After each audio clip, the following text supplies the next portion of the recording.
Lucky in Love and Unlucky in Life. A Kumar's Biography. By R Kumar. K. Kumar's Love Lifes series. Series developed by Ravikiran. Copyright R Kumar. Email, ravi_kp_com@yahoo.com. Admin at ravikirantechnosoft.in. All rights reserved. No part of this book may be reproduced, transmitted or stored in a retrieval system, in any form by any means, electronic, mechanical, photocopying, recording or otherwise, without the prior permission of the author. This book is a work of fiction. Names, characters, businesses, places, events, locales and incidents are either the product of the author's imagination or used in a fictitious manner. Any resemblance to actual persons, living or dead, or actual events is purely coincidental. This book is sold subject to the condition that it shall not, by way of trade or otherwise, be lent, resold, hired out or otherwise circulated, without the publisher's prior consent, in any form of binding or cover other than that in which it is published. This book is dedicated to all my friends who have helped in writing this book, and also to my family who supported me and gave their invaluable opinions and ideas for the story. And to Ravikiran for creating Kumar's Love Life series with a touch of science fiction and alternate universe theory. Prologue. I am Kumar. I was running a successful software company. I am 35 years of age and the year is 1999. I am sitting in the courtroom, where high-action drama is unfolding in front of me. Two of the investors of my company have gone to court to claim to return their invested money. They have filed an insolvency petition in court. They are ready to break the company down to get revenge on me. Why they are doing that, to know you have to read my story. Chapter 1. The year 1980, month of June. I just passed my SSC exam and got 89% marks. My father got transferred to Bombay and my family has shifted to Bombay. I have a father, mother, an elder brother and a younger sister. My brother completed his inter and my sister had done 7th standard. We got staff quarters in Bacola, Santa Cruz near the old airport. Each block has 3 flats on the ground floor and 3 flats on the first floor. These 3 flats are interconnected by the balcony. Each ground floor flat has a garden in the back. Our flat has 2 rooms and attached kitchen, bathroom and toilet separately. I got admission to a college in Santa Cruz West. I had to go to Santa Cruz station by bus and then had to go to college by a walk of 5 minutes. This college is a combined school and college students had to wear the same uniform as school students. Uniform of dark blue pants and light blue shirt. Outside our colony gate, there is a bus stop, but at the time I have to go to college, buses are normally filled and we had to wait in a line to get in. But there is a special bus running from Old Airport to Santa Cruz Station. If you can walk for 2 minutes, one can catch the empty bus at the starting point. I have just been to Bombay for 1 week. My family had already been in Bombay for a 1/2 month. I was delayed to collect my marks list, SSC certificate and TC. My father already ensured my admission to the college. I had come and submitted my certificates and confirmed my admission and paid the fees. On the first day, I waited at the bus stop and many buses are coming from Kerala to Santa Cruz, mostly filled up, and one almost empty bus came and I got on the bus. I inquired with the person sitting next seat from where this bus is coming. He said from Old Airport. It is the starting point. I got down at the station, crossed over the bridge and walked to the college. I got admission to the science stream. With maths, physics and chemistry subjects. Languages are English and one other optional subject to be chosen. I choose French. It is a co-education college. There were already students, and the benches were arranged in 2 rows. In our 10th, girls students used to sit one side and boys used to another side, and boys used to sit behind the girls on the last benches. Here 1 row of benches full of girls and 1 bench full of boys were sitting. There is no order. I found a first bench seat empty and went and sat down there. Some students turned and looked at me with a face. Who is this boy sitting on the first bench? I looked at the watch on my wrist. There are 5 minutes to the start of the first period. These students must have passed SSC from the same college and seem to be friends. Sir came in and took attendance. He asked the students to give their introductions. Students were given their introductions. When my turn came, I said I am Kumar and I came from Andhra Pradesh. This is my first year in Bombay. He said okay, sit down, and went to the next student. During the break, one student came to and said he is Shrikant Iyer, he is from Madras. I said we have a lot of relatives there. In fact, my aunt just visited before I came to Bombay. She has 4 daughters. I asked him which area are you from. He said Saidabad. I said okay. He said can I sit with you? I said I don't have a problem. He brought his books and sat beside me. I asked him you don't know anyone here? He said no. I asked him where are you staying? He said near Juhu Beach. Do you know where Paperback house is? Ours is the last building on that lane. I said I don't know where it is. He said I will take you there sometime.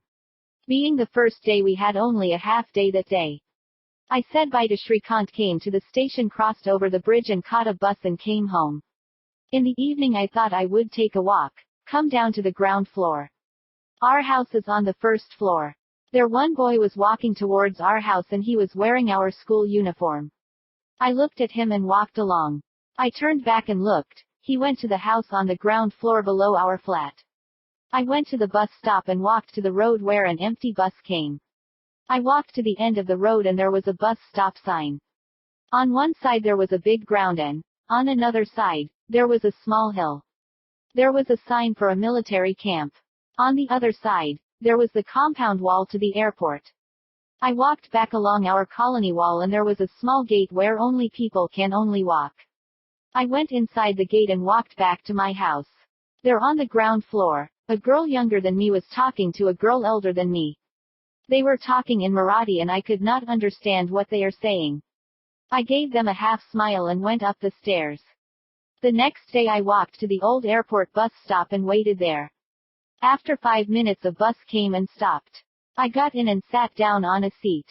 Another 3 passengers came and sat down on the bus. After 2 minutes the driver and conductor came and the conductor gave us tickets and driver started the bus and drove on. It stopped at the bus stop and passengers started getting in, sitting on the seats. When someone sat beside me, I turned and looked. It was the girl who was talking to the other girl on the ground floor. I smiled at her. When the bus almost filled and the boy who walked towards me when I was going out the previous evening came, stood beside her and told her something.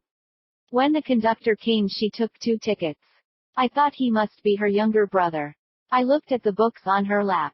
Durrani, 10th standard, and the college name written on the book. So, her name must be Durrani and she is studying 10th in our school college. She must be staying on the ground floor.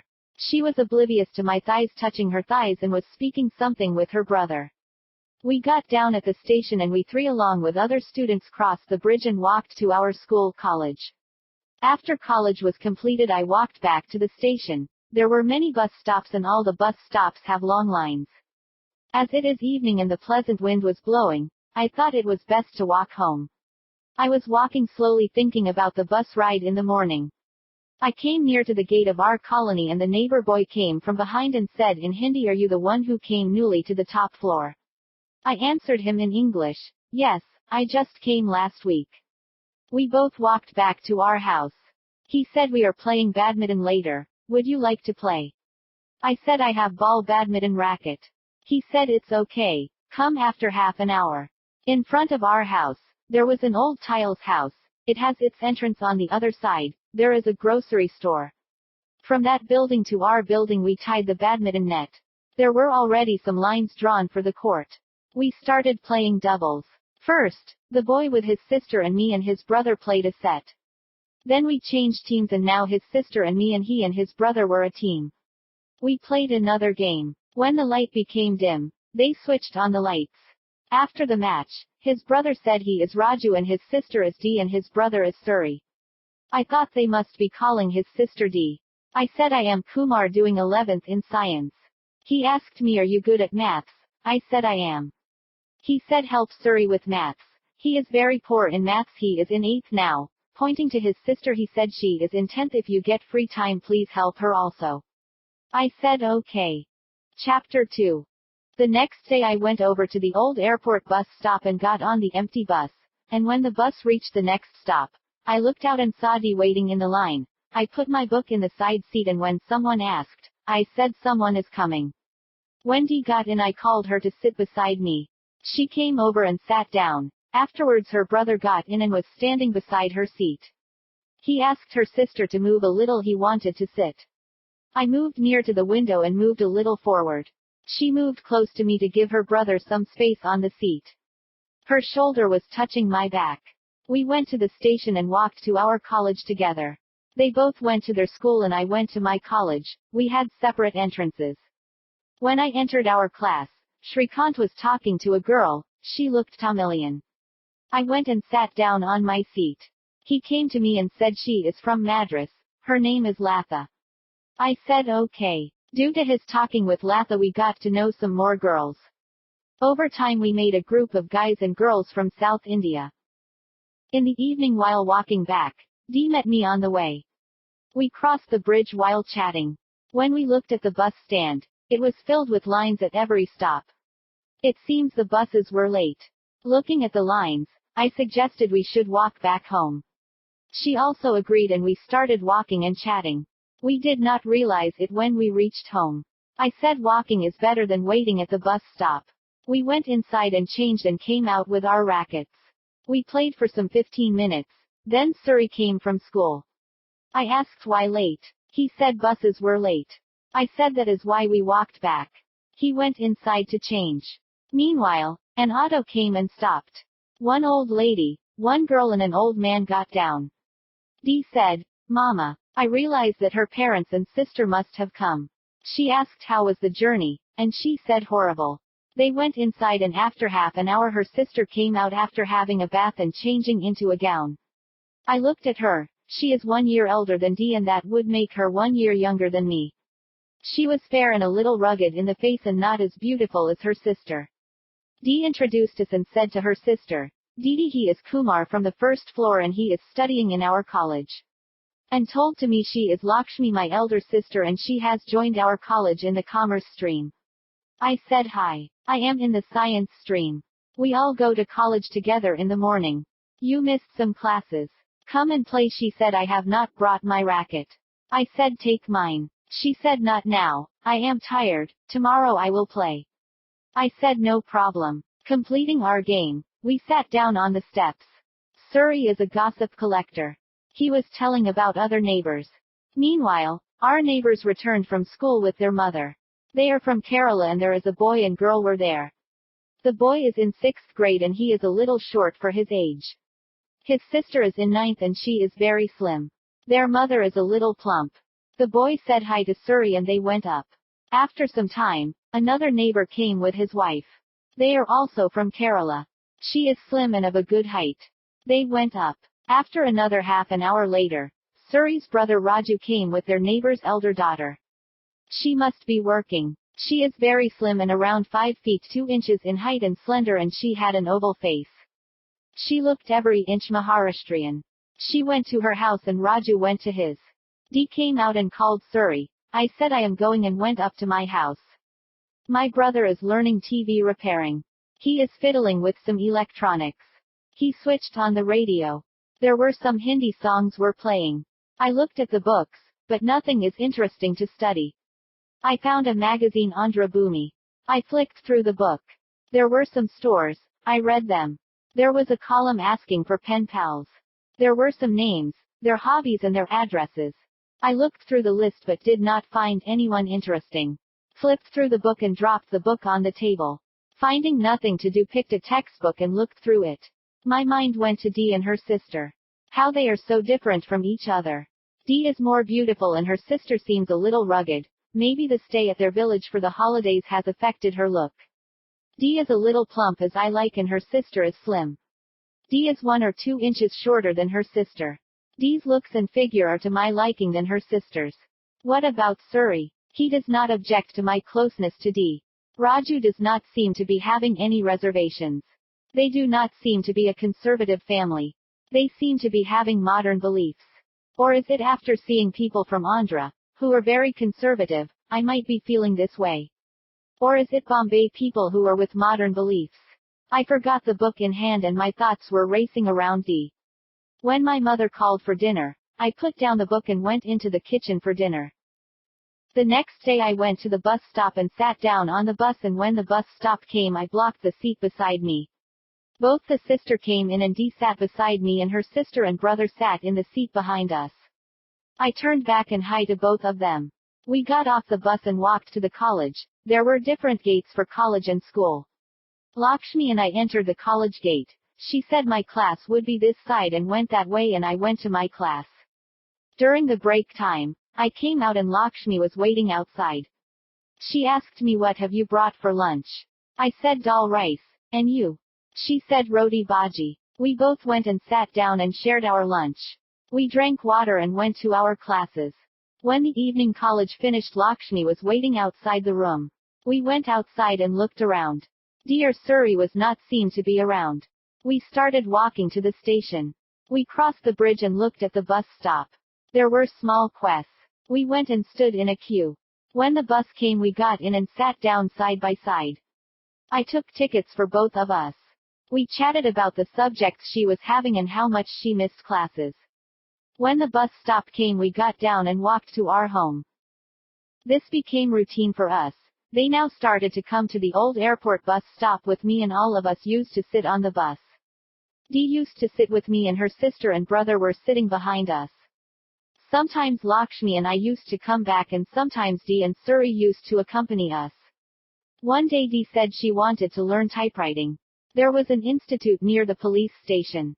We walked from the station to the highway and crossed, and the institute was situated there. We inquired about fees and came home by walk. The next day Dee paid the fees and joined the institute. The evening routine changed for us. Dee and I used to walk to the institute, and she goes for typing, and I used to walk home. Sometimes Lakshmi and Suri used to accompany us, and sometimes they used to catch the bus. Chapter 3. When the Krishna Janmashtami celebrated, the Block people set up a dahi handi hanging between two of their buildings. They had a team, who rode upon one another like a pyramid and broke the handi. This is the first time I saw such a feat. In Andhra, they would pull the handi up and down with a rope, and they try to break it with a stick. Then there came Vinayaka Chavithi, which is also a big festival for them. The total colony will contribute the money for the celebration. Vinayaka Chavithi is celebrated throughout Bombay. Then came Dussehra. Dussehra's speciality is Garba and Dandiya dances. We all went to our colony Dandiya. We enjoyed it very much for the 9 days. Day by day we are all getting closer. Dee was closer to me than Lakshmi. Lakshmi did not leave me behind. She would take every chance to be closer to me, especially in college. We used to share our lunches. I was on cloud 9. I had a close relationship with 2 girls. I never thought such a thing could be possible. During my 10th I used to feel if I could get close to a girl it would be more than enough. Now 2 girls are vying for my attention. Dee asked me to explain some maths problems. We used to sit around a table in the corner, and I used to explain maths to her. Our knees used to touch. Sometimes I used to touch her legs on the pretext of scratching my knees or legs. She did not object any time. Sometimes we used to fight with our knees. We used to have a lot of fun. Diwali came. My brother prepared a light system and installed it on our terrace. We bought crackers and enjoyed ourselves. Then the Christmas holidays came. We were getting bored with badminton, so we decided to play cricket. Someone brought a bat. I bought a rubber ball and we put some stones on the road and started playing cricket on our badminton court. When 1 or 2 window glasses broke, we went to the maintenance department and got them replaced. But when the Kerolite opposite our flat's glass broke, he shouted at us and we had to change our venue. On the main ground, there was a small pitch. We used to play there. Slowly we have increased our team. Another person got a better bat and stumps. Now our team increased to 10 people. When one of the parents was away, we rented a VCR and movies and started watching movies. At first, we used to get horror movies and watch them. One of the members was crazy about horror movies. He used to sponsor the money for watching movies. Then we started to get comedy movies. Slowly we started watching different movies. Then exams came and went. We got summer holidays. I went to Madras for my holidays. There are 3 aunties there. 2 paternal and 1 maternal auntie. I used to stay one day at one place. One paternal auntie has 1 son and 1 daughter. Another paternal auntie has 4 daughters. I used to like my aunt's elder daughter. I spent around 1 month there and returned to Bombay. My chatting with the girls or playing cricket continued. I used to be thin but started getting a little paunch. I thought I should join a gym to build a little body and went with my friends and joined a gym at Kalina. It is around 10 minutes by walk. There are buses available. It is just 1 stop. I used to go by walk from a back road. I bought shorts for doing exercises and a small towel for rubbing sweat. I used to go in the afternoon until colleges opened. Sometimes I used to go for a run on the ground near the old airport in the mornings. Sometimes 1 or 2 group members used to join me in the run. Chapter 4. Now I and Lakshmi entered the 12th. And D joined in 11th in the science stream. Our routine started again. Going together to college and coming back with D up to institute by walk and walk back to the house. This time Lakshmi also used to come by a walk with us. We used to drop D off and walk home together. I am starting to form an unspoken bond with them. I don't know if they like me or love me or just being friends. We used to like to hang out with each other. There was no jealousy between sisters. Their parents never objected to our closeness or their brother. He seems to like their neighbor Marathi girl. Sometimes they used to come back home together, chatting. She has 2 sisters and 1 younger brother. Their other neighbor has vacated and gone away and it is empty. Then another Maharashtrian came. He was with his mother. It seems his father expired and he got his father's job. He is a draftsman by profession. He used to bring his draftsman work home and used to work at home. He must be working in the department as a clerk. Then our opposite flat Carolite's wife went away and he bought another woman in her place. She was short and stout. Suri told me she used to wear short dresses in her house and other boys used to go to neighborhood terraces to look at her. Then one day I had little scratching on my hand, took a little paper and put it in the latchkey. When the man came in the evening the door would not open. Everyone came and tried. I alone know that there was a piece of paper stuck in the latch.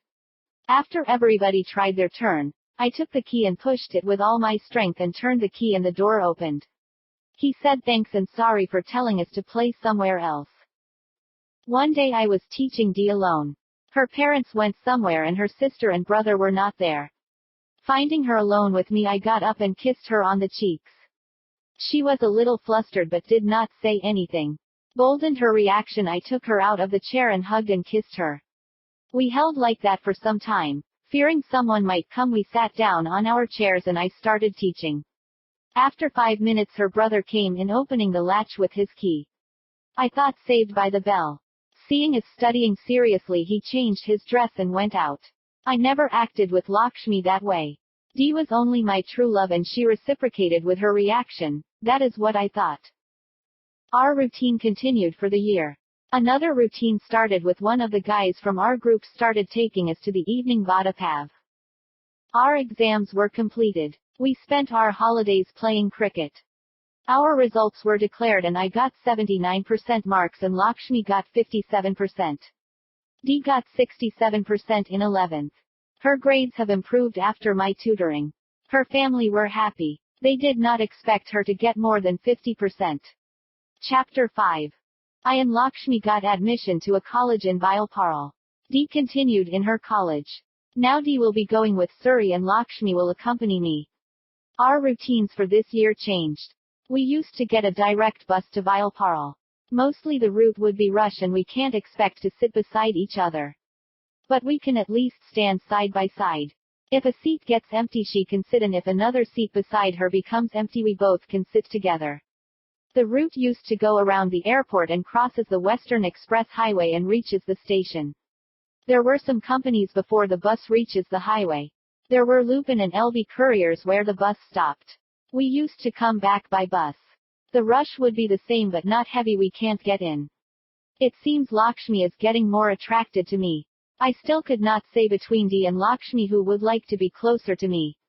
D seems to be closer physically and Lakshmi seems to be coming closer emotionally. My closeness to D seemed to be waning off. Now I can only spend time with her during tuition. Now Suri is cutting into that time also. He is constantly disturbing us by asking questions. I am sandwiched between two girls and their younger brother. Dee's parents do not seem to be concerned about my closeness to their daughters. They might be thinking Suri is keeping a watch on us. He is as stupid as the next boy. If I want to elope with his sister, he would help me, that kind of boy he is. Now I am spending more time with Lakshmi than before. Earlier whenever Dee was with us Lakshmi would not interfere with us. Now with Dee not being present Lakshmi would take her place. We not only come and go but lunchtime we would spend together. Nowadays I stopped bringing lunch, she would bring it for both of us. As I am habituated with eating rotis or chapatis, I did not find any problem sharing with her. My father would take his lunch with him, but he would leave home at a later time. I don't have to pressure my mother to prepare it early. My parents did not object to my sharing Lakshmi's lunch. I don't know if they didn't care or if they approved of my closeness with them. My mother would always say to my brother, if you want to marry any girl, please come to us first. We won't object to any caste or religion. If it has been told to my brother, it would automatically apply to me. That is my thinking. I thought they would utter the same words to me also. It is understood my parents are broad-minded. Especially, my father, he moves with all kinds of people. He has friends all over India. He was involved with the union matters. He does not care for caste or religion. When the holidays came we all used to go together to the beach or someplace else. When on the beach Dee would lock her elbow in mine and walk on the beach. I looked at Lakshmi, she was enjoying being at the beach. She was not showing any kind of jealousy. Sometimes I think, does she have any feelings for me? When Dee was not present she would be different from Lakshmi. She would show concern, love and every emotion. The only thing she does not do that Dee does, is to be close like Dee. It seems she lets me have first preference for her sister. That is all I can feel from her. Sometimes I feel as if she is acting during the situations. In college, people start referring to us as boyfriend and girlfriend. It was not the case in our junior college. Maybe they thought in junior college I am close to Dee. Now in degree college, they don't know about Dee. She was not minding their words nor trying to correct them.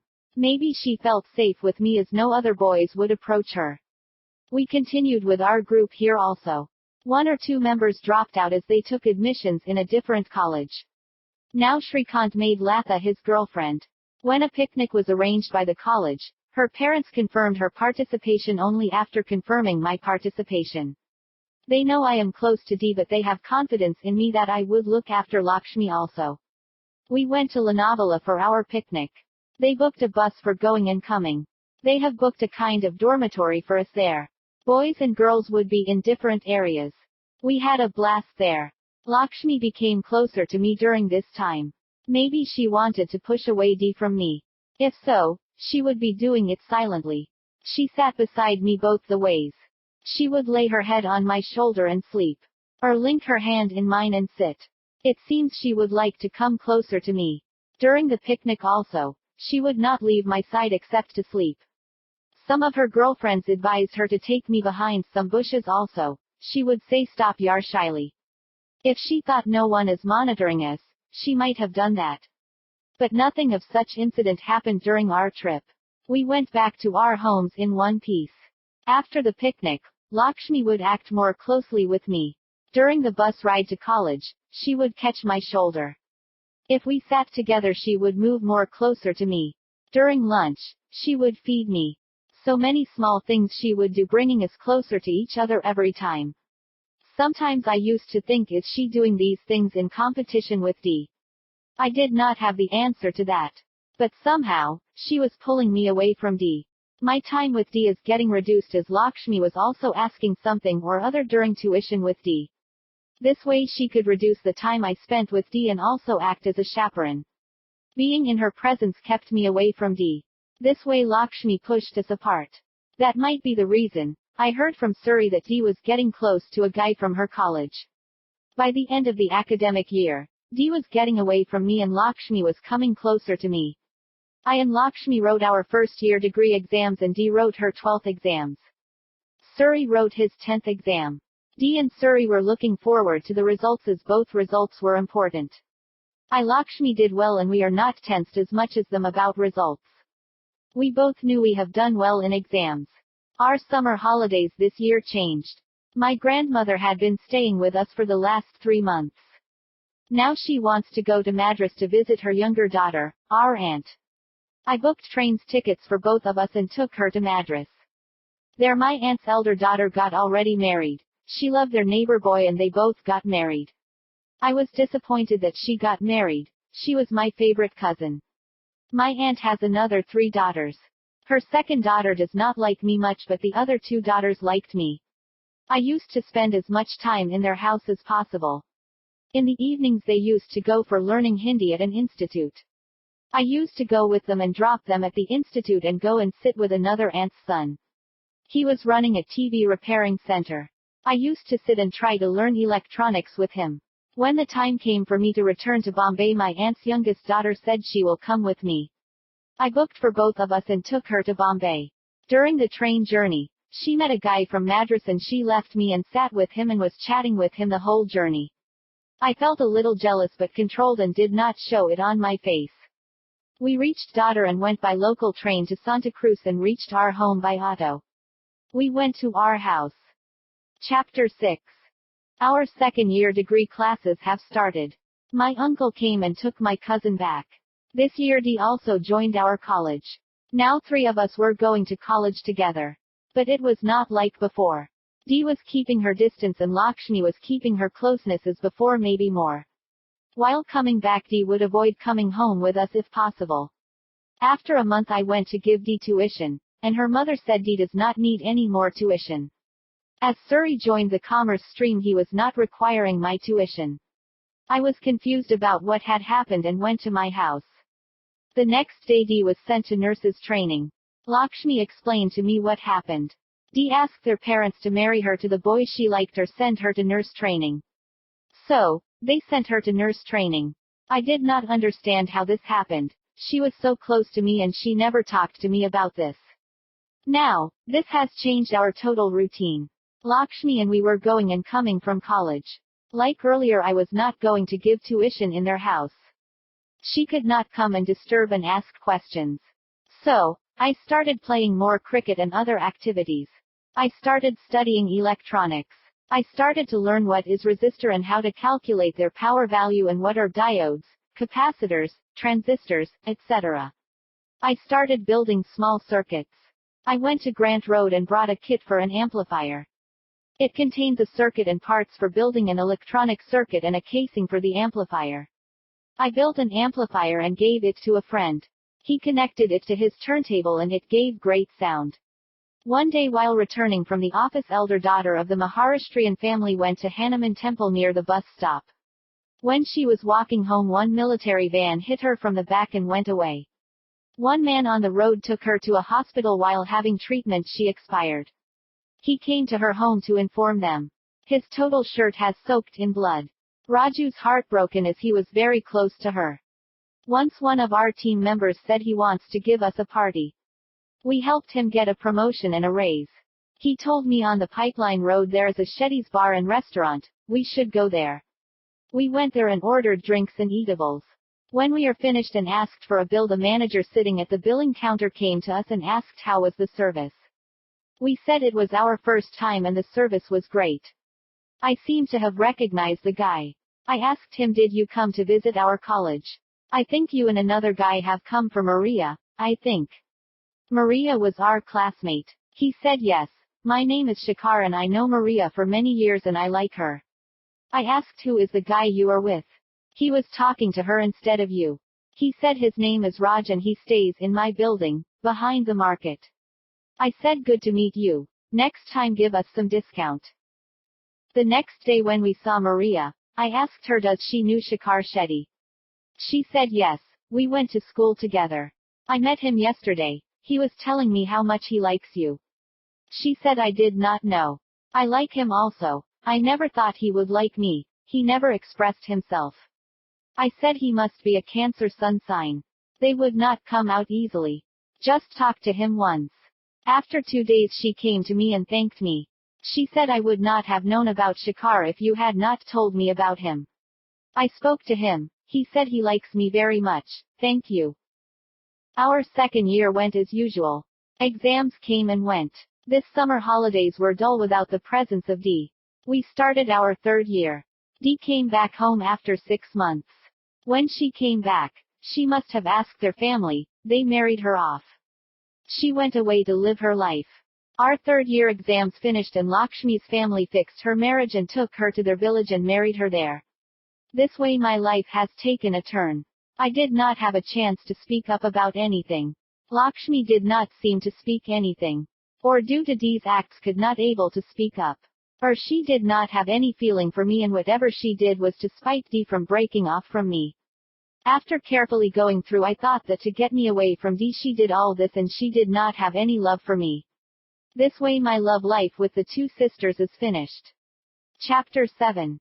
After the results were declared I got 89% marks in my BSc exams. Now I have to think about what I should do. First, I started to look for a job as per my qualifications. I started going for coaching for the writing GOVT exams. In the meanwhile, I started getting a punch.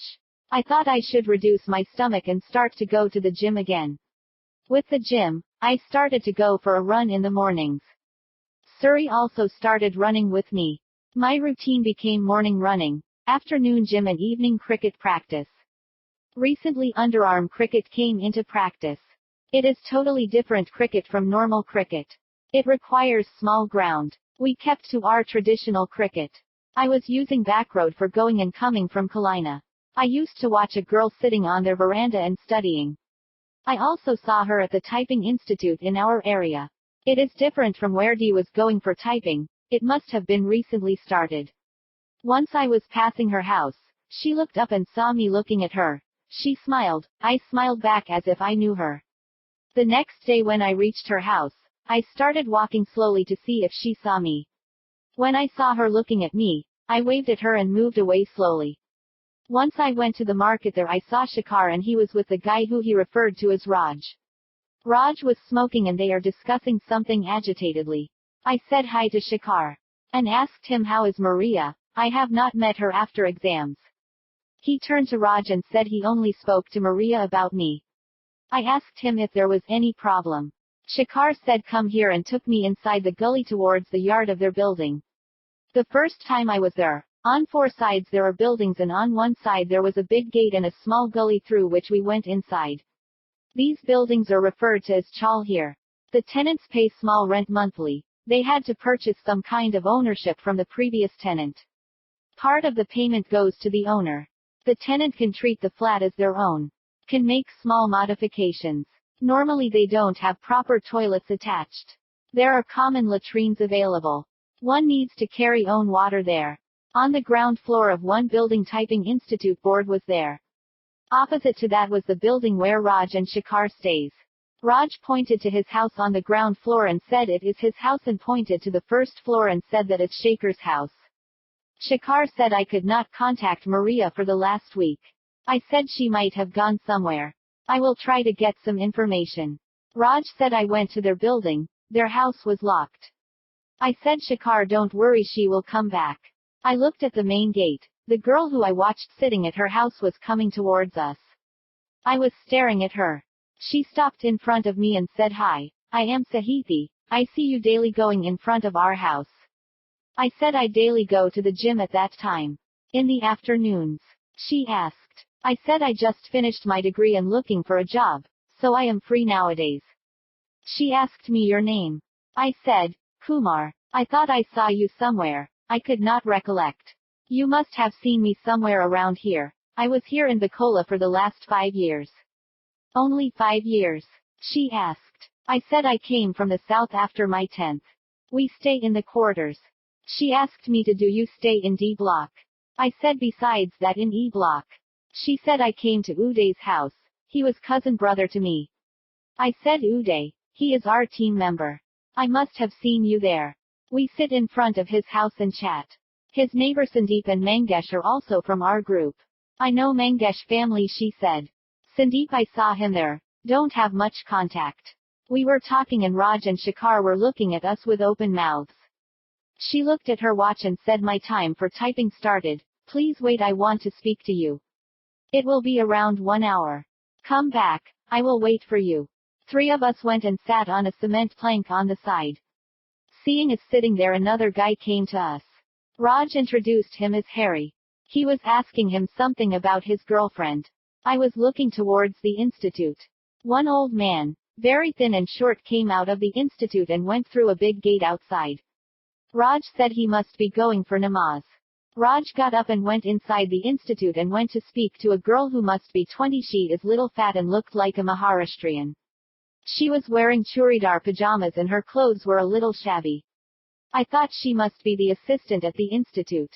Raj then went and spoke to a girl and came out. Who is that? I asked. He said that is Bharati. She looks after the institute. No, the one you spoke to who is typing. He said, oh, that is Triza. And he did not elaborate. Now they were discussing Harry's problems. I did not understand what they were discussing. Rather, my mind was somewhere else. I did not concentrate on their discussions. I was thinking of the girl. What did she say her name was? Sneha? No, Sahithi. Yes, Sahithi. I saw one by one students leaving the institute. At last, she came out with the assistant. She closed the doors and locked them. Both of them were walking towards the gate and she called me to come. I got up and said see you to the guys and went running after her. She was talking about something and I was listening to it. She said she was studying for CS entrance exams. CS? I asked. She said company secretary. Bharati went to a side gully and we went further. While chatting we reached her house. She said see you tomorrow and went inside. I came back slowly walking back to my home. I felt so alone when I reached home. Dee and Lakshmi were married off. Raju got married and brought his wife. She is good looking and working somewhere. Some Hindi songs were playing in their house. Listening to the songs I sat outside in the cemented area. Chapter 8. The next day in the evening I went to Raj's building. He was not seen around. I looked inside the institute. Sahithi was not there. She may not have come. I walked towards her house. On the way I found her coming towards me. I waited on the side of the road until she reached me. I said hi, I was coming for you. We both walked back to the institute. She went inside. I looked around and did not find Raj or Shikhar. I thought about what to do and went inside and asked Bharati. I wanted to join typing. What is the fees? She said the fee is rupees 30 per month. I paid 30 rupees and she gave me a form to fill out. I filled out the form and gave it back. She gave me an old typewriter to type. It looked like it was from 1930s English movies. If I pressed a key it would jump 2 spaces. I had to press backspace and type again. I looked at Bharati. She said this typewriter is for beginners only. You will get another after a week. I was pressing one key after another. ASDFG. LKJH. The whole time I was pressing them. When the time finished I showed her my paper. She took it and put it in a folder and wrote my name and put it on a pile of folders. After finishing Sahithi also got up and the 3 of us closed all the doors and came out. I locked the front door and gave it to Bharati. We started walking towards Sahithi's house. Bharati went into her gully. We went further and reached her house. She went inside and I started walking back. One guy stopped on the street and asked me who are you and why are you following Sahithi? I said we both go to Type Institute and she asked me to drop her at her home because of the dark. He said to me, don't follow her. I looked at him from top to bottom and started walking back. Now, this became my new routine. As she was learning shorthand I also started learning shorthand to give her company. Shorthand itself is a funny language. We had to write with lines and dots. I mastered both typewriting and shorthand in a matter of 6 months. I thought my time is not wasted. Finding my dedication and learning skills, the institute owner used to leave me to teach shorthand in the evenings. We 3 of us used to close and leave last. As more students were coming we had to extend the closing time by 30 minutes. Sahithi used to wait with us typing and learning shorthand. I used to take shorthand tests. I had to give dictation from the book and students had to write in shorthand and read it back. If they can't understand what they have written, I need to check and correct their writings. One day one student had a problem with the typewriter. She was sitting in the inner room where shorthand is also taught. She was calling for Bharati. But Bharati was gossiping with a girl and not coming to help. Unable to bear the calling, I got up from the chair and went and corrected the typewriter. Its ribbon has moved out from the guide. I came back and sat down and continued giving dictation. The next day she was shouting for Bharati again. I went and set up her typewriter. After 2 days while I was coming to the institute, she and another girl caught me on the gully outside the institute. She was telling me my parents had fixed my marriage. A groom is going to visit me the next day. She was talking as if I were her boyfriend. First, I did not understand what she is telling. The girl with her tried to explain to me what she telling. If that girl asked me, I might have agreed. Because she was beautiful. This girl would be around 5 feet 3 inches, an oval face and slim. But what spoiled her face is her small mouth. She looked like a mouse. I did not understand what she is thinking. I stood there looking at both of them talking. At last, I asked the girl, "What are you thinking? Why should I care if her marriage is fixed? I don't even know her name." She opened her mouth to say her name. I stopped her and said, "I already have a girlfriend. I am with Sahithi for the last 6 months. Before coming up with this kind of act, check with whom you are doing it," and went inside the institute. I never saw her again at the institute. In December, I found an ad in a paper for walk-in interviews for typing and shorthand jobs. I prepared my bio data on the typewriter at the institute and went to the walk-in. The HR was a fat woman. She asked me some questions and asked me, "Will I work as a trainee typist?" I said yes. She said, "We will pay 800 rupees. If is agreeable, come from the 1st of January. Okay, I will come," I said. She said to wait outside for some time. She got an order prepared and gave it to me. It was some sister concern of them. It says I am appointed as trainee typist for a salary of 800 rupees per month. I left there happy as I got my first job. Chapter 9. 1986 January 1st. I went and reported to the HR manager. She told me to go to the second floor and report to Mr. Rodriguez. I went to the second floor and there were some cabins there. A butler was standing outside MD's office. I asked him, "Where is Mr. Rodriguez's cabin?" He showed me the next cabin to the MD cabin. I went in and introduced myself. He said to get a dictation book and a pencil. He will give me dictation. I came out and asked the butler, "Where can I get a dictation book and pencil?" He went inside the cabin and brought me a pencil and book. I took them and went inside and sat down in front of him. He took a memo from the in tray and read it and gave me dictation. I took the dictation in shorthand and asked, "Where is the typewriter?" He said there is a door opposite to go inside and there is a room where a typewriter available. I went there and typed the letter on a memo pad with a 1+1 copy and brought it to him. He read carefully the memo and made some corrections and gave it back to me to type again. I typed the memo again and brought it to him. He made a small correction and signed and gave it back to me to be sent. I went and sat in the cabin where the typewriter was there. It seems to be someone else's office. There were files and cabinets. I came out and asked the butler, "Where can I get a cup of tea?" He said, "Go to the ground floor. There is a small gully going to the back of the building. There you can get tea and coffee." I went down and had tea and came up. Butler said, "My boss is asking for me," and he said I went down to get tea. I knocked on the door and opened the door and looked at him. He said, "Bring your pad." I came back with a book and pencil. He took a memo and gave me dictation. The same thing repeated the whole day. At lunchtime, I told him I will go for lunch and come back. I crossed the highway and caught a bus to my house. I went and had lunch and came back in 40 minutes. So, it became my routine in the office. In the evening I came home and we played cricket for some time and then went to the institute. I sat beside Sahithi and told her about my experience on the first day of the job.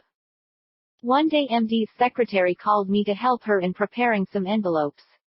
She prepared envelopes and some letters. She asked me to put the letters in envelopes according to the envelopes matching the names. I helped her. She chatted me up and asked for my details. What I have studied, why I am doing this job, etc. She spoke to me very sweetly. Butler brought 2 cups of tea, gave her one and gave me one. I finished my work and asked her anything else. She said nothing else. I came out and went to my room. For my time pass, I bought a book by Earl Stanley Gardner's Perry Mason's book Shapely Shadow. Whenever I find free time, I used to read books. I finished the book in 2 days. I started to keep a book with me to read in my free time. I saw an ad in the paper for stenographers for a hotel. I applied and asked Sahiti to apply too. We both got interview call letters. We went there and they took our test by giving dictation and asking us to type the matter taken down. Then they gave us a speed test at 40 WPM. We both passed our tests and they called for our interviews at their corporate office in Delhi with all paid expenses trip. First, Sahiti's parents refused to send her to Delhi for the interview.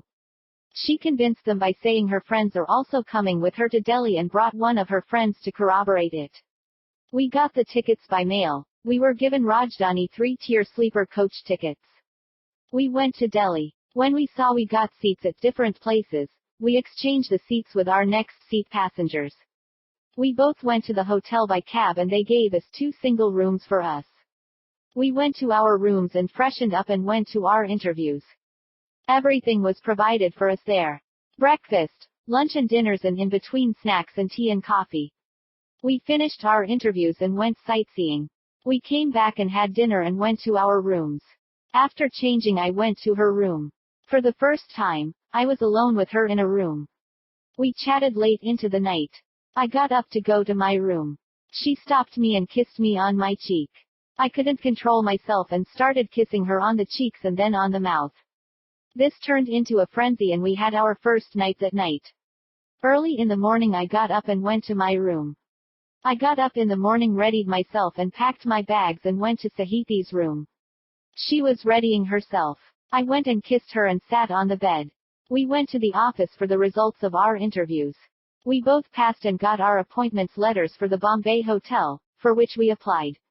After having lunch, we picked up our return tickets and went to Sahiti's room. There we repeated our last night's action. She packed her suitcase and I collected my suitcase and we went to reception and we informed them that we are vacating our rooms. They sent a boy to our room to check what has consumed and gave a report. They prepared the bill, took our signatures and we went to station by cab. We caught the train and landed in Bombay. Chapter 10. We joined in our respective jobs. We got our postings at different offices. We are not working together, which we had hoped. And our timing was also different. I was given rotating shifts. Shifts would be changing every week. And Sahiti got a regular day shift. This put a distance between us. We could only meet on Sundays at 2 if my shift allowed it. We used to speak to each other over the phone during office hours. Mostly it was me calling her in the daytime. My father got a promotion and we were given quarters at Wadala. It was a 3-bedroom flat. We shifted there and it increased our distance further. After about 3 months of our joining jobs, when I called her office, I was told that she has not come. After 3 days of repeated calling, when she did not respond, I inquired with HR department. They did not have any information about her not coming. I went to the Kola and asked Bharati to check about her whereabouts. She called me to say that their house was locked and their neighbors had no idea about them. It seems they vacated their house in the middle of the night. What could have happened that they would do such a thing? Nobody knows. I got Raj to make inquiries, but he could not find anything. I asked Uday. He did not have any idea. I made all the efforts to find her short of reporting to the police. This way my love life with Sahiti has ended abruptly. Chapter 11.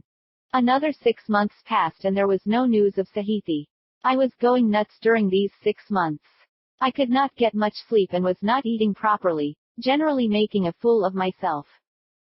Finding to myself, my colleagues asked me what happened to me. When I joined I was bright and would speak with everyone jokingly, and now I was keeping to myself and not interacting with anyone in the office.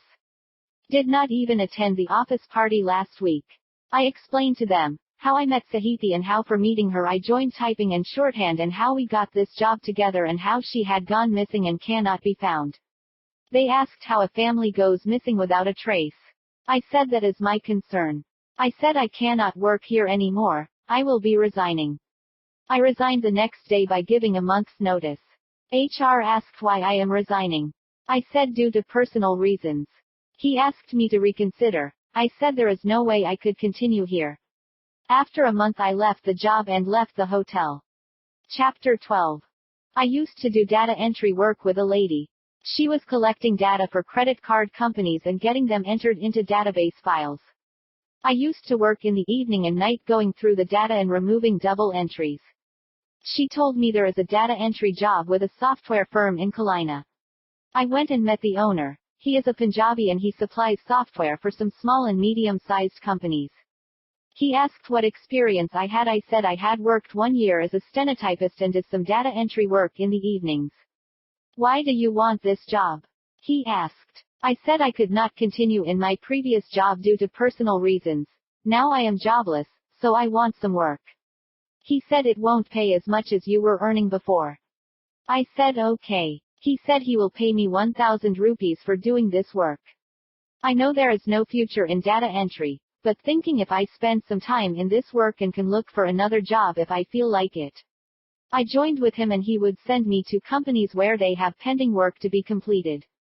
They were running his software and they could not find trained staff to do the data entry work in the purchase department. So, I was back at Bacola working for a paint company for data entry work for them. Once the pending work related to purchases was completed, they gave me accounts work. Sometimes the boss used to call me to deliver some software modules. Sometimes he would come and do some maintenance work on the software. I used to watch him do whatever he is doing and remember the commands he is using. Slowly understanding the work he is doing, and I practiced. There used to be an EDP department with an air conditioner, UPS and Unix server. One guy used to sit there and prepare invoices for the sales department. His name is Jathan. Once when he needed to go on leave, he taught me how to prepare invoices and left me to look after the EDP. The sales department would drop invoices through a small window between EDP and their department. I would prepare and print the invoices and leave them in the window and call them to collect them. Daily I would go by walking to the Kalina bus stop with the hope that I would find Sahithi one day. Chapter 13. 1987 Jan. Seeing my work, the company took me on contract as a data entry operator. Now I am also sitting in the EDP with Jathan. Whenever he needs a leave, I would have to do his work. I used to data entry for purchase department, accounts department, and sales department. In my free time, I would go through the source code and try to understand it. There used to be 2 different software used. COBOL was used for the entire software and FoxPro was used for payroll alone. There used to be some problem with COBOL data files once in a while. He used to reindex the data files, which normally takes around 1 day, disrupting work for the day. I found there were unnecessary indexes used in the code for the data files and I removed them and reindexed them by reducing the index time to half an hour. Next, I put my brain to use for checking the accounts information. The earlier version was you put dates and account code and when we click print or view buttons it would create a file and if we click the print it will send to a printer or for view it would use text viewer to show the file on the screen. I changed the code so that when we press the view button it would show the data on the screen instead of creating a file. Over time, using my free time and sitting in the evenings and on Sundays, I prepared the total software in FoxPro. Copied the data from COBOL data files into FoxPro DBF files. I checked the software I created. When I am satisfied that I have bug-free software, I inform the management about the software I created and ask them what I would get if I put the bug-free software into use. They said they would promote me to EDP in charge and I would get all the perks of department heads. I accepted their offer and slowly introduced my software to use throughout the company. I introduced new modules into the system like encrypted formulas and costing modules. This way by the end of the year I became EDP in charge and software developer. We could cut costs by reducing the maintenance charges paid to the Punjabi guy who supplied them with the software in the beginning. Chapter 14. 1988 Jan. I was still getting down at Kalina and walking to the company if I am not delayed and walking back to Kalina to get on the bus. I was not able to forget Sahithi and would always be on the lookout for her. It is more than a year since I last saw her. I used to inquire with Bharati once in a while if she got any information about Sahithi. Her answer always would be nothing. Slowly Sahithi went out of my mind. Instead of daily looking for her, I would be looking for her once a week and then once a month. Now the company has ordered the software to be upgraded in the branches too. They had 2 factories in Noida and Madras and a sales office in Delhi. Once I went to Madras for verifying the hardware, and installed the software. As per instructions from the branch manager, I took a room in a hotel near the airport. He said he would come and pick me up. I readied myself and waited for the manager to arrive. He arrived around 9:30 a.m. He introduced us and said let us go. I came down to the reception, gave my keys and asked to send someone to look at the TV, which was not functioning. The receptionist said sure and looked at the name in the register and asked, "Are you Kumar?" I said yes. "Did you study in Bialparl College?" I said yes. She said, "Did you forget me? I am Latha. We were friends with Srikanth. You have changed a lot," which I could not recognize at first. After marriage, we shifted to Madras.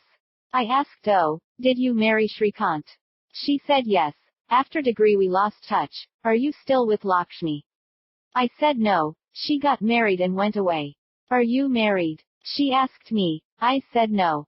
I said see you later and went to the manager waiting outside on his scooter. We went to the factory and verified the equipment present and asked them to get the UPS checked. I decided we need to change the server and networking. Prepared a detailed document for our requirements and gave them. They called for lunch from a nearby mess and I had it. I was habituated to the food as I have the same food at home. So, I did not find any problem. In the evening the manager dropped me at the hotel and went away, as his house was nearby. I went to my room and had a bath and changed and came down. Someone else was at the reception. When he saw me, he said the TV was repaired and I could use it. I nodded my head. I went a little further, found a restaurant, had my dinner and came back to the hotel, watched a little TV and went to sleep. I had a dream that Sahithi came to me and was telling me something. I could not understand what she is saying. I am asking her to repeat what she is saying. I could not remember what she said in the morning. I had a bath and went out and had breakfast and came back and waited for the manager. He came and we both went down. I went to give my keys at reception. I found a girl speaking with Latha. Seeing me, she said to the girl, "Sunitha, he is Kumar I told you about. He is Srikanth's best friend from college. We all studied in Bombay." I said hi. I looked at her. She was around 5 feet 3 inches in height and reasonably fair and stunningly beautiful. She is like what I would expect in a girl. I kept staring at her, forgetting everything around me. Latha was telling me something. Nothing went into my mind. The repeated horn by the manager brought me to my senses. I told Latha, "I will speak to you later," and looked at Sunitha once more and went out by walking at a brisk pace. I installed the new software and had a test run to see if the systems were supporting the software. Then I loaded the masters from the previous software and I trained the users in the new software. As I developed the new software in the replica of earlier software but with more checks, they found it easy to accustom to the new software. I let the users practice the software for some time. I came back to the hotel by taking an auto. I went and asked Latha for details of Sunitha. She said Sunitha came from Bombay to visit her. She just completed her degree and came to Madras for the holidays. I asked her how long she would be here. She said at least 1 week. I asked Latha, can I meet her once more, probably this Sunday. She said she will inquire with her and let me know. I said thanks and went to my room. I switched on the TV and start preparing a road map for the software upgradation. It took me an hour to complete the document. Finding it is my time to have tea, I went down to the tea shop on the corner and had the tea and came back. The problem with this hotel is that it does not have room service or an attached restaurant. It is not a problem for me as I get to stretch my legs. I came back to the hotel and found Latha free and went to talk with her. I asked how Srikanth is doing, and what is he doing. As I could not get time to talk in the morning, we talked about our other friends from our group. She asked me about Lakshmi. I explained everything that happened. How at the last minute she left me and went to get married. How I met Sahithi and how she disappeared. As her shift completed and another guy came to relieve her. She took her bag and said to me, "Come to their home. Srikanth would be happy to see you." I said okay, I will see. I said to speak with Sunitha. She said she will pass on my message. She picked up her purse and went out. I went to my room and watched TV for some time. It was time for my dinner. I went to the same restaurant, ordered a thali and had my stomach full. Came out, took a pan and a fag and lit it. I stood at the pan shop and smoked for some time. My mind went to Sunitha. What a beauty, I thought. If I had to marry, that is the girl I would like to marry. If my mother sees her, she would immediately approve. In our family, we don't care about caste. We had full independence in these matters. What I have to see is if she agrees to my proposal. Would she accept me? As a department head, my job is not just a clerical one. I have a lot of authority in our company. I have deciding powers. I am not very handsome but reasonably good looking. People say I have a certain charm, which is like a magnetism. People confide in me easily. They ask me for advice. Completing my fag, I threw it down and put the pan in my mouth and started chewing it. Slowly walked back to the hotel. Nodded at the guy at the reception and went up to my room. I went to sleep. Sunitha filled my dreams. The next day I had a bath and readied myself and went and had breakfast. By the time I returned from breakfast, Latha has come to the hotel. I went to her and asked her what is her sister's reaction. She said she would be ready to meet me this Sunday. She asked me to meet at a theater. We would go and watch an English movie. Few Hindi movies were available in Madras. I planned to go and visit my relatives if she had said no. I called up my cousin and said I couldn't make it on Sunday as I had a prior engagement. I spent the next 2 days about what should I talk to her, and what I would say to her, and my thoughts were filled with Sunitha. Sunday came, I readied myself and took an auto to the theater specified by Sunitha. She was standing there as radiant as ever. Seeing her my mind froze. No words came out. Whatever she said I just nodded my head either yes or no. I felt like I had a catch in my throat. She must have understood my plight. She caught my hand and took me inside the theater. She had already taken the tickets and we went inside and sat down. Being Sunday, the theater is reasonably filled. The lights were not switched off and I keep staring at her. She tapped on my cheeks lightly and said what happened. With difficulty, I got my courage and spoke coarsely nothing. She kept looking at me. I said seeing you, my mind blew away. I have not seen such beauty in my life. She said thank you. I asked her what is your opinion of me? As for what my sister told me about you, you are a leader, you are a kind person. Well-mannered, considerate, would put other people's happiness first. There are many things my sister told me about you. Intelligent, compassionate. You seem to have 1 or 2 breakups.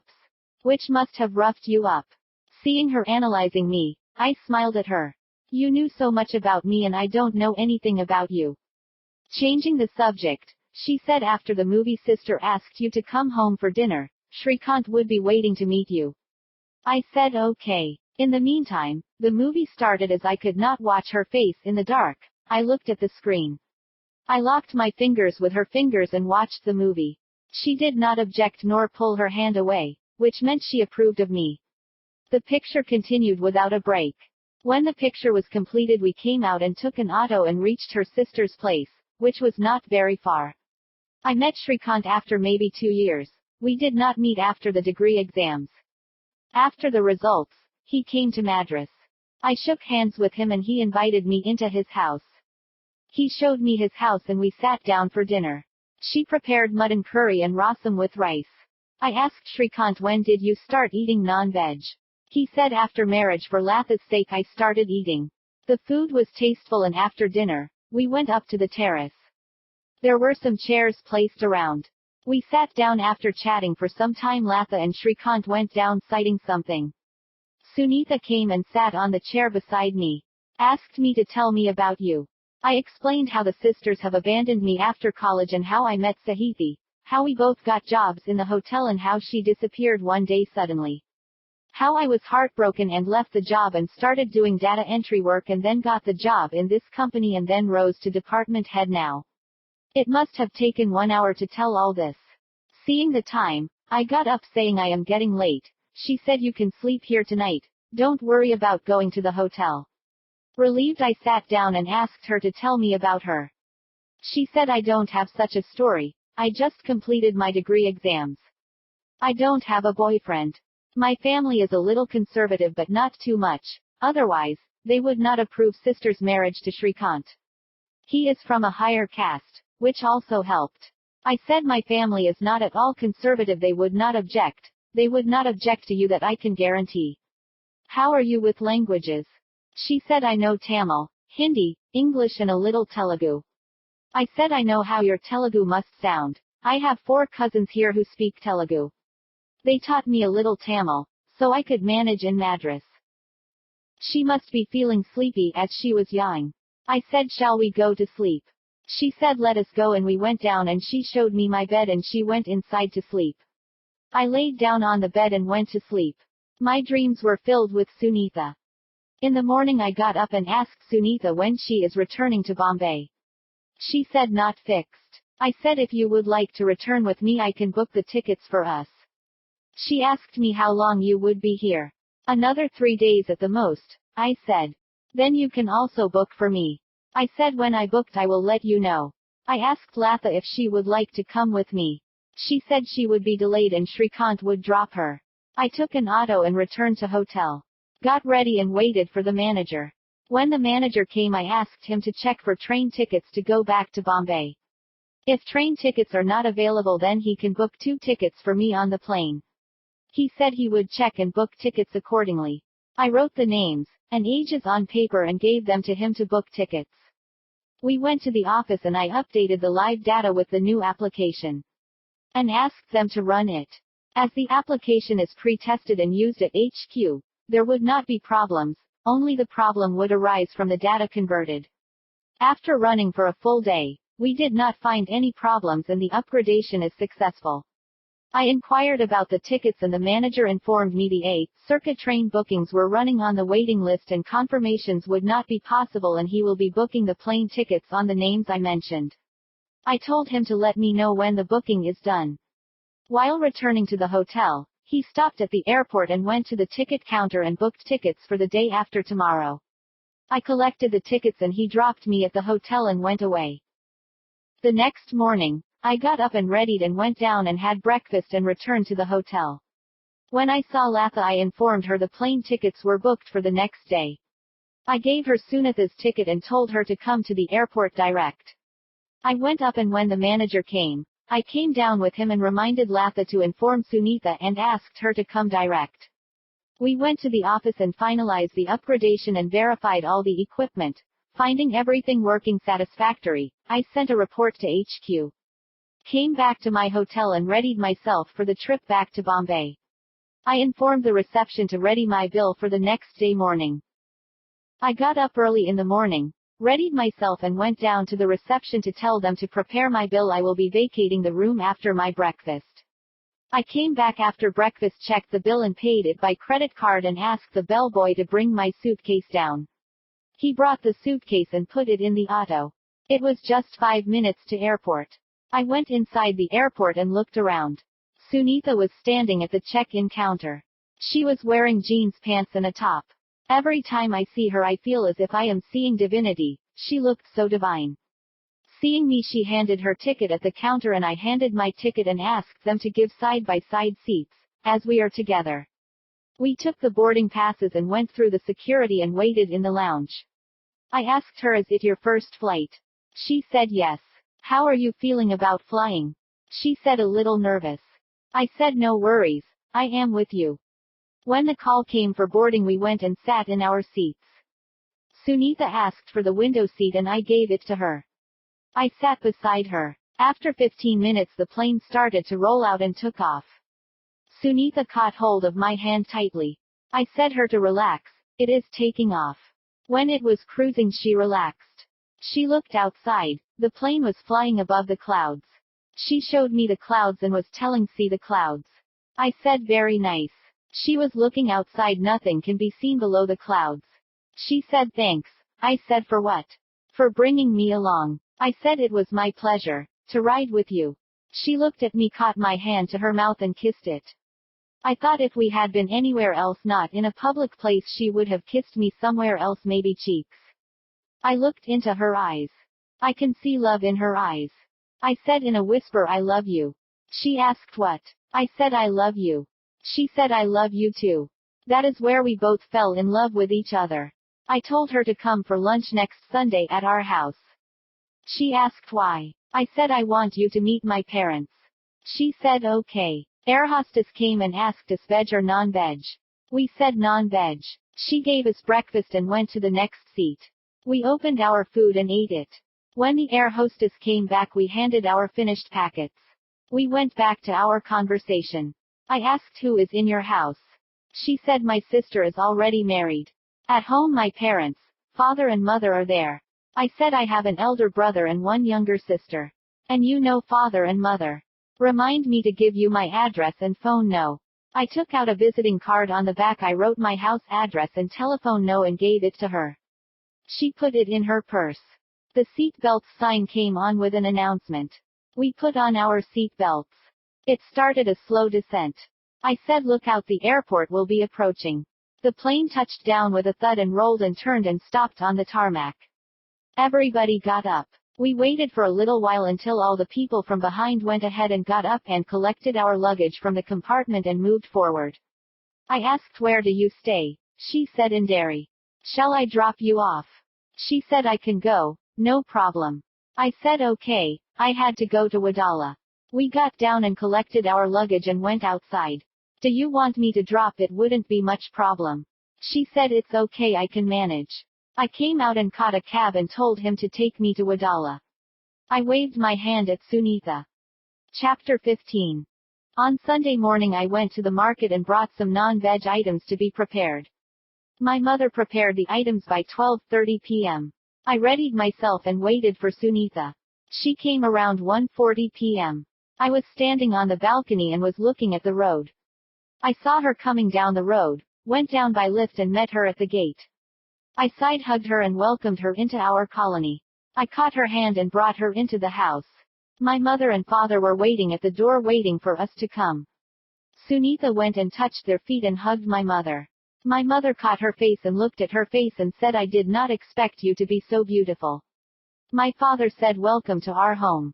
My mother caught her by hand and took her inside and sat her on the sofa and sat beside her. My father went and sat opposite her. I sat on the side sofa. My father said her to tell something about yourself. I just completed my degree and applied for the job of air hostess and I had to go to Delhi next week for training. I think Kumar is my lucky charm. I met him and the next day I got job confirmation. How long would be the training? Asked my father. She said it would be for 6 months. So, you will be away for 6 months, said my mother. Yes, she replied. I felt a little sad that she would be away for 6 months. We sat down for lunch. My mother sat beside Sunitha and said to her have this and was serving her plate. I have not seen her serving food to anyone like that. It seems she took a liking to Sunitha. We finished lunch and came and sat on the sofa. How was the food? My mother asked. She replied I liked it very much, it reminded me of my grandmother's food. I asked her when are you leaving for Delhi? She replied next Sunday. I said I might be going to Noida in the next fortnight. Can I able to see you there? I asked her. She replied it might be possible, I don't know. I said I hope I could meet you there. I have just met you and you will be going away for 6 months, showing regret in my voice. She said 6 months will fly away in no time. When can we meet your parents? My father asked her. She said give me a date and I will fix it with my parents and let you know. My father said I will check a good date and will let you know. I told her to give me a call tomorrow. She said sure. She chatted for some time and said she would like to go and got up. I said I will drop you at the station. I went with her to the Wadala station and stood outside the station and told her, I will be missing you for 6 months, I don't want to miss you for a day. After going there ring me and inform me where you will be staying. She left for her home by train. I came back to my home, thinking how much I will miss her. There is a saying, absence will make the heart grow fonder. Will that happen or will, out of sight out of mind, or will she forget me? We only met last week and we have met only twice or thrice. She is so beautiful she can get any man she likes. Did she have a real love for me?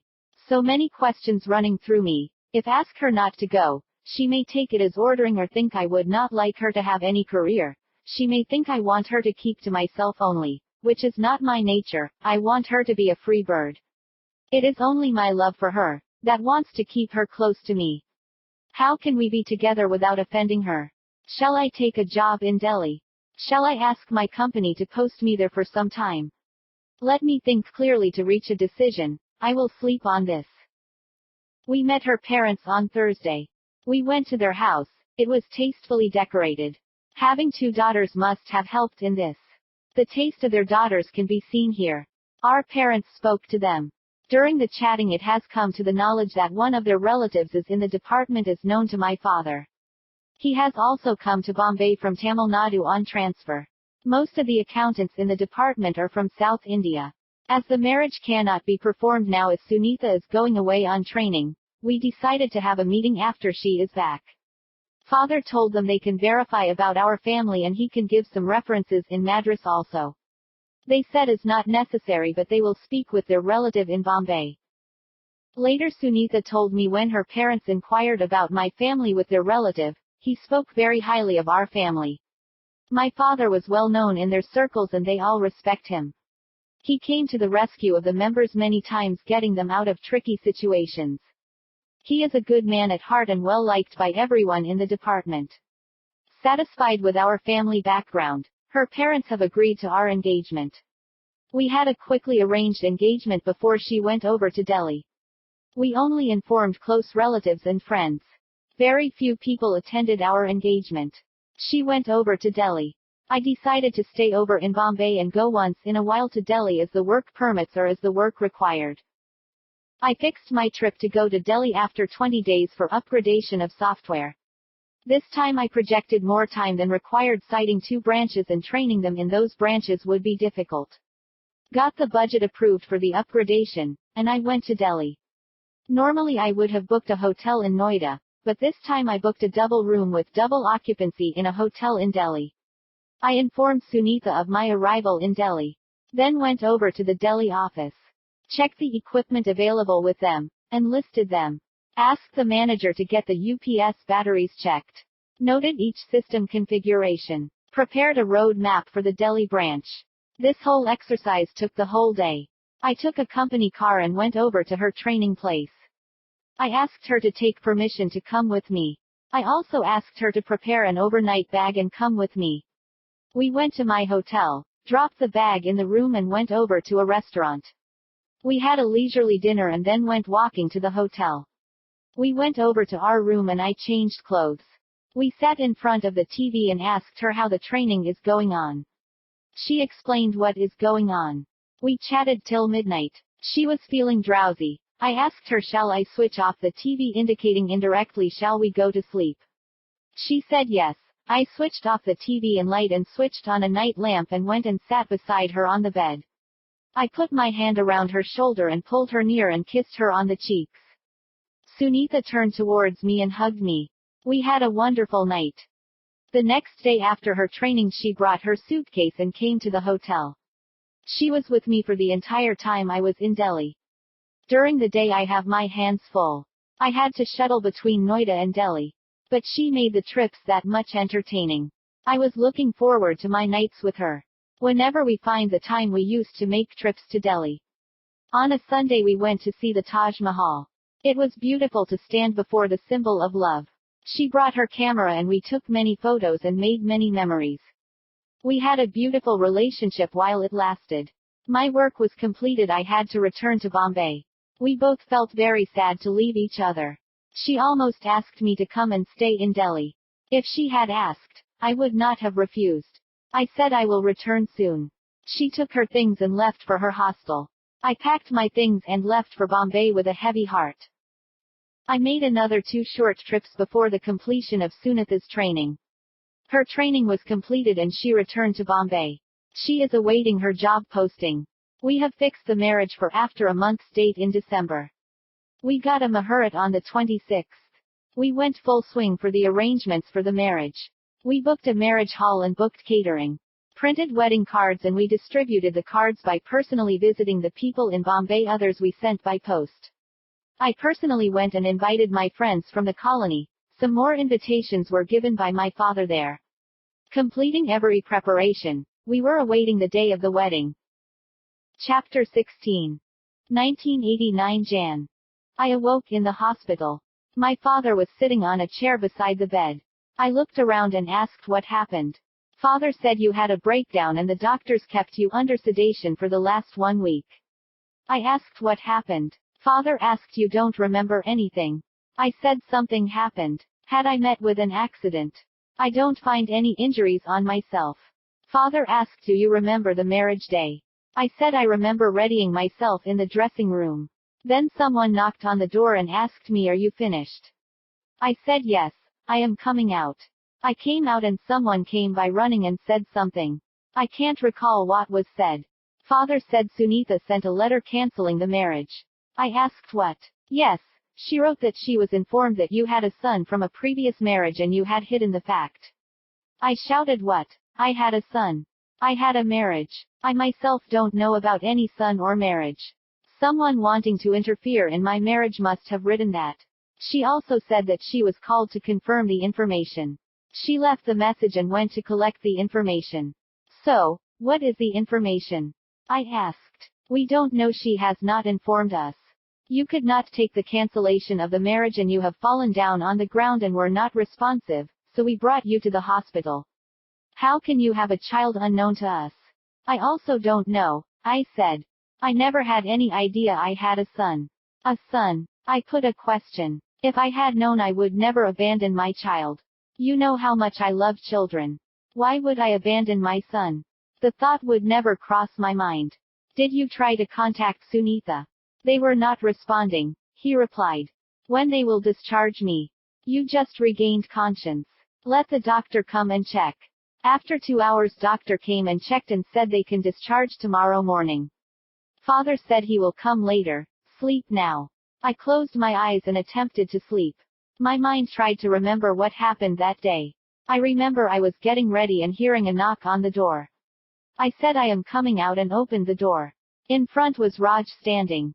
I saw Sunitha's cousin coming by running towards me with a letter in his hand. He handed me the letter from Sunitha. In the letter what I could remember was that she has received an anonymous letter stating that your would-be Kumar has a son from a previous relationship. If you want the proof of such a child, she needs to meet the person who has written the letter at a particular place and time. I will be going to visit the said person, and we should cancel the marriage until this matter is resolved. Then I could not remember anything. That must be the time I must have become unresponsive. I opened my eyes and looked around. No one was there. I gathered little energy and tried to sit up, could not do, and rang the bell beside the bed. A nurse came into the room. She has a square face. I remember seeing her previously. I said, can you adjust the bed a little? She raised the bed at head level. I adjusted my sitting position and asked, can I have something to drink? She gave me a little water, and I drank. She asked, do you want something to eat? Yes, if you can get it. She lifted the receiver and ordered something from the canteen. I asked her, did Sunitha came to visit me? She asked, Sunitha, your fiancé? I said yes. She said no, their family has not contacted your family. She asked what happened. I said someone wrote to her that I had a son and she left the marriage at the last minute. You had a son, really? Until this minute I don't know I had a son. I never laid my eyes on him or no one told me that I had a son. How can I know? She looked at me with concern on her face and said, call me if you need anything. I will get your food. She went and brought me 2 slices of bread and milk. I dipped the bread pieces in milk and had them. Balance milk I drank up. She took the glass and plate and went away. After having something in my stomach, I had little energy. My father left a newspaper on the stand beside the bed. I picked the paper and went through it. By the time I finished, my mother and sister came into the room. Mother asked, how are you feeling? I said, a little better. I don't know if it could happen to me. Me a son. How could I have a son without my knowledge? Mother said, as much as I know, you would not hide such a thing. We always encourage you to tell whatever is in your mind. My mind went into overdrive. I thought with whom I had a physical relationship. Sunitha for the last year. Who else? None I could remember. Only Sahithi, but she disappeared without a trace. Did she become pregnant with our night in Delhi? If she was pregnant, why she did not come to me? It was not a one-night stand. I knew her for quite some time. We were in love with each other. The only chance that she could be pregnant and without informing me she disappeared. Why? What could have happened that made her disappear? Where did she go? If I had a son, what age he would be? I thought when went to Delhi for our interviews when she could have conceived. So, if I calculate he would be around 2 years of age. Did she really have a child? Or is someone playing a cruel game with me? If someone trying to play a game, who could it be? So many questions and no answers. If her family is not reachable, I should contact Srikanth Latha. I asked the mother where is my phone book. She replied it must be at home. I need Srikanth Latha's phone number. Can you ask our father to check and call them? She said okay and sent her sister to call from a payphone. She came back and said I called father and informed him. I asked mother, do you have any books? She looked in the bag and bought out a book and gave it to me. Mother and I share a passion for books. They said they will take leave. You are well enough to come home and you will be discharged tomorrow. And they went away. I took the book my mother gave me and started reading it. After some time, the nurse came to give me some medicines. When I saw her, it came to my mind where I had seen her. I had a little accident on my leg and they performed a procedure on my leg. I had been hospitalized for a week and she was with another nurse and they were trainee nurses then. I remember her because she used to come and used to take my pulse and temperature for a long time. Sometimes she would catch my hand to take the pulse and hold it for some time and used to talk to the other nurse. I used to think she had a crush on me. I asked her, do you remember me? I had a leg procedure and you were a trainee nurse then. She said I remembered you when you were brought here. I thought you may not remember me. I said I remember you clearly. How can I forget such a unique face? I remember you and the other nurse. You both used to visit us. I remember you clearly. You used to hold my hand on the pretext of checking my pulse. She blushed a little. She asked, do you want to eat something? I asked her, do you have any fruits? She looked around and brought me an apple. I said thanks, please clean it and give it to me. She cleaned it with water and gave it to me. I took a bite and said that must be 4 or 5 years ago. Now, are you a staff nurse? Yes, she replied. Normally I don't forget faces, I forget names. I was not myself when I was awakened, that is why I couldn't recollect you.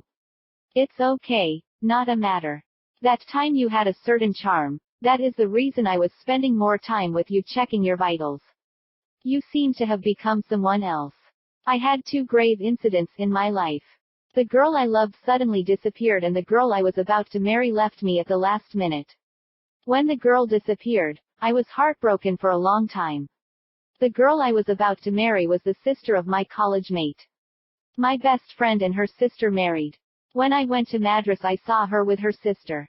It was love at first sight for me. Was she so beautiful? She asked. Stunningly beautiful, I replied. When I first saw her, I was dumbstruck. Now nobody knows what happened to her. We could not contact their family. I hope some information will come to light. After some time, my father came and informed me that he had spoken with Latha and they did not have any idea where she is. When the marriage was cancelled they immediately went back to Madras. Chapter 17. After another week Sunitha returned with a 2 years boy in her hand. She told in detail the story of Sahithi. When her family came to know of Sahithi's pregnancy, they vacated the house they were living in and went away to their village. In the village, they told everyone that Sahithi was married and now became a widow as her husband had died in an accident and she was 3 months pregnant, so they brought her there. She could not live in Bombay with the thoughts of her husband. After giving birth to a boy she died during childbirth. Her parents tried to raise the boy, but after the death of their daughter, they want the boy to be with his father. When they came to know that his father is going to get married they called the bride to come and collect the boy. When she reached there Sahithi's mother was very ill and Sunitha waited there until Sahithi's mother recovered and brought the boy with her. I told her I am sorry, I have not realized she could be pregnant, it has never come to my mind. Sunitha said it is okay. They explained how they could not face neighbors and went away. They wanted to apologize for whatever grief they caused you by taking her away. They did not realize until after her death that they did a big mistake and they wanted to have their grandchild with the father after they lost his mother. Every day they regret that if they had not gone to the village, their daughter and his mother would be alive. They are very much ashamed of their actions. I asked Sunitha, what is your take on all this? She said, I will raise him as my son. I have promised his grandparents that I will look after him as my own son. So are you ready to be married? I asked. Let us get married, she replied. Chapter 18. Next month we married in a simple ceremony. She got a posting in Bombay and as per schedule needed to go to different cities. She will be traveling a lot, but she will be at home one day and traveling another day on alternate days. The boy was named Atul by his grandparents and registered in the birth register. The mother was named Sahiti and the father is Kumar. It was not required to take any legal steps to raise the kid. Everyone in the house looked after him at one time or another. Everybody loves him. He was accustomed to everyone. The only problem is Sunitha's irregular shifts.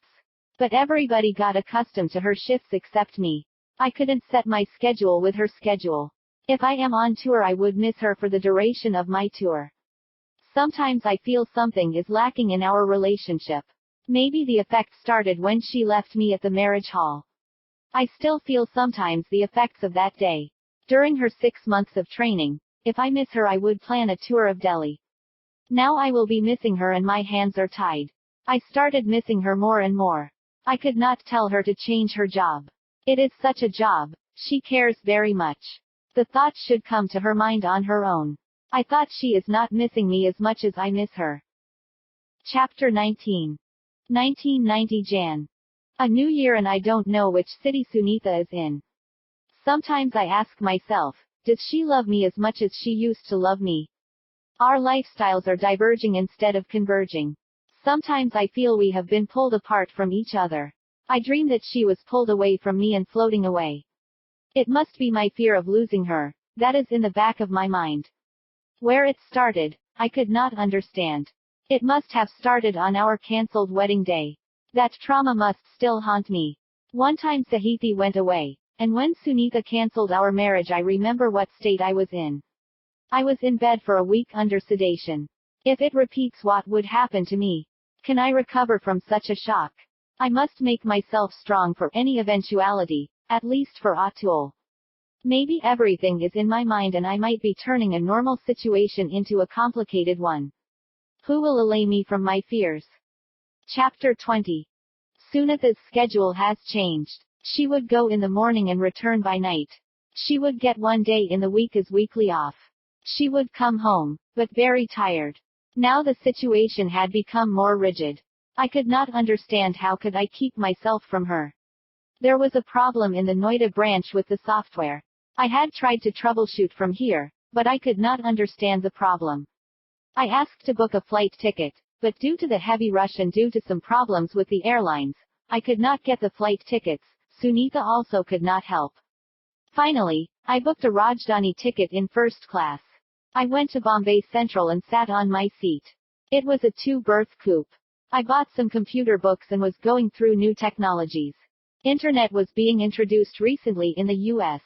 But connectivity was very difficult. You need a telephone line and connect through a modem, and the connections were very slow. The cabin door opened and a lady came inside the coupe.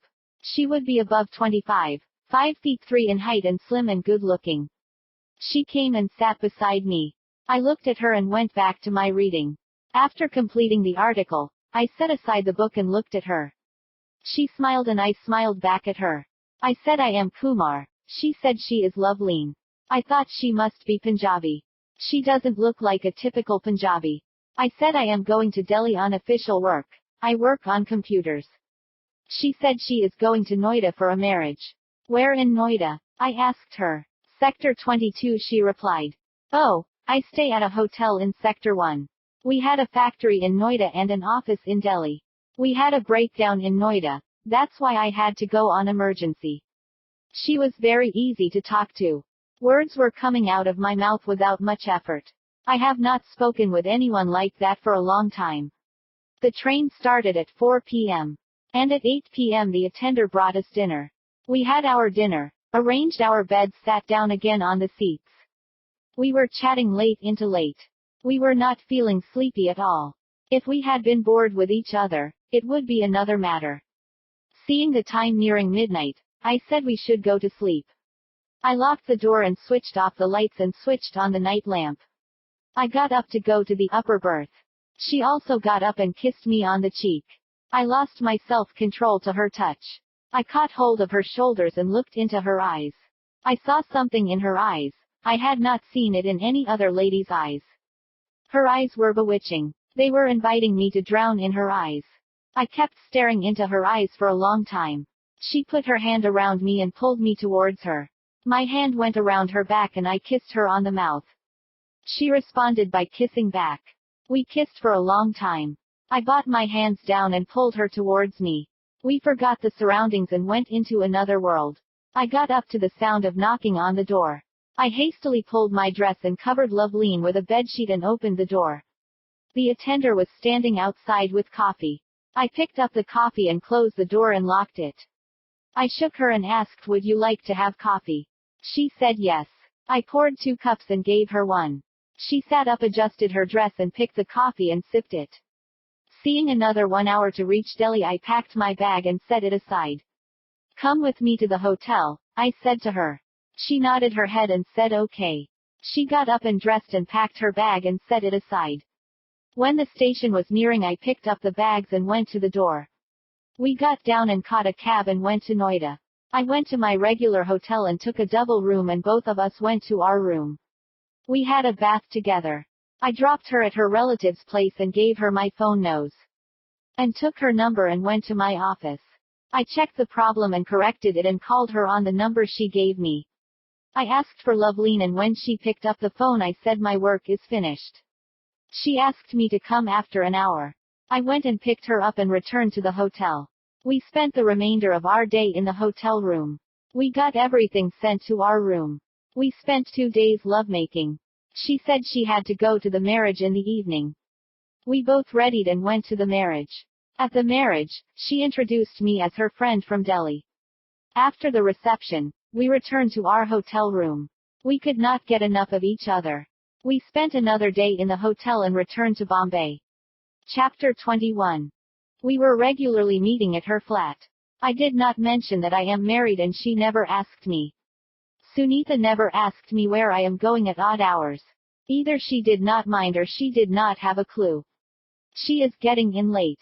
We are growing further apart day by day. We are only staying in one house and never living together. Sometimes I wondered if she was having her own affair. Then I thought, if I am having an affair, that does not mean she is having one. One thing is, she is too much concentrating on her career and ignoring me.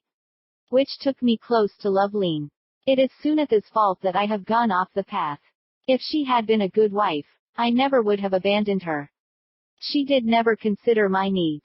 Why should she take these daily schedules, when she could have continued with alternate day schedules? No, she had to take up more work. For what? Money. I never asked her what she is earning and what she is doing with it. She has let me down. She has let down my love. She let down my son. Let down everyone at home. She only thinks about her work. I don't think Atul ever sees her these days. She has broken the promise she had given to his grandparents. I could not bear seeing him searching for her when he woke up. She will not be there when he goes to sleep. 6 months passed since I and Loveline met on the train. Sometimes, I would spend the nights there. Sunitha is oblivious to my deeds, or rather my misdeeds. She never asked me where I am spending my nights. Or it seems she did not care. She seems to be so self-centered in her own life, that she forgot that there is a person by name of Kumar in her life. Our timing is such that we are hardly meeting in our own house. Chapter 22. 1991 Jan. 9 months since I Loveline been together. I did not know much about her. But we are together, that is enough for me. I was so much involved with her, that I forgot I had a son and a wife. Sometimes I would not go to the house at all for days together. That too only to have a look at my son. I have not met Sunitha for at least a month. Nobody seems to care. That is what I thought until father brought the matter up.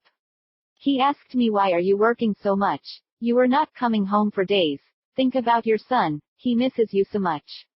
I said I am working on starting a firm, so I could not get enough time to come and go, and I am sleeping in my office. This is the first time I lied to my father about my relations. The lie was not about starting a firm, I lied about sleeping in the office. In fact, I was sleeping in Loveline's flat. She never inquired where was my house. I made her house my second home. One day suddenly Loveline asked me to let us have kids. Surprised, I asked her, you want kids? She said yes. I asked, do we need to get married? No, I want kids without marriage, she said. If you really want kids you can have. I will support you fully. Are you on pills? I asked. She did not reply to that but said thanks for your support. I thought if she wanted kids it is her prerogative. If she wanted any support I will provide it. If she wanted the kids to have their father's name, I will provide it. If she wanted money or any other support I am ready to provide it. I would love to have her child in my hands. Atul, I did not see him until 2 years. I don't know how it feels to have your own kid in your own hands when he is out of his mother's womb. I didn't think Sunitha is ready to have kids in the present situation. We got an order for software from the vendor of the present company. I customized the software to his need and installed it in his system, which has taken at least a month. I was a little busy with the work and we have not appointed any staff or developers yet. During this time Loveline matter has taken a little back seat. After a week I went to meet Loveline. I said, sorry love, due to finalizing the application I had no time to meet you. I hope you have not been disappointed. She said it's okay. She came to me and kissed me. I understood what she wanted. Due to heavy work Sunitha took ill and was advised bed rest by the doctor. So instead of going to Loveline, I kept at home and looked after her. I said to Loveline that my mother was sick, so I couldn't meet her. Another lie, I know. I know it won't be long before everything comes out. I was hoping it would never happen. I want to delay the inevitable. I would like to stretch this affair as long as possible. In September, she gave me the good news that Loveline is pregnant with my child. I asked her once more would she like to marry. I would not want her to bring her child into this world as a bastard. She said don't worry, I won't hold you responsible. As months progressed she would ask me to keep my distance as advised by the doctor. Slowly I cut down going to her house. I would go and check her status and would leave after some time. Chapter 23. 1992 Jan. Now Loveline is 7 months pregnant. I was going to her house every day to check her status and would spend some time with her and the child in her womb. Loveline said she would be going to her mother's place as she needs someone close by at all times. I said okay. She said you can't come there but I would give you a call daily and give my health status. It is now the month of April. One day I got a call from the nurse that Loveline has given birth to a baby boy and I could come and visit her at the hospital. I took the details of the hospital and went running there. She was sitting on the bed with her son in her lap. An older lady and a man were there in the room. She introduced me as her best friend and the older woman is her mother and the man is her husband. I took the baby in my hands and looked at him. He has mixed looks of mine and Loveline's. He got her color and my features. After a month she called me to her flat. I went there and she kissed me and said thanks for giving me a son. You have not asked me about my marital status. I did not say anything. If you had asked me I might have told you about my marriage. We have been trying to have kids for the last 7 years and could not get any kids. My husband had a problem, so I thought of asking for your help. I said I am sorry I did not inform you about my marriage and I had a son from a previous relationship. She said I knew everything about you. Sunitha is my best friend. When the doctor's report came about my husband I spoke to Sunitha and told her I would like to divorce my husband as he couldn't give me children.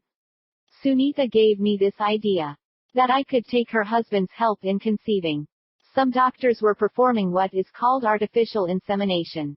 I could try that. When she showed me your photo, I was surprised. I thought that God has sent you to me for this purpose only. After speaking to Sunitha, I asked you to give me kids. She has permitted it without knowing our relationship. That's why I have gone ahead with this. Sorry I did not tell you my real intentions. Even though my husband is listed as the father on the birth certificate, you will always be his real father. I would not rob you of that. The love story with Loveleen ended that way, but our relationship has not ended.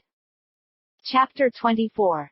From the time she was sick, Sunitha has changed her work schedule. Now she started spending more time with us. Atul was also happy. Now he is in UKG. I also started to spend more time with her. We were a happy family after a long time. I asked Sunitha, do you want a baby of her own? I want a baby, but for the time being, I have Atul to look after.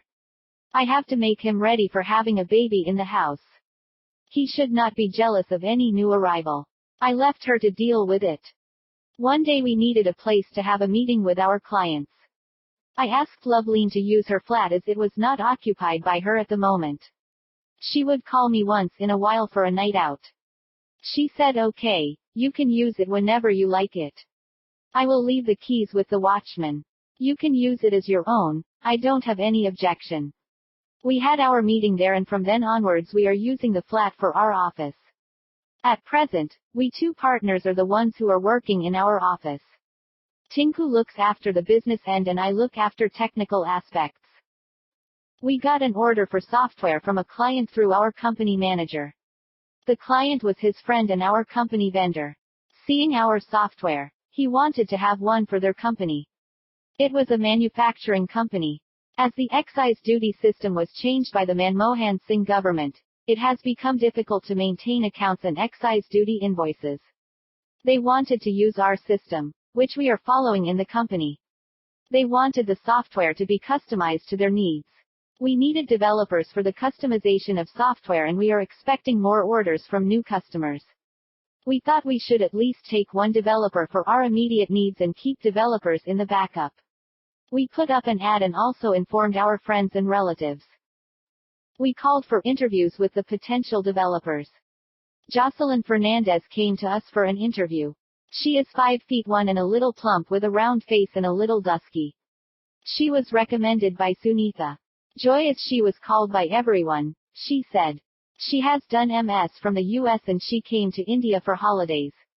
She is good friends with Sunitha, and when she heard that she was in India asked her to meet her. When she met her, she said she wanted to look for work. Sunitha said as I was in the software field, I would help her. I called her for an interview. After the interview, I gave her a module on our software and asked her to make some changes. She not only made the required changes, but she also found some bugs in the software, which escaped my attention. I thought she was suitable, and in consultation with Tinku, I offered her a developer's position with our firm. I was working closely with Joy. At first, I was keeping a close watch of her work and checked every change she was making. As time passed, I found her to be better than me at coding. I gave her full access and let her work in her own way. By the end of the year, she made the software into one of its kind. It can be customized to any customer with minimal changes. She turned the software into a product. In appreciation of her efforts, I offered her a percentage of the proceeds of the orders. Chapter 25. 1993 Jan. We got orders from another 3 firms for our software to be implemented by March end, to be started using from the new financial year. We were operating from Loveleen's flat. If we expand our operations by appointing more developers, we need to have bigger offices. Over that the flat is not suitable for commercial operations. Until now we are only operating on a small scale running from a flat. We took an office space keeping in mind our future operations. Now we need a receptionist. I asked Sunitha if she knew anyone for that position. She said she will check. I also asked Raj for anyone. He said Harry's wife Susan is looking for a job and she would be suitable. I interviewed her and found her suitable. I appointed her as a receptionist. She also said she will look after the accounts. We brought a car for our operations of the firm. Joy needed to visit many firms for installing an upgradation of software. I appointed a driver for the car and I put it for her use, and we can also use it for our personal uses. Our business is booming and Joy has become an integral part of our operations. Tinku's work became collections. Instead of bringing in new business, he had to spend all his time following up on collections. We were getting business more than we can handle. We appointed another developer, Naveen, and put him under Joy, and we elevated her to team lead position. I called Loveleen and said we don't need her flat. She said to keep the flat for your use. No need to return the keys. I asked her how is the baby. She said to come for his first birthday. He is named Dhruv. I met him 2 months back. He is shaping in Loveleen's features. Nobody will say he is my son. We all went to Dhruv's first birthday. She has celebrated his birthday at a 5-star hotel. I took the boy in my hands and looked at his face. Even though he was in Loveleen's likeness, there is something in him of my genes. He will become a leader and an intelligent guy. I am sure of it. I blessed him and handed him to Loveleen and gave her the presents I brought for him. One by one our staff and Tinku have come and congratulated her and handed their presents. Cake cutting was performed and we went to the bar. I took a drink, went and sat down. Sunitha came and sat down. She asked, how is your son? I said he looked good. He doesn't look like my son. Joy came and joined us. She spoke to Sunitha and said thanks for giving her this opportunity. Sunitha said you are welcome. How is the work? Joy said it little hectic, but I am enjoying it. Kumar has provided me with transportation, which is reducing stress for me. Sunitha asked Joy, did you have a boyfriend? Joy said when I was in the US a senior tried to befriend me but I came here and did not return there. If I had gone back, I might have a boyfriend.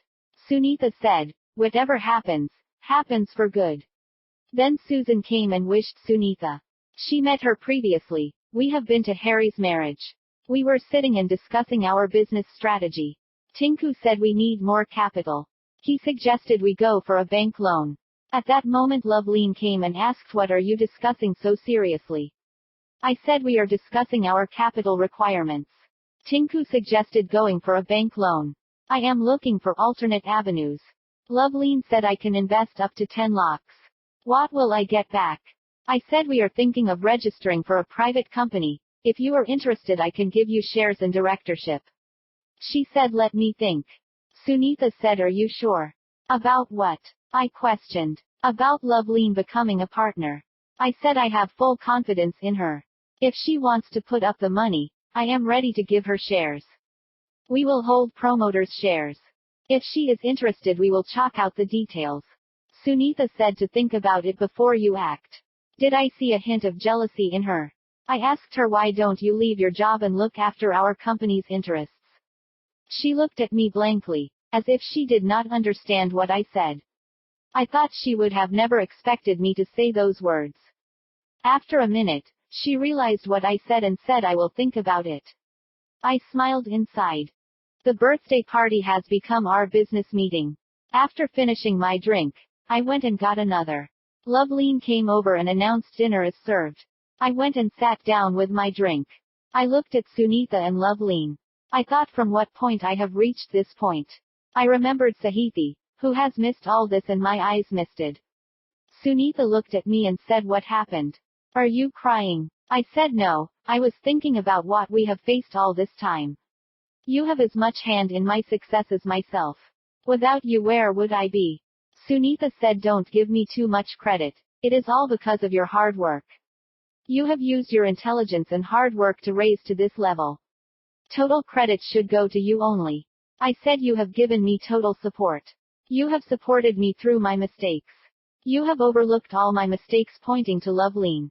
Sunitha said she had supported you at your weakest point, pointing at Loveleen.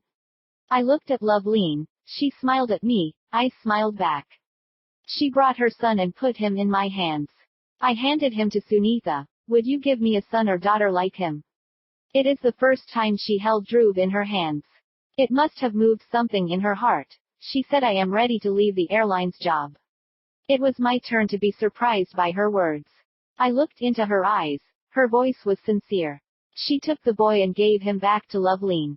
She came back and said to me I want kids. I said finally have you decided to have kids? She said yes. We went and had our dinner. I went out to have a fag. Naveen approached me and called me sir. I said yes. He said, sir, I suspect Joy has been cheating the company. I asked him how. She is installing the software at places we don't have a contract. I said okay, I will look into it. He went away. I thought a minute, snubbed the fag and went inside.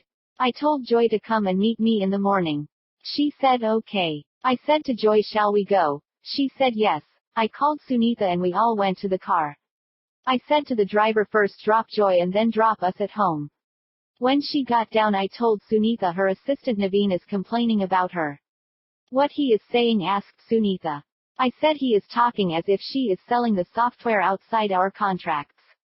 I don't think she would do that. I am giving her a percentage from the beginning. Why would she do that? Yes, I know her for a long time. She is not the type of girl. Her parents had a lot of money. But she would not act like that. Instead of Loveleen, she could have invested the money. Because you have not asked her, she would not offer. I thought of what she told me. Chapter 26. When I entered the office, Joy was waiting in my office. She must have anticipated or might have seen my and Naveen's interaction. She got up from her seat and said, sir, you wanted to see me. I said, sit down. I sat down on my chair and looked at her hard. I asked her, how do you find the work here? She said, I am very happy here. I couldn't get a better starting for my career. You have given me full autonomy to work according to customers' requirements. You have never asked me why I am doing this or that. I said that is because I never received a single complaint from any client. How do you like to be part of management? I can give you the offer I gave Loveleen. You know the relationship I have with Loveleen. She said she gave you her flat for running our office. I said not just that she was close to my heart. I would do anything for her happiness. She would do anything in her power to help me. You are also close to my heart. I have full confidence in you, so I am offering you the same. If you can put up shares, I would offer you the same. Whatever you can put up. No problem, as for your shares you would receive a dividend. She said, let me speak to my parents. If they wish, I would think about it. I said okay, but in the meantime, you take care of Naveen. He does not seem reliable. Please ensure he has not taken the backup of our software. She said okay, sir. I will come back to you with my reply.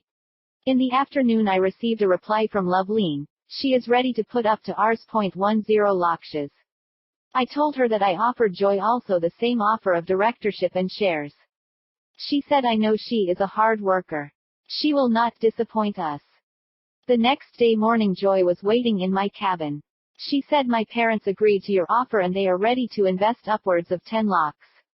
How much would you like to accept? I said, we are offering preferential shares at par now. I and Tinku will have promoters' shares and you and Loveleen will have preferential shares at par with what you invest. It will be your company as much as ours.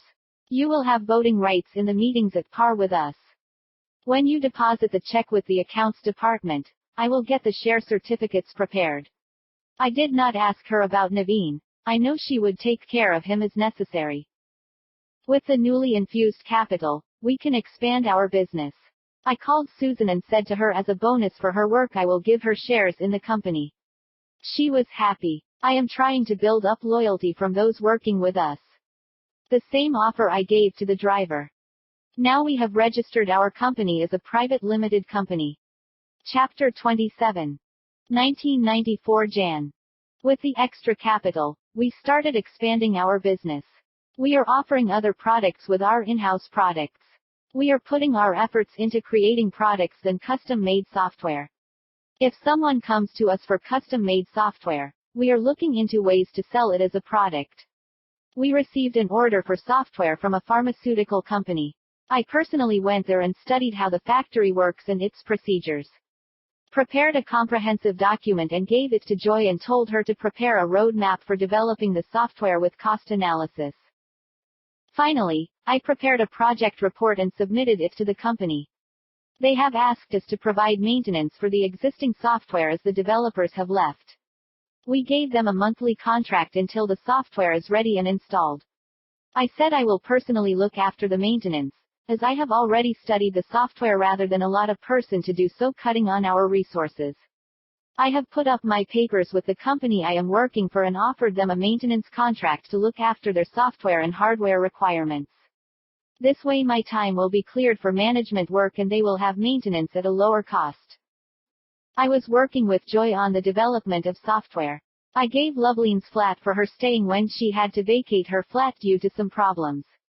Whenever I enter the flat, Loveline's memories flood my brain and heart. I still love her as I loved her when I first saw her. I love Sunitha. I love Sahithi. I also love Loveline. I have a big heart and I have space for every one of them. As Sahithi's position in my heart as Atul's mom, her position is also as my first true love. She has inspired me to do great things. She is also the reason I am in this position. Maybe her going away is also could be the reason. Because of her I learned typing and shorthand and joined as steno. It is her missing is the reason I left the steno work and joined data entry and became the software developer. Directly or indirectly Sahithi is the reason I am in this position. Both Sunitha and Loveline are also responsible for my rise. Sunitha is too busy and Loveline has come close to me and she helped us by giving her flat for use of our company. She is now helping by investing with us. As directors, they are also influencing us in the day-to-day operations. Now Sunitha is fully working director with our company. She is looking after operations. I am looking after development. Tinku looks after sales and collections and Sunitha is looking after operations and finances. She has a knack for finance management, which I found out after I gave her a charge. Joy is looking after product management. She has to find new products to be introduced. She has to prepare project reports and put them in front of the board. After discussing thoroughly, the board will vote on the development or scrape the product. Until now none of her proposals has been rejected. This way we have organized our company. Under Joy, we have a team of developers who are only into developing products and services. I would look after maintenance with a team of implementation experts. These experts will install and customize the software for the use of clients. We have another team of maintenance experts. Their duty is only to maintain the software. Find the bugs reported by clients to the product team and get them rectified and update the clients. Overall mine is a tricky job. I have to monitor the staff under me regularly and take daily reports from them. These people are always on the move. They have to visit clients. As I have previous experience with this kind of work, it has become easy for me to monitor them and influence them to perform. They are not as experienced as the development team but they are an integral part of our company team. If the maintenance team is not available I can use implementation team members in their place. This way I could maximize the working hours of the staff under me. As the senior director, I was checking the progress of the members of the development team under Joy. One name caught my eye, Naveen. I thought I had asked Joy to deal with him. I called him and he came to my cabin. I told him to sit down and asked him how they work here. He said it is good. What about the complaint you gave against Joy? He said sorry sir, it was my mistake. She was installing trial packs for customers for 1 month's trial. After the trial expires the software would not work. If they want to continue to use they have to buy a license for using the software. It was my mistake, sir. She spoke to me and gave me a second chance. I am very grateful for her gesture. I said you know why she is a director now. She thinks of this company as her own and works for it from the beginning. Seeing her dedication, I gave her the position. I may have been the creator of the software products. She has improved them tremendously and made them into the product it is now. You understand one thing, hard work is always paying off. When you spoke to me that day, I asked her to deal with you. I meant to say terminate you. I want her to deal as she seems fit and she gave you another chance. I hope you are using the chance for good. He said yes sir, I have mended my ways. I understood being spoon would not pay here as would have anywhere else. I told him you can go, remember what I said. I went back to the profiles of the development staff and their contributions to the development team. From what I have seen she has chosen her team well. Each one of them was good in one field. Combined strength is what is running the development team. I checked each one and was satisfied the team is working to their full potential. Next, I looked at the other staff. Susan is now looking after accounts. Another girl was appointed as a receptionist. She would also look after filing. Next, operations and finance. Sunitha retained the HR department and gave salaries to Susan. She has an assistant named Rita working under her. Rita would coordinate with all the departments and collect information. I checked the finances with the company. We have enough liquid assets to run the company for 6 months. Assets mainly consist of computers, servers and furniture. Goodwill showed as part of the assets as our contribution as promoters. Capital consists of preferential shares of mine, Tinku, Sunitha, Loveleen and Joy. Normal shares were allotted to Susan, the driver and other staff which were blocked for a period of 5 years. These will be given to the staff after the completion of 5 years of their service. It will prevent attrition. If anyone leaves, it will go back to the pool. Every year we add more shares to the pool. Finance-wise, our company is strong. The overall status of the company is good. Next, I looked at the outstandings. I looked at very old outstandings. They seem unrecoverable. I put a note to the accounts department to write off them. The latest outstandings seem to be recoverable before year end. After reviewing everything, I find the firm is going in the right direction. I called Joy and spoke to her about Naveen. She said I knew he was questioning my methods, but it was my prerogative to act as I seem fit. You have given me free hand. But I thought I would explain to him the procedure and let him make his own decision. If he had again approached you, I would have sacked him. Instead, he supported my decision and helped in putting locks in the software. It helped us in using the licensing method for our software. I said I appreciate what you have done. I reviewed the progress of the company. It is going as expected. Sales are good and outstandings are reasonable. Everything looks good. I will put my report in front of the board at the next meeting. If you need to put any points in the board meeting, please let me know. She said I will look into the pending matters. I said, so what is happening in your life? How is the new flat? She said it is nice to convert back from office to home. I asked what are thinking about the future. She replied, I have a nagging feeling in my mind. If I marry, it would end in disaster. I said, give it some time, everything will work out. Come with us for an outing on Sunday. We all will go someplace. She said, thanks, I will think about it. I called Loveleen and asked her to come for a children's outing. She agreed, and we all decided to go to Esselworld. I asked if anyone else wants to come, they can come with us.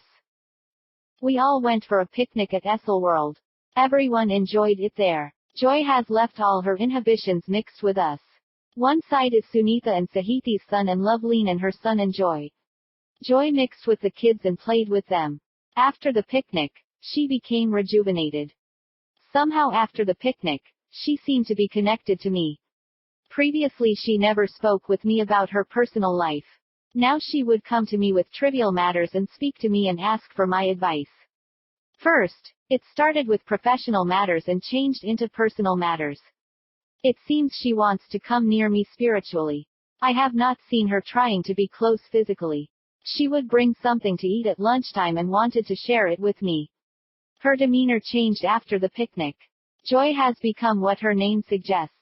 Also, with her colleagues, she was acting joyously. Chapter 28. One day she sprained her ankle and she could not move around. I took her to the doctor and had her leg bandaged and brought her back to the flat. I sat her on the sofa and asked if she likes to have anything, and she said no. I said I will have tea and went into the kitchen to prepare tea. She called and shouted she would like to have a cup. I prepared 2 cups of tea and brought them to her and placed them on a table in front of her. Sat down beside her and gave her 1 cup and took 1 cup for me. I asked her, are you comfortable? She said yes. I sipped my tea and looked at her. She was holding her cup in hand. Must be thinking something as she was not drinking her tea. I asked her what happened. She put her cup on the table and started crying. I put my hand on my shoulder and asked again what happened. She said, I don't have anyone. I am all alone. I feel like someone had ripped my heart. I feel so alone all the time. I can stay all alone here. I said, I am here now. Don't worry. She put her head on my shoulder and started crying. I put my hand on her head and rubbed it. She composed herself together and took her tea and started sipping. I took my tea and sipped. We sat sipping our tea for maybe 3 minutes. When finished, she put her cup on the table. I picked both the cups, took them to the kitchen and washed and put them aside and came back. She sat looking blankly at the wall. I sat beside her at a little distance so as not to disturb her. I looked at my hand. I don't know how to console her. I understand she feels alone. She might be feeling like everyone had abandoned her. I thought I should do something to console her. I moved near her and put her head on my shoulder and put my hand around her shoulder and pulled her closer to me. We sat like that for a long time. I looked at her face. She was sleeping peacefully. I stretched my hand and picked up the remote and switched on TV and decreased the sound. I put on something to watch and sat like that watching a movie with a low sound. She stirred a little and opened her eyes and moved her head from my shoulder and said sorry. I asked her why sorry. Don't feel bad. Everyone had those moments. When I had those moments, I would like to have someone I love close by. I am here for you. Don't worry. She picked up the remote and increased the sound a little and started watching the movie. It was a sentimental love story. The heroine was telling the hero to go to his wife, who is pregnant. He is saying he will not leave her at any cost. I felt as if the movie is reflecting my life from a different angle. We both sat staring at the TV with our own thoughts. After some time, I asked her if she would like to eat something. She was starting to get up, saying I will prepare something. I stopped her. You give your leg some rest. Don't move unnecessarily. I will prepare something. I went into the kitchen, put on some dal in the cooker and cleaned and kept rice aside. When the dal is cooked, I removed it and put the rice in the cooker. Put some tempering on the stove and added some tomatoes and added dal when the tomatoes cooked. By the time rice is cooked, I put them in a serving bowl and with 2 plates I brought them to the table. I served her some rice and dal and served myself some. I handed her a spoon and took one myself and started eating. She ate some dal rice and said, I don't know you were a cook. I said I am not a chef material, but I learned from my mother. The movie we were watching finished as the hero and heroine meet in the end. I switched the channel to some news. There were heavy rains and all transportation were affected. All local trains were stopped at various points. And waterlogging at various points. I know the waterlogging at King's Circle would prevent me from going home. I called home and said I could not make it home due to waterlogging. I asked for Sunitha and was told that she was sleeping as she was having a headache. I said okay, inform her when she woke up. I looked around the room. My memories with Loveleen flooded my mind. It was our love nest for me and Loveleen for some time. Thinking about her brought some hot flushes to my face. I went and sat down on the sofa and concentrated on the TV news. When the news finished, I changed the channel to Star TV. The Bold and Beautiful serial was coming. In that, the hero was on a bed in a coma. But he had gained a conscience and was acting as if in a coma and listening to the conversations around him. I laughed at the story and told Joy, can anyone act as if in a coma for so long? She asked, if I'm in a coma, what would you do? I was surprised by her question. I asked, what? Why would you be in a coma? If I were in a coma, what would you do? Honestly, I don't know, I said. Maybe I would sit with you and try to wake you up. I would speak to you. Until you come out of the coma. Maybe say some endearing words about you. Fearing the talks are going haywire, I changed the subject to official matters. The episode has been completed and another serial started. This serial was Wonder Years. In this, a boy was adopted. I switched channels and some Hindi songs were coming on. I let the songs play. I looked at the time, it is now 11 p.m. Do you want to go to sleep? I asked her. I would like to sit for some more time. Normally I would only go to sleep after 12. She moved a little closer to me and put her head on my shoulder and looked at the TV screen. It was a song from Devanand and Wahida Rehman's movie, Aaj Phir Jeena Ka Tamana Hai. Seeing the song, I felt Joy was telling me those words. I touched my head to her head, which was on my shoulder. She looked up at me. Our eyes locked. She turned her head and looked at the TV. I looked at her profile and thought she looked so beautiful. That song finished and another song started. This song was Jees Gully Mein Tera Gar Na Ho Balma. Rajesh Khanna was singing to Asha Parekh, sung by Mukesh. Asha Parekh was looking like a widow. They both were in a boat. Seeing the song, my heart become heavy with emotion. I switched off the TV. I asked Joy, shall I take you to the bedroom? She said please. I put her hand over my shoulder and half carried her into her bedroom. I took her to the bathroom and sat her and came back. When she called me, I led her to the bed.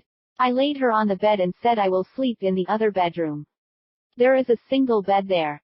She said if I want something you can't hear me. I said okay, I will bring the mattress from the other room. I went and brought the mattress and put it on the floor and put a bedsheet and a pillow on, switched off lights and put on a bed lamp and laid down. I looked at the ceiling fan. Thinking about my time with Loveline on the bed beside me. I felt hot in my body from her thoughts. I was about to doze off. I heard her voice and asked her what. She said give me some water. I gave her water and asked her you did not sleep. Sleep was not coming, she said. I sat on the mattress to lay down. She said come and sleep with me. I thought for a second and got up and put the pillow on the bed, laid down on the bed a little distance from her facing up. She caught my hand and went to sleep. I felt a little pressure on my hand.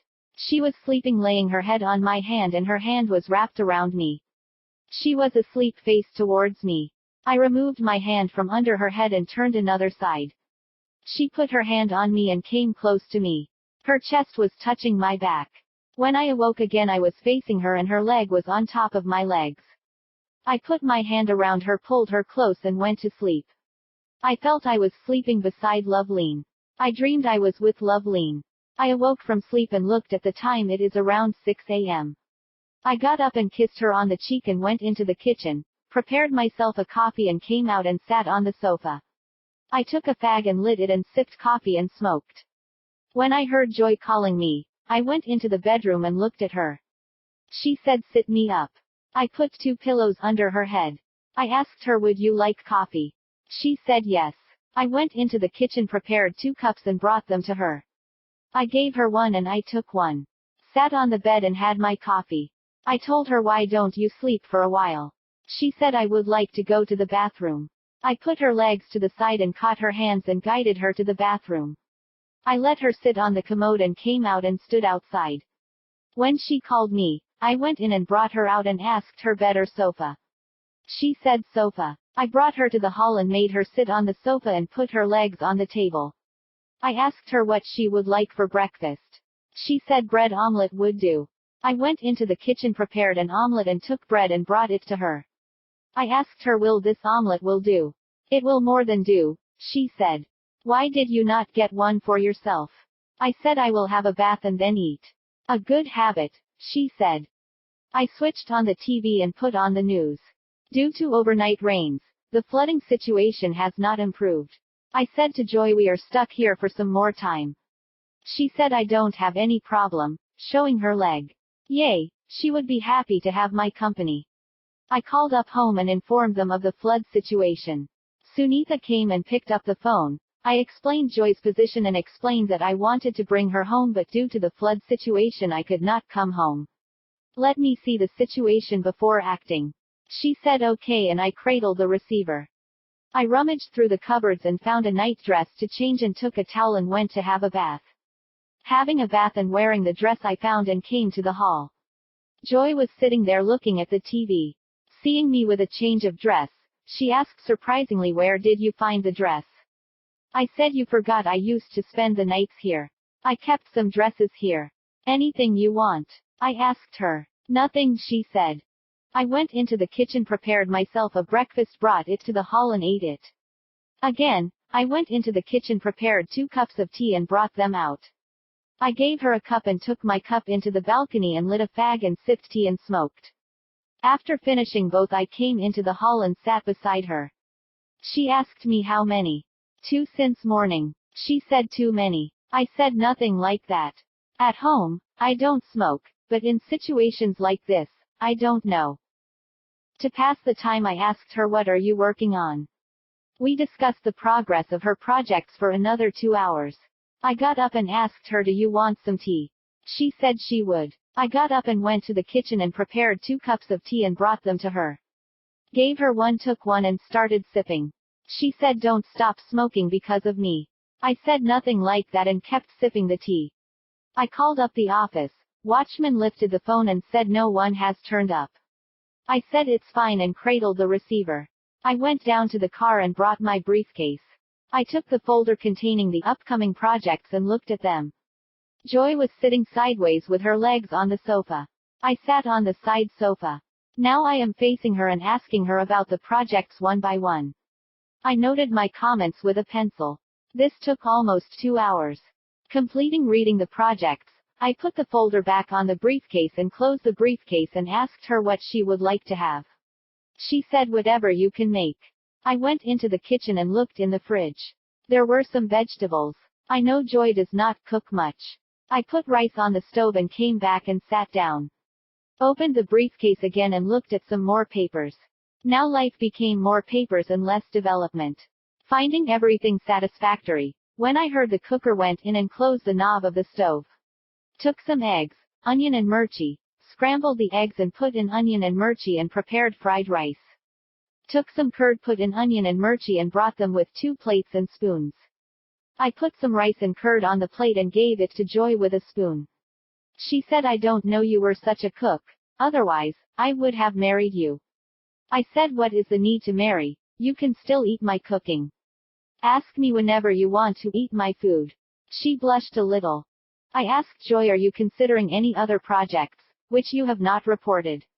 She said, nothing comes to my mind. I have been thinking about some projects for some time, shall we discuss them? She said, let us see what you have up in your sleeve. I opened my briefcase and took out my pad. I went to the page about ideas and started explaining ideas to her. Some she said were not feasible. Some she said let us discuss more. The projects she rejected, I marked them as rejected by Joy. And we went into a discussion about the other projects. We discussed them for almost 3 hours. I took notes on her comments and my rejoinders on each project I conceived. These projects are from my experiences in different sectors I worked. I used my experience to come up with ideas. To take a break, I went into the kitchen and prepared tea and brought it to her. I gave her 1 cup and took my cup onto the balcony smoking. I sipped my tea. I came in and continued our discussions. We completed all the projects listed as feasible and took a ballpoint costing of manpower and man-hours. Noting down the costing against each project, I looked at the list. There were 5 rejected ideas and 10 feasible ideas. We need to calculate budgeting if we thought of taking up the projects and marketing the projects being the main concern. Should we market first and take up the project when someone shows interest and pays in advance, or develop and then sell? I have to have a meeting with Tinku and his marketing team. We have to discuss the expected orders from each project. Whatever projects we are taking up has to be as products. We have a good reputation in the market as reliable suppliers of the software. We have to retain that name and move forward in the future. I asked Joy, why don't you sleep for some time? I brought 2 pillows and asked her to adjust a little and placed a pillow behind her head and told her to sleep for some time. I will check your leg after you wake up. I went to the balcony and had a smoke and thought about what we have discussed. I thought I will have a look at the ideas she has rejected. If I project them differently, she might be interested. She has to be interested if they are to be developed. Or I can use some people from my team for this purpose. I have to think about using surplus manpower in my department. First, I have to check their call logs to see if any surplus manpower is available. There is always a chance of faking call logs. This is another concern to look into. Age is also on my side. I am just 30 and I have at least another 30 years of productive life ahead of me. I am healthy and look after myself. I smoke but I limit myself. I don't smoke at home. All things considered, I should have a good productive life ahead. I have to cut down sexual tensions. Sunitha's work schedules changed, but there seems to be some barrier between us when it comes to sex. She was not the Sunitha I knew. Something changed in her. Does it have to do with the knowledge that Loveline's son is mine or Sunitha's son? I had still to depend on Loveline when I have urges to release. Until I gave the flat to Joy, we used to meet at this flat. Now after giving Joy the flat, we could not meet as much as I hoped. I thought about the dream I had early in the morning. I still feel about her the same way when I first saw her on the train journey to Delhi. After finishing the fag, I put it into the ashtray. Looking at the rain still pelting down, I thought, when will it clear off? When the roads will open, when the local trains would start. Hearing Joy's voice calling me, I looked at the watch. It's showing 5 p.m. I went in and she woke up and was calling me. I put on the TV and asked her, would you like tea? She said I would like it. I went into the kitchen, prepared tea, and came out with 2 cups. I gave her one and took one myself. I drink too much tea. I know. I can't resist having tea. It is one of my weaknesses. Tea and coffee, then smoking. The 3 vices of Kumar. I removed the bandage on her leg and inspected the leg. The swelling has come down. I moved her leg a little. She flinched with pain. The pain mustn't have been reduced. I put some painkiller medicine on her leg and bandaged the leg again. I gave her some painkiller tablets and water, and she took them and returned the glass to me. Looking at her face, I asked her, do you want to go to the toilet? She said yes. I put her legs down and lifted her, put her hands on my shoulder, took her slowly to the toilet. I let her sit and came out and waited. She called me. I asked her, would you like to have a bath? How can I? She asked. I will bring a stool. You can sit on it. I can remove the bandage. You try to have a bath. She said, let us try. I brought a stool and I lifted her and sat her on the stool. I removed the bandage. Slowly, she removed her outer garment. I filled the bucket of hot water and put it near her hand. I put the soap reachable to her. I left her to have a bath. She called me. I took the towel and wrapped it around her and lifted her and brought it to her bedroom and sat her. I asked her what she would like to wear. I opened the cupboard and removed whatever she asked for and put them beside her and came out of the room and closed the door ajar. When she called me and I went in, she dressed up and sat on the bed. I went and wrapped the bandage around her ankle, made her sit on the bed, and put pillows on her back. Now she is sitting comfortably in a nightgown. Looked at her satisfied. She is comfortable. I went out and sat on the sofa. I thought, would I have done the same with Sunitha or Loveleen? Yes, I would do more than I am doing for Joy. Being physically close to them would be much easier to help them. With Joy, I have done what I can do without crossing boundaries. I went and looked at Joy. She was sitting in bed thinking something. I asked her, are you comfortable here, or if you want to come into the hall and watch TV? She said, I will sit here for some time, and take me to the hall after 15 minutes. I said okay and came out and took out my pad and started making notes for the board meeting. Looked at the time, it's 30 minutes last I saw Joy. I put the papers aside and went and looked at Joy. She was resting her chin on her chest. I went and touched her on the shoulder. She lifted her head and looked at me. Do you want to come to the hall? She said yes. I put her leg down and pulled her up and put her hand around my shoulder and slowly took her to the sofa and sat her and put her legs up. Checking she is comfortable, I went and sat on the other sofa. I gave her the notes I prepared and told her to check them. I continued preparing my notes. After half an hour she finished reading the reports and gave them back to me. I will tell you the modifications later. Give me the other reports. I gave her finished reports and completed my reports and also gave them to her. I went into the balcony and had a smoke. By the time I returned she completed reading the reports. She said, I will prepare the reports on my computer later and will make the corrections. I said okay. Seeing the time, it is around 7 p.m. Shall I get something to eat from a nearby eatery? You must be starved by my cooking. It is nothing like that. Why take the trouble? Bring something to eat. I searched, found an umbrella and took the keys to the house and went to the eatery and brought some chapatis, bhaji and dal. Came back and put on some rice on the stove. When the rice finished, put the items I brought in bowls and brought and put them on the table. Brought 2 plates and spoons and put the chapatis on her plate and put some bhaji and gave them to her. When she finished them, I put some rice on her plate, put some dal and bhaji and gave it back to her. When she finished I asked her, do you want more? She said no more. I took all of them into the kitchen, cleaned them, put them on the stand and came back. I switched on the TV and put on the news. We watched the news silently. When the news finished it is 9:30 p.m. I switched channels. Some movie is starting. I let it play. I adjusted her legs and put them on the table and made her comfortable. Now she can watch TV comfortably. I collected the reports, put them in order and put them in a folder and gave it to her. It was Saturday night and the next day is Sunday, a holiday. No tension of going to work. We watched the movie until 12:30. I picked her up and lead her to the bedroom and put her on the bed, making her comfortable. Sat on the bed thinking about what to do. She said come and sleep. I said okay and went and switched off the lights in the hall and then in the bedroom switched on a bed lamp and laid beside her facing the other side. I don't know how much time passed. I was awakened by the kissing on my mouth. I thought Loveline was sleeping beside me and kissed her. I acted as I would with Loveline and went to sleep. I got up and looked at the time, it is around 6 a.m. Got up and went into the kitchen, prepared coffee and came into the balcony and had coffee while smoking. Finished both of them, came into the bedroom and looked at Joy. She was sleeping peacefully. I went back to the hall, put on TV and put on the news with a low sound. I was thinking of last night's dream. It is the second night Loveline has come into my dreams.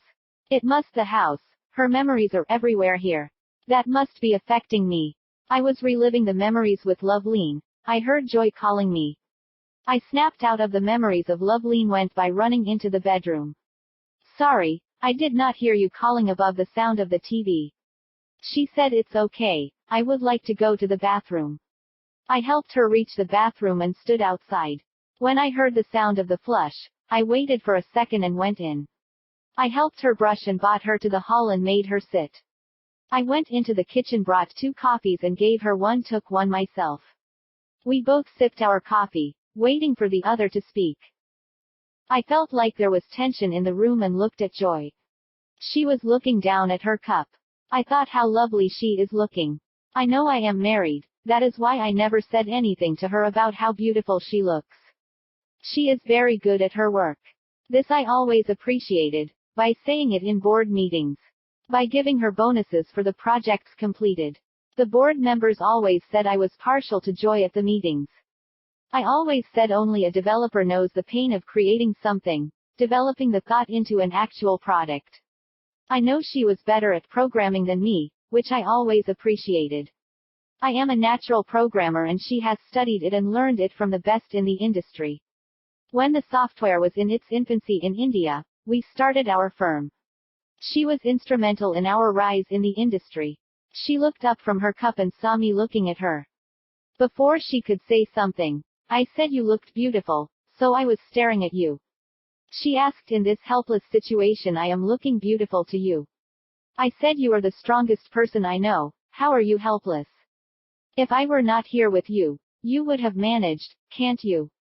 She did not have an answer to that, so she called me to come near. I got up and went to her. She caught my face and pulled me near her and kissed me on the cheek and said thank you for being here with me. I don't know what I would have done without you. You are a godsend for me. I kissed her on her forehead and said don't worry, you are under my care, it is my duty to look after you. She said duty, my duty to you. I said I care for you, you are equivalent to me as Sunitha or Loveline. She must have been surprised with hearing the name Loveline being equal with her and my wife. She asked in a surprised tone, Loveline. I said she is a mother to my son. She asked is Dhruv your son? I said yes. We were lovers for over 9 months and when she found her husband can't give her children she asked me to help out. Her son is the product of our love. Don't think I am incapable of love. When I first saw you I had some hidden feeling for you, which I could not express until now. I had a feeling I had to help you. I had to protect you. I had to be close by to you every minute. I have been very protective of you. There is a feeling in me for you that I can't explain to you. I always felt I have to hug you to keep protecting you. I had to envelop you with my everything so you will be always protected. I sometimes think we had a previous life connection, which makes me feel all this from the time my eyes fell on you at your interview. I myself know how I am suffering in your presence. If I were not married, I would have kept you at my home. Thinking you would be safer here, I gave you this flat. I stopped talking and looked at her. She said whenever I am with you I felt safer. After our picnic, I felt something has changed in me. Until that time, I have not seen you as a person. I always saw you as my boss, who would order me do that, do this. At the picnic, I saw what a fun person you could be. How good you are with kids. How good you are with others' kids also. I felt a connection with you. Sorry, I thought Loveline's son was others' kid. I said don't be sorry for that. She said I used to feel a comfort zone with you. I used to come and sit with you in your cabin. I told her we have a full day ahead. I will tell you my story. It starts with me coming to Bombay in 1980. I just joined in the 11th and two girls were my neighbors. We had been together for 5 years. I don't know if they ever loved me, but by the time I graduated, both of them married and moved away. Then I met Sahiti. To be with her I learned typing and shorthand. Then we went to Delhi together for interviews and we got jobs together, then she disappeared. After 2 years I came to know that she has given birth to a son and died during childbirth. Sunitha was sister to my classmate Latha. I met her during my trip to Madras. I fell in love with her at first sight. We were about to get married. She cancelled the marriage when she knew about Atul, and after a week Sunitha brought that kid to me and then we were married. She was working as a flight attendant. She could not give me much time. At that time, I met Loveline while traveling to Delhi. We just clicked. We kept meeting after that. One day she asked me if we should have kids together. I did not know at that time Sunitha also knew about that. We had Dhruv, then I came to know about her husband. He could not give her kids and she used me to have a kid. This was my story. I will prepare something to eat and I went into the kitchen, prepared scrambled eggs, put it on 2 plates and brought them out. I gave her bread slices and took 2 myself. We ate in silence. She seemed to be trying to absorb what I told her. I went and found another dress and had a bath and changed. I came out to the hall and sat in front of her. Do you have any questions? She seemed to have many, but she was in 2 minds to ask or not. I said fire away. She hesitated for a second and asked, did you love the 2 neighbor girls? I don't really know. I helped them in their studies. We went to college together and came back together, and I gave them tuition. What happened with Sahiti? Give me the full story. I told her the Sahiti story separately. How I met her in Bacola and how we went to Type Institute together and how we went to Delhi for interviews and how we had our first night there. How we came back, got job postings but separated by our work. How her parents took her away and her death in childbirth. How I met Sunitha and how on the day of the wedding how she went away to bring the child back. How she promised to raise the child as her own. How we are raising the kid. I gave her the full story of Sahiti, which took around 1 hour. Seeing time for lunch, I got up and said I will bring something to eat. She said okay. I went to the restaurant I went to last night, and brought mutton biryani and chicken fry and came back. We both ate them in silence. I told her we should have a computer here, we could have finished our reports. Joy said I might have a laptop somewhere, it would not be as fast as our computers but can be used as a word processor. I will check later. I said it is better to get a system here. I will get you a system here and one for my house. I was checking the finances. We are good with liquid assets. I went through our company working. Your department is doing great. If we implement our ideas, it will give us a boost in the software industry. I think I made a good decision to take you and Loveline as shareholders. It not only gave us a business boost, but we also got a good management team for our directors. I am pretty satisfied with our company management. I think we have a good future. It is not bragging, but by the turn of the century, we will establish in the software industry as a path-breaking company on par with any international company. I asked why don't you take some rest? I brought some pillows and put them behind her and made her comfortable. I put my legs on the table and rested. I woke up after 2 hours. I looked at Joy, she was resting peacefully. I got up and prepared tea and brought 2 cups to the hall. I woke up Joy and gave her 1 cup and took my cup to the balcony and smoked and had my tea. After finishing I came in, took 2 cups to the kitchen, rinsed them, and put them on the shelf. I looked at Joy, she seemed freshened up. I removed the bandage on her leg and it seemed less swollen than morning. I put on painkiller cream on the leg and bandaged it back. I looked around, finding nothing to do. I switched on the TV. We watched TV until 8 p.m. I said I will bring something to eat and went out and brought roti and bhaji. We had dinner and sat and watched TV.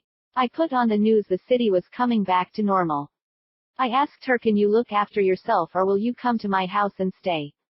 Think about it and let me know by morning. If you want to stay, I will have someone come and help you, or you can come to the office and see what we can do. We can decide tomorrow morning. We watched TV until midnight. I asked her, would you like to go to sleep? I put her leg down and pulled her and took her to the bathroom. After she relieved herself, I picked her up and put her to bed. I switched off the lights and came and slept beside her facing the ceiling. She turned towards me, put her head on my hand and slept. I kept thinking of Loveleen. Why she has gone far from me? Why is Sunitha keeping away from me? So many questions were running through my mind. I kept stroking my hand on her head until she went into a deep sleep.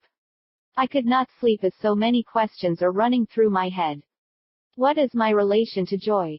Why did she let me sleep beside her? Why is she asking me to sleep beside her? What does she feel about me? From what she told me today, she started to feel secure from the time we went to the picnic. How the picnic has changed her perception of me. What happened on that day for her to change her mind? Why do I feel for her security? Why I am looking after her for a small ankle sprain? What is my relation to her? How are our lives linked? She is sleeping on my hand like a wife. I looked at her. She was sleeping peacefully. I turned my face towards her and kissed her on her forehead. She moved a little and went back to sleep. She has so much confidence in me. What does she feel about me? What she said about her feeling for me are true. My mind's starting to go overdrive. I removed her head from my hand and put it on the pillow. I got up and went to the balcony and lit a fag and started smoking. I finished smoking and lit another and kept smoking. I have never smoked 2 fags at once. Feeling nausea, I snubbed the fag in the ashtray. I came inside the room. I switched on the TV and decreased the sound and watched whatever is showing on the TV. After some time, I thought Joy calling me. I switched off the TV and went into the bedroom. She was sleeping peacefully. I adjusted whatever little space she left for me and slept. Again, I dreamt Loveleen has come and made love to me. I got up at 6 a.m. Went and made myself a cup of coffee and went into the balcony and had my coffee while smoking. After finishing, I came into the hall, switched on the TV and watched the news. I searched for some dresses from the cupboard and found one and went to bath and came out wearing the dress. Went and looked at Joy. She was still sleeping peacefully. I did not want to wake her up.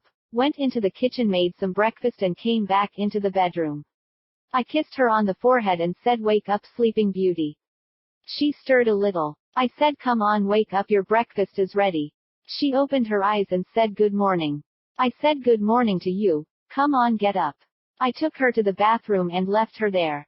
I came back and helped her brush her teeth and brought and sat her on the sofa. I brought her breakfast and coffee and she had it. I also had my breakfast. I asked, how would you like to have a bath? She said, like yesterday. I took her to the cupboard. She selected some dress and I took her to the bathroom, sat her on a stool, removed her bandage and came out. When she called, I gave her a towel and when she was ready, I brought her to the dressing table and sat her there. When she readied herself, I took her to the hall and sat her on the sofa. I checked her ankle. The swollen ankle almost looked normal. I put on some balm and bandaged again. I asked her to move a little in the room. With my help, she could move a little. I said, are you ready to go to the office? She said she is ready. I put the folder we prepared in the briefcase and I took her to the car in the parking lot and came back for the briefcase. I checked the windows and doors and locked the door and came to the parking. We both went to the office. I left her at her cabin and went to my cabin. Chapter 29. After 1 hour, Sunitha came into the cabin. I explained the situation to Joy and showed her the work we have done. We will take a meeting this week. We should start the work immediately. We may need to hire more developers. After preparing the report, I will prepare budgeting sitting with Joy. She said okay. I asked her, how is Atul? I did not get to see him for the last 4 days. He is okay, she said. I recognized some change in her demeanor. I looked at her, she was like her usual self. I said to check with others for the board meeting date. I want the meeting to be held by this weekend. She said she will check up on the dates and will let me know and went away. After finishing preparing the reports, I took a backup on a floppy drive and went to Joy's cabin. She put up her feet on a stool, sitting comfortably. I put the floppy on her system and copied and told her to have a look at the report. After finalizing the report, we need to look at budgeting. She said okay. I went back to my cabin. I took up last week's service reports and went through them thoroughly, trying to find any mismatches. There were no service reports for Friday and Saturday. Satisfied everything running smoothly, I signed the reports and put them on the out tray for filing. It took me 2 hours to finish the entire report. I looked at marketing reports. There seemed to be some gaps in the reports. I need to report it to Tinku. I made a note to speak with him. After finishing the work, I went into Joy's cabin. Joy was reading my printed reports. She must be having a problem with reading from the computer. She printed them and was reading them. I sat in front of her. I asked her, what do you think of my report? I will update it and will give you. How is your leg? She said better than yesterday. We chatted for some time. Seeing it is time for lunchtime, I asked her shall she ordered something to eat. She said please. I called the office boy and told him to get us rotis and bhaji for lunch and some juice. He went away and brought us lunch. We sat and had our lunch. I said I will check the lab and went to the development lab. There were 20 workstations. They are divided into 4 areas of 5 stations each. We have 5 developers under Joy who is into product development. Another 3 developers are under Joy who is in the maintenance division. There are 2 maintenance engineers under me in this division. In the next division, 4 engineers under me are in installation and implementation. 1 station is free in this division. The next division is at present free and is for expansion. Here 5 workstations are free. I am planning to put developers here under Joy for my expansion plan. Besides these divisions are the server room where we have 2 Unix servers and 1 novel NetWare server and a Unixware server. There is space for expansion in the server room. We are hearing of the Windows NT Server software introduction. We have to get a license and server compatible hardware. We have room for another 5 to 6 developers. Let us see what Joy will come up with regarding staff usage. She has to decide if we need any more developers or not under her team. I have to look into my team if I can use anyone for development. Another idea could be combining all divisions and putting them under a manager's control and putting the manager under Joy. I have to wait for Joy's final report. Next, I went to the accounts department and inquired about what has been budgeted for expansion and how much has been used. I asked Susan to give me a report by the end of the day. I inquired with Susan how she is managing the accounts department. Does she need any more support team? She said at present workload she can manage. If any change in the workload she would come to me. I went into the marketing division and asked them to meet tomorrow morning for a meeting. I informed Tinku about the meeting I am calling. I wanted to know how the department can handle our expansion plans. Completing my rounds, I went into Sunitha's cabin. She was just having lunch. I asked her why are having lunch so late. She said I just got some free time. I chided her you should keep a regular time for lunch. Don't delay lunch again. I went in and sat on the chair opposite. She looked as beautiful as the first day I saw her. Maybe because of her work in airlines she has maintained herself. I told her about my expansion plans. I said I prepared my report and given it to Joy. Now I am waiting for her to finalize the report. Later we will sit and prepare budgets for the expansion, and make yourself available for the budget discussions. We will have a board meeting by the weekend. She said okay, give me a time. I waited until she completed her lunch. Promise me you will not delay your lunch, I said. She looked up at me and said okay, I promise. I went back to Joy's cabin. I asked her, are you comfortable? Do you need to go to the toilet? She said I took help from a girl from my team. I am okay. I said give me a ring when you want to go home and went over to my cabin. Sat in my chair and thought about what I have learned today about the organization. There is some scope for improvement. I have to make a roadmap for process maximization. Optimal use of resources is my goal. Customer satisfaction is another goal to be achieved. This can be achieved by providing bug-free software. I need to take decisions keeping in mind our company's future. Joy gave me a ring and asked me to come to her cabin. Normally she would have come to my cabin. Due to her leg, she called me to her cabin. She gave me corrected reports and told me to correct them myself. I said okay, I will do it myself. Don't you worry, have you completed your work? She said she had. Do you want to go home? I asked. She asked, will you take me? I said I would. I took her slowly to the parking and asked for the driver. I said to driver to take us to Joy's flat and then come back for Sunitha. I told Sunitha I going with Joy and will send the car back for her. Sunitha wanted to visit her parents. I took Joy to her flat and told the driver to go back to the office and inform Sunitha that he had come back. I took Joy in the lift to her flat. I sat her on the sofa, went into the kitchen, prepared 2 cups of tea and brought and gave her one and had one on the balcony. Came back and put all my 3 days of laundry in the washing machine with her dresses. After completing the washing, I put the clothes on the clothesline and came back. Why do you take so much trouble washing the clothes? She asked. It is my selfish reason. I don't have any more of my dresses here. Oh, that. She laughed. I switched on the TV and took the reports, and studied the changes made by Joy. Making my own comments on the side. I completed the reports and looked at Joy.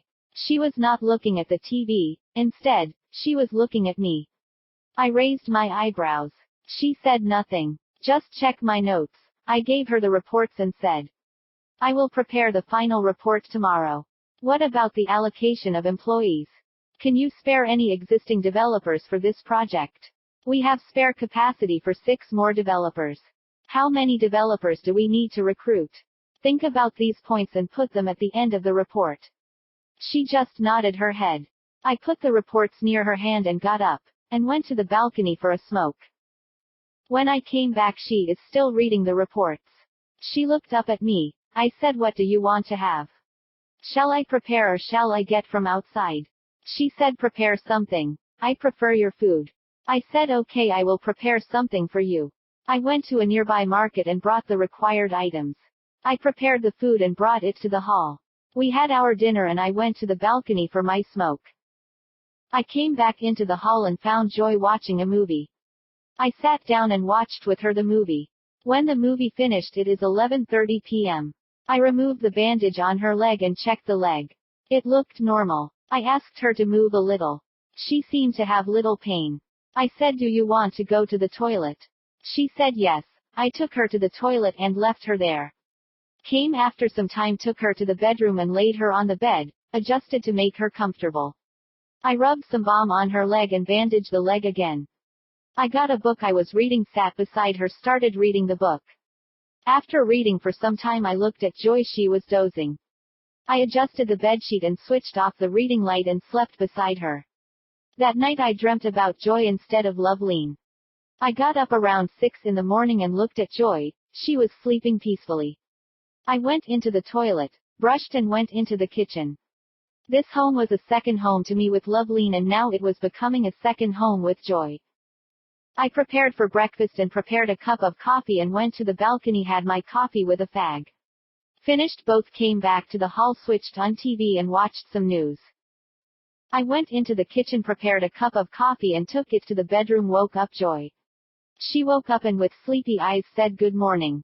I said, good morning to you, sweetheart. Now get up and have coffee. She sat on the bed and had coffee. I took her to the bathroom and left her there. She called after brushing her teeth. I took her to the cupboard and she removed some dress and I put it on the bed. I set up the bathroom with hot water and took her there and left her there. I came after her calling. She has put a towel around her and I took her to the bed to change and left her there and went to bath myself. I came out after bath and went into the kitchen to finish the breakfast. Brought them to the hall and placed them on the table. I brought Joy to the hall and sat her and gave her breakfast. We both had our breakfast. I took the clothes and ironed them and wore my clothes. We are ready for the office. After some time, the driver came to the flat to tell us he is ready to take us to the office. I gave him my briefcase and brought Joy down to the parking with me. We went to the doctor first. He checked her leg and was satisfied it is healing fast and gave her some medicines. We went to the office. I left her at her cabin and went to my cabin. I checked the in tray, and Susan left the budgeting report I requested. I looked at the report. I took my report from the briefcase and made corrections suggested by Joy. took a printout and gave it to Joy for studying. I sat there until she finished the updated report. She approved the report. I showed her the budget report prepared by Susan. She said if we need to go ahead with the expansion, we need to enhance the budget for this year. I said yes, I thought so. If you give me your requirements, I will prepare the budget. And then we can see what enhancements are required. Joy said give me a day, I will prepare my requirements. I said take your time. If the budgeting is not prepared, we will take approval for the projects first. Then we can prepare the budgeting. Or we can give them our estimates. Let us see how much we can prepare before the board meeting. I left her to look at the report. I went to Sunitha's cabin. She was looking at the daily reports submitted by the team. I asked her, do you find any inconsistencies in their reports? There will always be an odd person who fudges reports. I will cross-verify the reports with tickets raised by the clients. This way I can catch those who prepare these fudged reports. I said sorry I could not make home yesterday. Joy would be good enough in a day or two. We are working on a set of new projects. I missed seeing Atul. I will just go over to the house and have a look at him. How were your parents? They are doing good, she replied. I looked at her face closely. She seemed to be lying about going to her parents' place. I said to myself, never mind. It is her prerogative to tell me if she wants. I have been with Joy for the last 5 days. She has not objected to me. Why should I object to her actions? Even though I have not done anything wrong with her, I could not tell anyone. I have just been helping her when she is sick. That's all I am doing. It may seem wrong from the perspective of society. When I have not done anything wrong, why should I fear society? Who is society if not a collection of people? If anyone is in trouble, they would not come for help. If you are dying on the side of the road, how many people will come for help except look at the plight of the person? I looked at Sunitha. She seemed oblivious to my thoughts. She said just go and see him. He is asking for you. I will take the car and go. Do you need it? She said not now. There is still a lot of work before the board meeting. I want the projects approved. I waited for her to say something. She turned her gaze to the reports. I said I will see you later and went to Joy's cabin and said I will go home and come. She said I will also come. I want to see Atul. I said okay, come. I helped her to come to the parking. I said to the driver I will take the car to my home and I will return in an hour. You wait here. Joy sat in the front seat and I sat in the driver's seat and I drove to my house. We got down from the car and went to the lift and went up. I opened the door with my key and Atul come running saying, Papa. I caught hold of him and helped Joy to sit on the sofa. Joy was speaking with Atul, asking him questions. He recognized her from the picnic and mixed well with her. I went to my room, packed some dresses in an overnight bag and came out. Mother came out and was speaking with Joy. Seeing me with the bag, she asked, are you going somewhere? I said just to Loveline's flat. We have some work to complete. She asked, did you tell Sunitha? I replied she is aware, and I already explained. Seeing Joy, she did not say anything. I told Atul not to harass grandmother and said to him I will come in 2 days. We returned to the office. I left Joy at her cabin and I went to my cabin. I packed my briefcase, called the driver to take it to the car and went and picked up Joy and reports and both of us went to the car. I asked him to take us to Joy's flat. I gave the driver my bag and briefcase, told him to bring them up and took Joy to her flat. She opened the lock and we went in. I sat her on the sofa and lifted her legs onto the sofa. I took both the bag and briefcase from the driver and told him to take Sunitha home. I removed the reports from the briefcase and let her finish her reading. I went into the kitchen, prepared 2 cups of tea, gave one to Joy and took mine to the balcony. I felt someone looking at me from the opposite balcony. I looked at the balcony. A lady was standing there. She would be under 25 years. She waved at me when I looked at her. I waved back and continued smoking. She looked at me for a moment and went inside. I came back to the hall. Joy was seriously reading the reports. I went into the kitchen and checked the food available there. There is no bread. Nothing was found there to make dinner. I thought I will go to the market and get something. I came into the hall and told Joy, I will go to market and bring something. I took the keys to the house and went down. I was walking towards the gate. The lady I saw at the opposite flat was coming towards me. She stopped in front of me and said hi. I said hi. She said, I am Pauline. Are you Loveline's husband? I said no, I am her boyfriend. Oh, sorry, she apologized. Going somewhere? I said just to the market. She said, I am coming with you. She turned and started walking with me. Loveline is a good friend of mine. I know her for 10 years. How is Dhruv? I said he is good. She asked, what do you do? I said we do software development. Software development? She asked, surprised. I said software is the future of the world. What do you do? She asked. I am the director of the company. There was a lady with you. Who was she? She asked. I said she is another director. She stays at Loveline's flat. We used it for our office previously. Now we shifted the office, so I gave it to her to stay. She asked if you are also staying with her. No, I am helping her. She sprained her leg. We are working on a project. She asked, what is a project? I said to her, you have lots of questions. What do you do? I have done my degree and looking for a job as steno. Do one thing. Come to our flat. You can see what kind of work we do. You can help us prepare the reports. Then we will see how we can help each other. We went to the market. I brought some chicken and other items. We both came to the flat. I opened the door and introduced them to each other. I went into the kitchen. Pauline came behind me and said, shall I cook for you? How good are you with cooking? She said, good enough to eat. Shall I help you or you will make it on your own? Sit beside me and I will prepare on my own. I looked into the hall. Joy is seriously reading the reports. I said, okay, you make and I will sit here. She took onions and while cutting she asked me, are you married? I said yes. I had a son named Atul. He is 5 years old. So young you had a kid. I said there is a big story for that, I will tell you when we have more time. She said, why don't you tell me now, we have lots of time before cooking is done. So, I told her my story with Sahiti and Sunitha, until she bought me Atul from his grandparents. She asked if she looking after your son. Like her own, I said. Didn't she have her own kid? She asked. No, I said. She was working as an air hostess, so we did not have time for kids then. Now she doesn't seem to be interested. What is your relationship with Loveline? She asked. I said when Sunitha was busy, I met Loveline, and we hit it off. Dhruv is my kid only. She laughed. You had a cinematic story. What a twist. What is Joy's take on all this? She asked. I can't make up my mind about her. I feel protective towards her. I feel she going towards some danger and I had to protect her from it. I can't get the nagging feeling relieved. That is the reason I am staying close to her. It is like my sixth sense is warning me something is going to happen, that I have to prevent. She completed the preparation of food and put it into a serving bowl. We together brought the food to the table. I brought 3 plates and spoons and placed them on the table. I placed the food on a plate and gave it to Joy. We both placed food on our plates and started eating.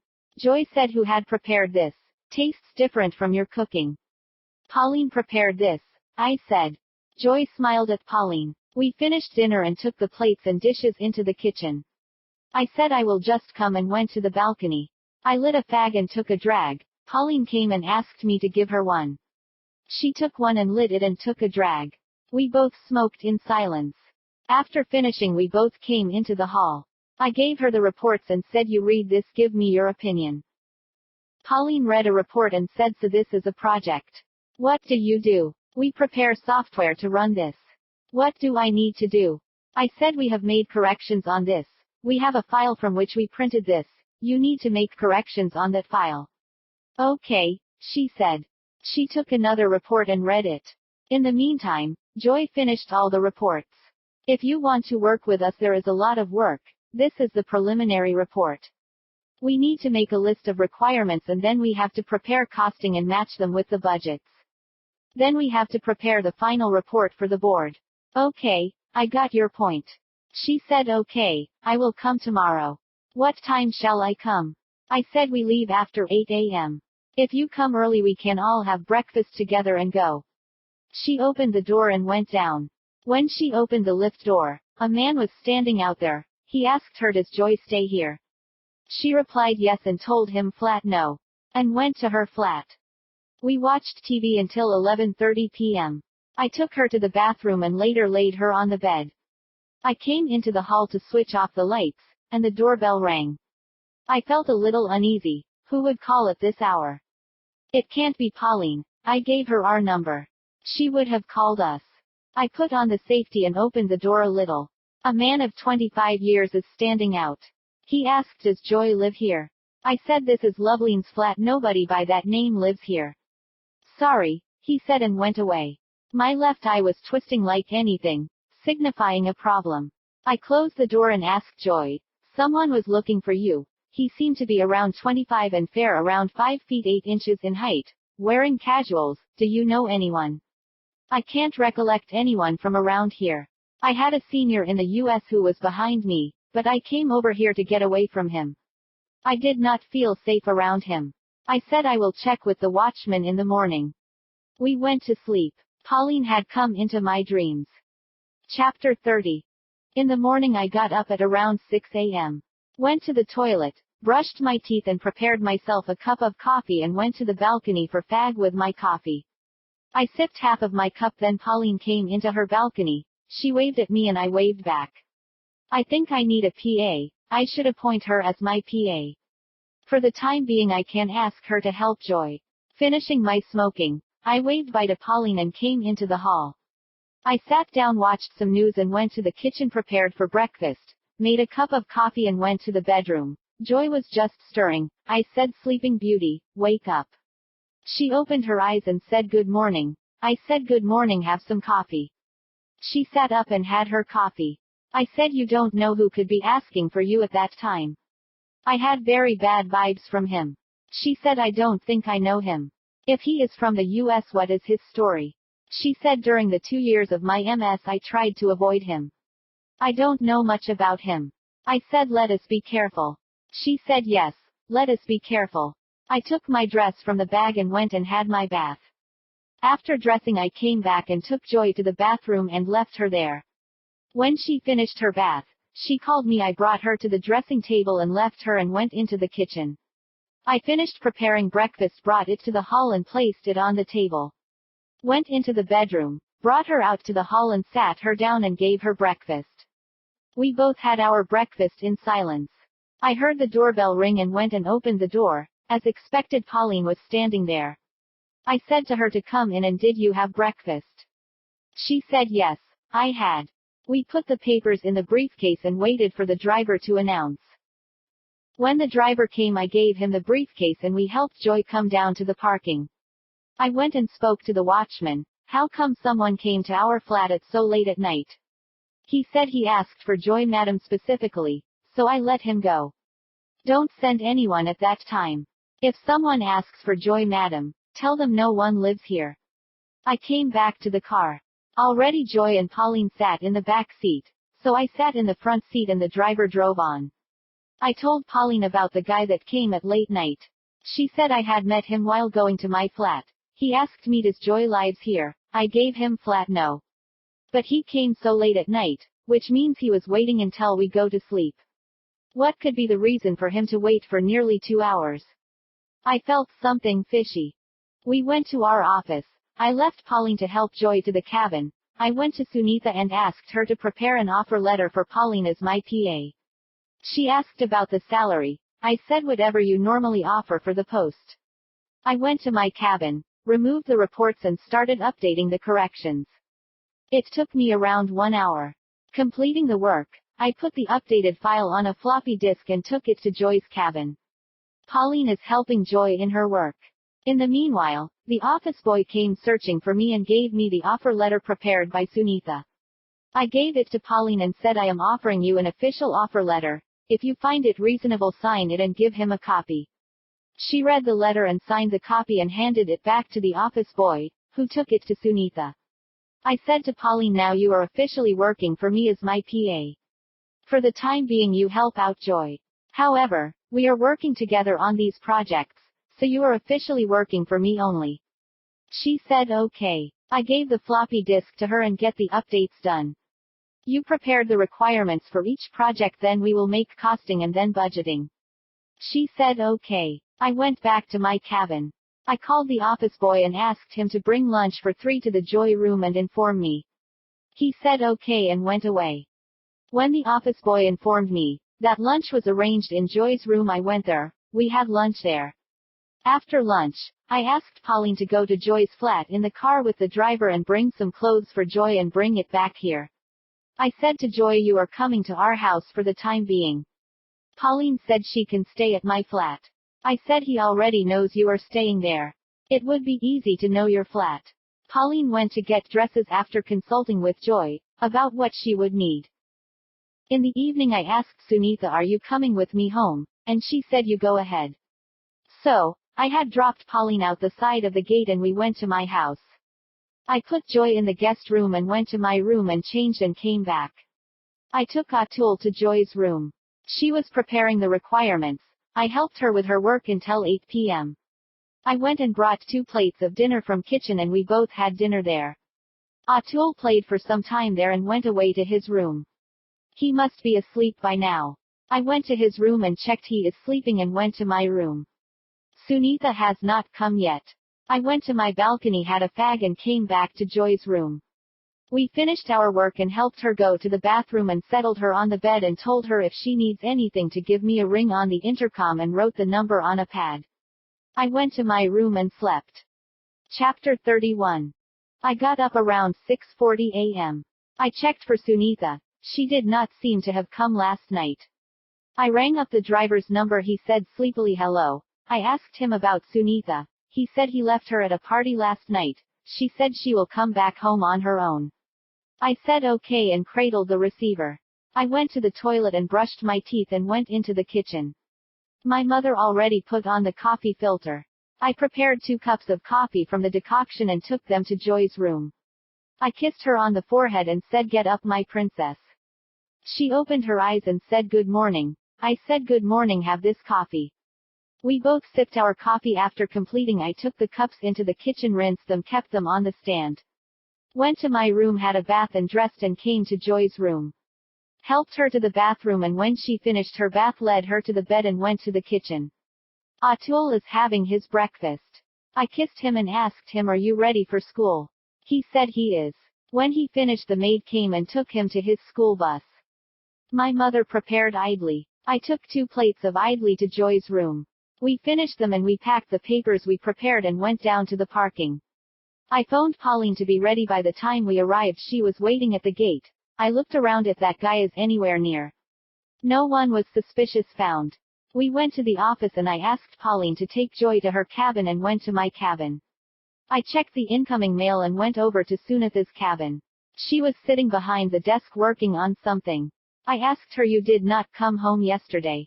I went to a party. I was delayed and I stayed at a friend's place. I thought I would spend some time with you. Sorry, I did not know, she replied. It's okay, I said and came back to my cabin. I was not satisfied with her reply. I thought it is her prerogative to tell me or not. But I felt she was getting away from me.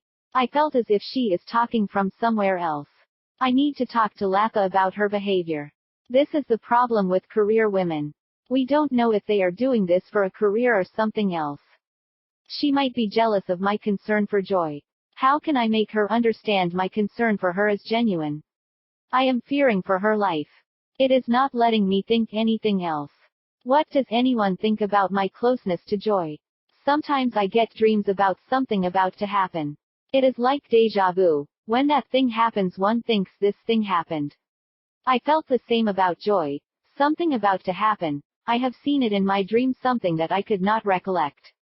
It is in the back of my mind, not coming out clearly. Which is making me more desperate to keep her safe. When I saw the guy outside the door, something moved in my brain, but it is not still coming out. That could be the reason I felt what I had felt that night. I felt like telling all this to Sunitha, but she would not listen to all this rubbish. She would call it. The office boy came and told me, Sunitha ma'am calling me. I went to her cabin and sat down on the chair opposite her. You wanted to talk to me about something? She asked. It was my turn to be surprised. I kept looking at her unbelievably. She asked what happened, which planet you went away to. I asked her how did you know I wanted to talk to you. You told me, she replied. I was thinking when I said those words. Looking at me she said in the morning, you said you waited to speak in the night. Oh, that I said. It was about joy. I feel she is in danger of some sort. I feel I have seen it somewhere, probably in my dream. I could not place it. I feel some kind of terror in my heart. I could not put a finger on it. The night previous to yesterday, some guy came to her door at 11:30 and asked for her. I said it is not her flat. And he went away. From that moment my feeling of dread increased. That's why I took her to our house yesterday. But that dread is not decreasing as if the problem is not resolved. If you are feeling dread for her, what are you feeling for me? She asked. I looked at her for a long time and said only love for you, nothing else. You know how much I love you. From the time I saw you with your sister at the hotel, I fell in love with you at that moment. I could not love anyone else as much I love you. She asked what about Loveline?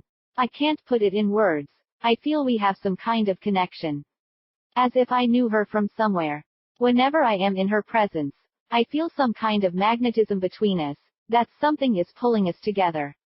With you it was just love. You fill my heart with love. When I am with you my whole body is filled with some kind of feeling. I feel like I had to hug you, kiss you, make love to you. It is a kind of divine feeling. She looked strangely at me. She said all this time I thought you did not love me. You only wanted my body. I thought you wanted to enjoy my beauty.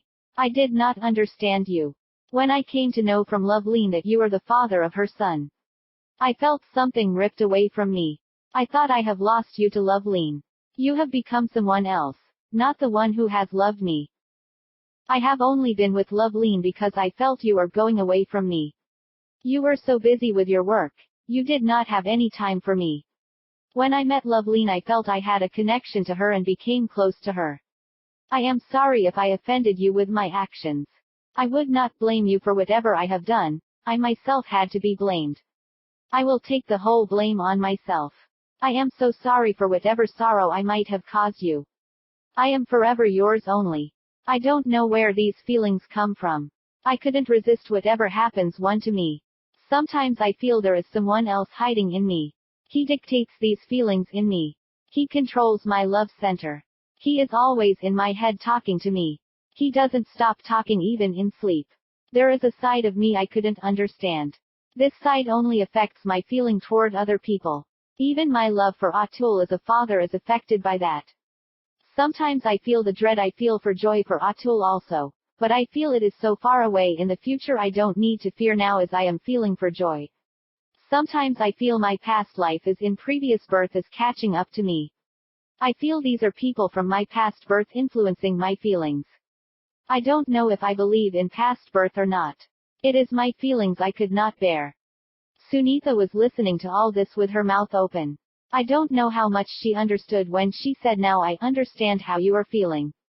She got up and hugged my head and kissed me on the forehead and said I love you so much. Don't worry about all this. They will resolve themselves. God shows some people the way like this. You just follow what you feel, and you will succeed in your endeavor. I looked at her with eyes filled, said thank you, at least you understood me, it is all I wanted, your understanding. I rubbed my eyes and got up and went to my cabin. I sat down on the chair and thought about what I have told Sunitha. These thoughts were running in my mind for a long time. Must be from the time Sahithi disappeared.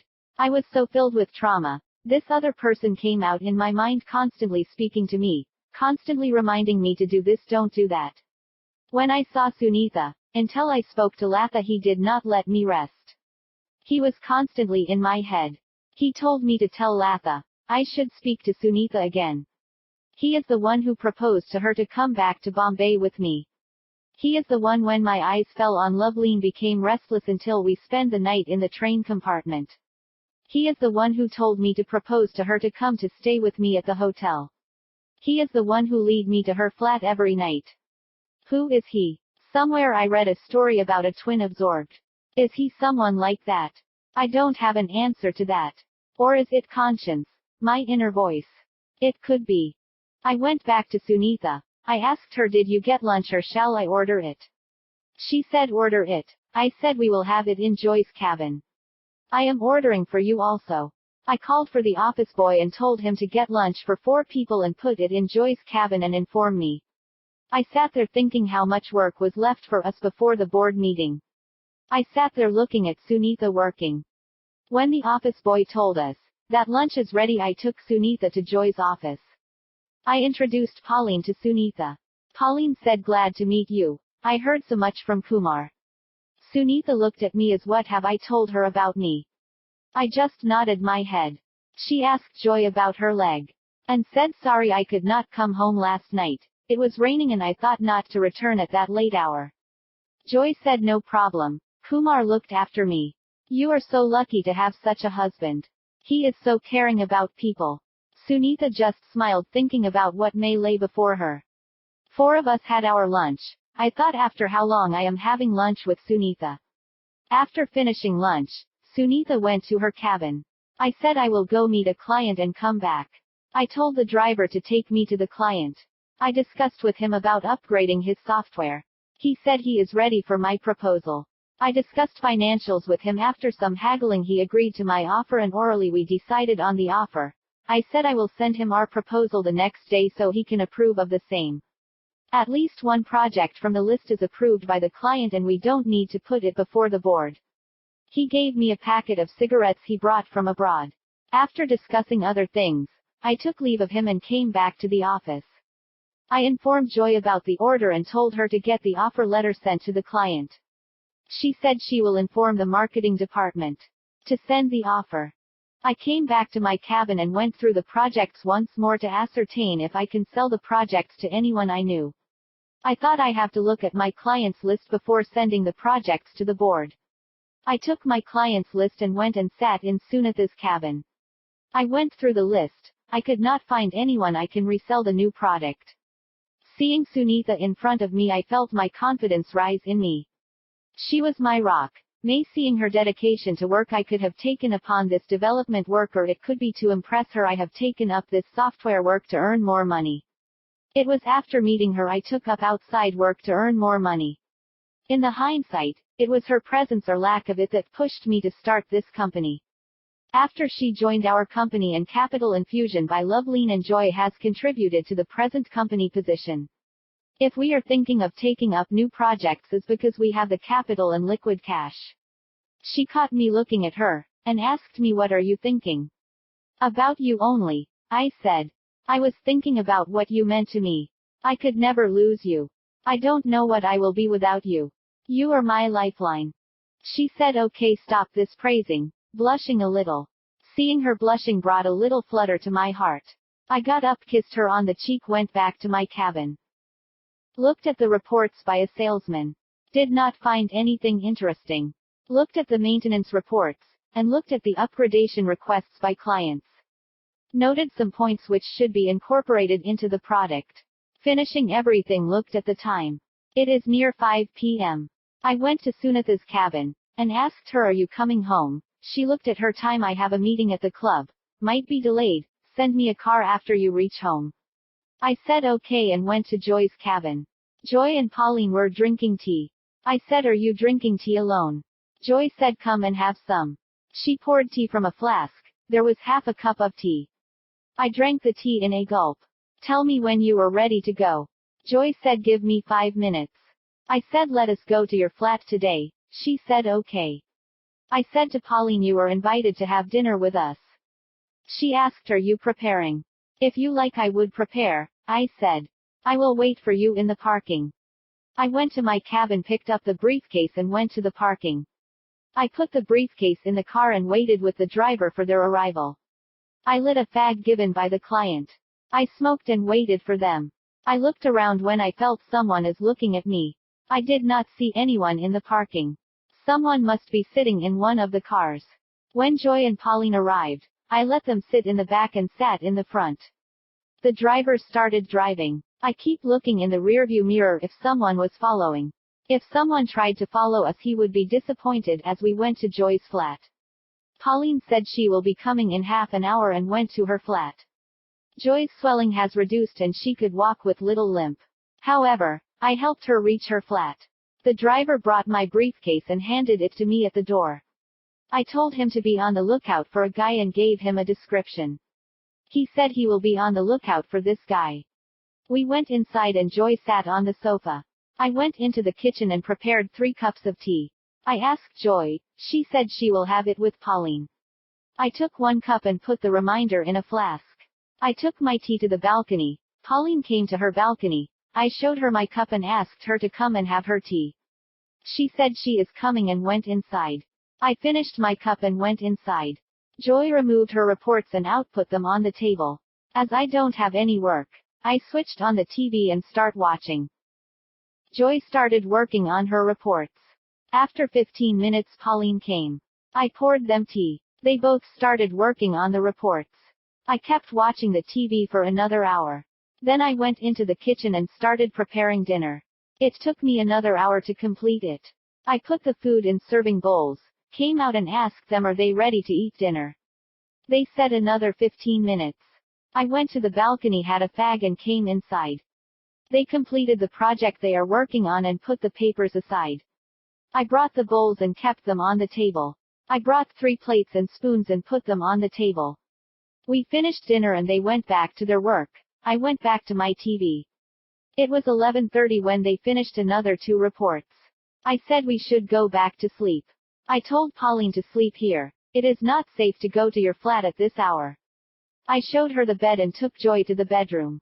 I helped her reach the bathroom. When she finished brushing I put her on the bed. I went and looked at Pauline if she is comfortable and she sleeping. I switched off the lights and went to the bedroom. I sat on the bed, took the book I was reading, and started reading where I left off. Joy was facing the other side sleeping. I read the book for half an hour and closed it, put it aside, then switched off the light and slept facing the other side. I must have slept for half an hour. I felt Joy turning on the bed and she put her hand on and pressed close. Feeling her close I slept off. I got up around 6:30 and went to the bathroom and brushed and came out. I went to the kitchen, put the milk on the stove and looked at Pauline. She was stirring awake. I asked her, do you want coffee? She said she likes to have a cup. I went to the kitchen, prepared 3 cups, took a cup to Joy and put it on the side table and woke her and told her to have coffee. I went to the kitchen, took the 2 cups to Pauline and gave her 1 and took mine to the balcony. She came behind me and we smoked with our coffee. And came back to the hall. I went into the bedroom, took her to the bathroom and went to the hall. After some time, I went to the bathroom. She was sitting on the stool. I put hot water in front of her and went away. Pauline went back to her flat. I waited for some time. I went to the bathroom. She finished the bath and was coming out. I helped her to the dressing table and gave her the dress she asked for and went to the kitchen. I started preparing breakfast. I finished preparing breakfast and brought it out. I went and had a bath and came out dressed. I helped Joy to the hall and gave her breakfast and had it myself. After some time Pauline came. I asked her about breakfast, and she said she had. We waited for the driver to arrive. When he arrived, I gave him the briefcase and locked the door and we went to the parking. Chapter 32. While going to the office I remembered I need to collect a package from the courier. We stopped at the courier office. I went inside to collect and came out with the package. I looked at the car. The man who came to our flat is leaning on the window and speaking. Seeing me he went away. I got in the car and asked who is that. Joy said he was her senior in the US. He was the one who was behind her. Because of him, she has come back to India. I asked her, what is he telling you? He was asking why did I leave him in the US and came here for this black fellow. I was saying to him I did not come here for him. He is my boss. It is okay, I said. Now we know what he is after. He will target both of us. This I am sure. Give me his details. I will file a police complaint. They will look into his matter. Later in the day, I went to the police station. I lodged a police complaint saying we are fearing for our life. I gave them details of the person. As he has come from the US, it won't be much difficult for them to trace him. After that day we have not seen him around. He has not tried to contact Joy again. Satisfied our complaint with police has worked, we relaxed. When I contacted the police again, they said he has returned to the US. We have started concentrating on our work. With the help of Pauline, Joy has finished preparing the requirements documents. From these, I prepared the costing analysis. We compared them to the budget. We have prepared budget enhancement reports. All these we have put in front of our board. We have 5 members on the board. Myself, Tinku are senior directors and Sunitha, Loveleen and Joy were directors. In the meeting, I explained the projects are the result of my brainstorming, but Joy has only agreed to these projects which are feasible for us to develop at this juncture. Remaining ideas, I provided a list I will take up in my free time. These are the requirements we need to meet for taking up the projects, and I provided the required reports. I provided them with cost estimates, budget estimates, and what budgeting they need to approve over the period, which we provided to take up these projects. If it is acceptable to the board, they can pass all the projects, else we can take up discussions project-wise. I already provided them with the list of the project beforehand. Even if there is opposition to my projects, it would be from Tinku. All others are in my favor as they are close to me. Seeing the situation, Tinku has agreed to the projects without opposition. He knows I am doing this for the company's growth only. He will also benefit in the long run. The projects were approved unanimously. The budget estimates are also approved for this financial year. Whatever works spilled over to the next year, the budgets will be taken over in the next year's budgets. Having accomplished our objective, we came out of the meeting excited to take up new work. I am always excited by new developments. The first thing we did was order new hardware and software for the projects. The next thing is looking for new developers. The projects we will be taking up first are the ones that will be selling more licenses or installments. The first project we have decided to develop was related to the health care sector, especially hospitals are targeted. I know in Hyderabad an acquaintance who has started building a hospital. It is in the final stages, and I know they will need software for the running of the hospital. I said I will fly out to Hyderabad and I will get the specifications for the hospital management software. We will give them the software at cheaper prices, so they will agree to provide us with information and their requirements. There will be many departments. We need to provide software as per department-wise requirements. I asked my friend in Hyderabad to take time from the hospital management for a meeting. He contacted the management and they agreed to the meeting and gave a date after 1 week. At first, I thought I would fly to Hyderabad, but later I decided to drive to Shirdi and then proceed to Hyderabad after Sai Baba Darshan. I heard so many stories about Sai Baba and I wanted to visit Shirdi once. When I told Sunitha I would be driving to Shirdi and then to Hyderabad, she said she would come with me along with Atul. She said Atul has Christmas holidays. When I told Joy about my trip to Hyderabad and the hospital visit, she said she would like to come with me to see how they are functioning firsthand. So, it was decided that all 3 with Atul will go to Hyderabad via Shirdi and we will take the driver with us. As it was winter, we decided we should leave early in the morning and we would be in Shirdi by the afternoon. After having darshan, we will decide when to go to Hyderabad. We started at around 4:30 am from Bombay. We reached Shirdi around 2:40 p.m. We took a hotel room and had our dinner and rested for some time. At around 4:30 p.m., Sunitha and Atul went to darshan. The driver also came with us. In half hour's time, we completed darshan. We came back and had tea and went back to the hotel. I asked the driver can he drive at night. He said he can. In the night time private buses would start from Shirdi. We can drive behind them without much trouble. Once we reach the Bombay highway we can reach safely Hyderabad by morning. We agreed to his proposal and after dinner, we started from Shirdi.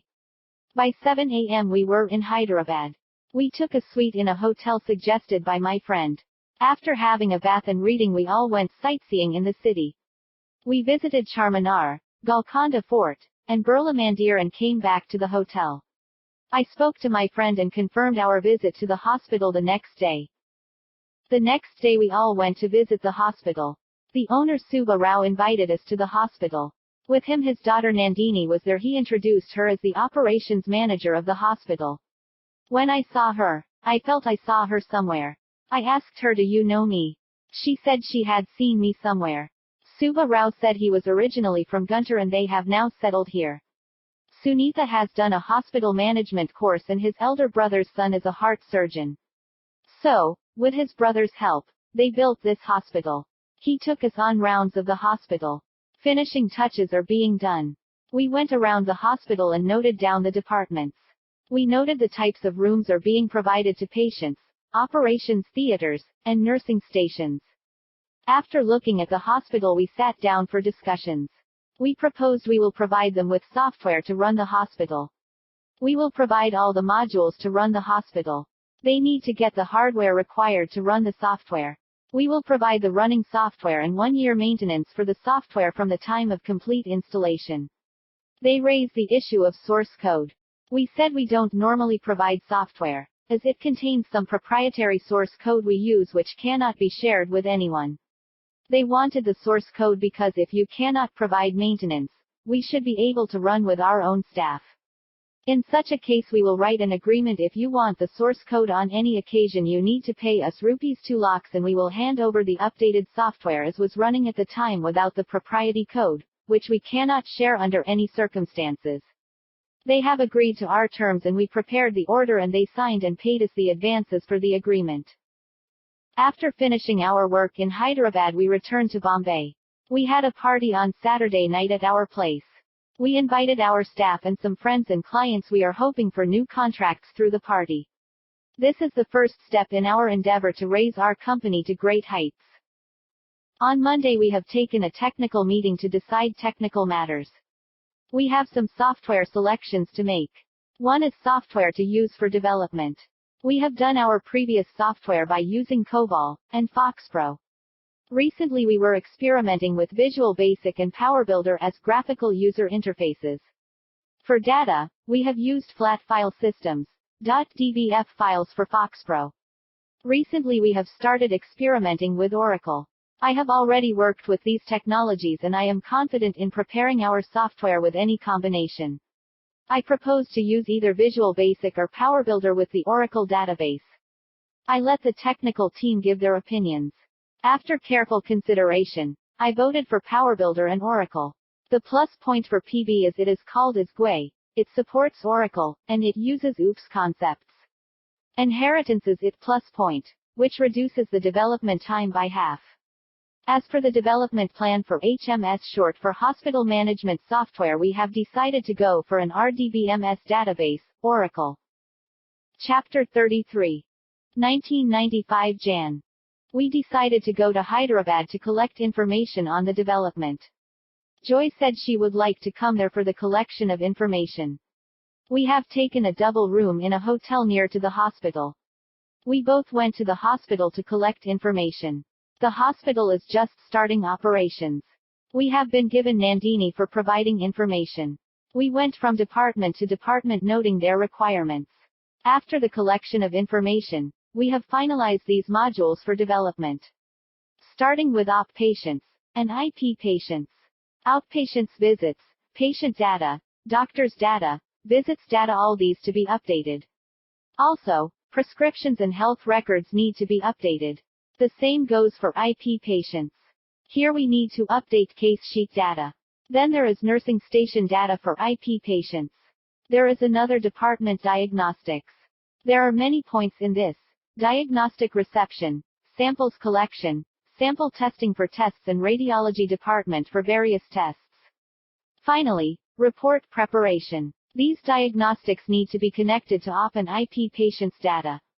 Another major department is pharmacy, where IP and OP patients, credit and cash patients, needs to be considered. This department is to be linked to IP and OP data. We need to think about other hospitals functioning when finalizing the modules. We visited other multi-speciality hospitals in Hyderabad. We thought we should look at other hospitals in Bombay when we return to Bombay. Finally, we decided for this hospital we need to make a reception software where outpatients receipts issued, inpatient registration, IP advance collections, IP final payments, diagnostic receipts for outpatients. Diagnostic receipt from inpatient cash payments. Then there would be the billing module, sample collection module, diagnostic report module, radiology report module, and nursing station module. I have taken Nandini's number for future contact. I gave her my number and Joy's number and Sunitha's number for her contact.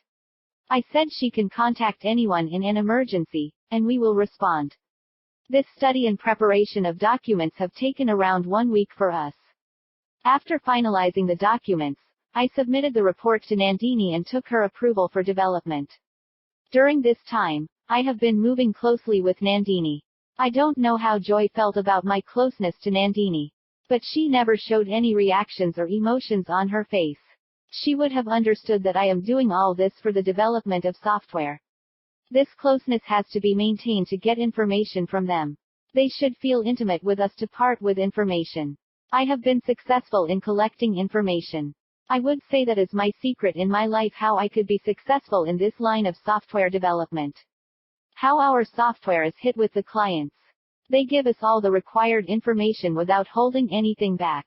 Previous to this project, Joy has not seen me working with clients. After finishing the documents, she said, I have learned a lot from you, especially regarding the collection of information required for the development. Sometimes I used to think about why you get close to the clients, especially with Nandini. It is to get to her to confide in you. When they feel confident about you, they will give all the information. It is our work to decimate unnecessary information and collect the required information. I admire your work, Joy said. I am relieved that Joy understood my modus operandi. Why I am close to my clients, how I keep them closer. It has two advantages. One, they would contact me before making any complaint. They would come to me for any major changes. I will always be in the loop. After completing the documentation, we return to Bombay. Chapter 34.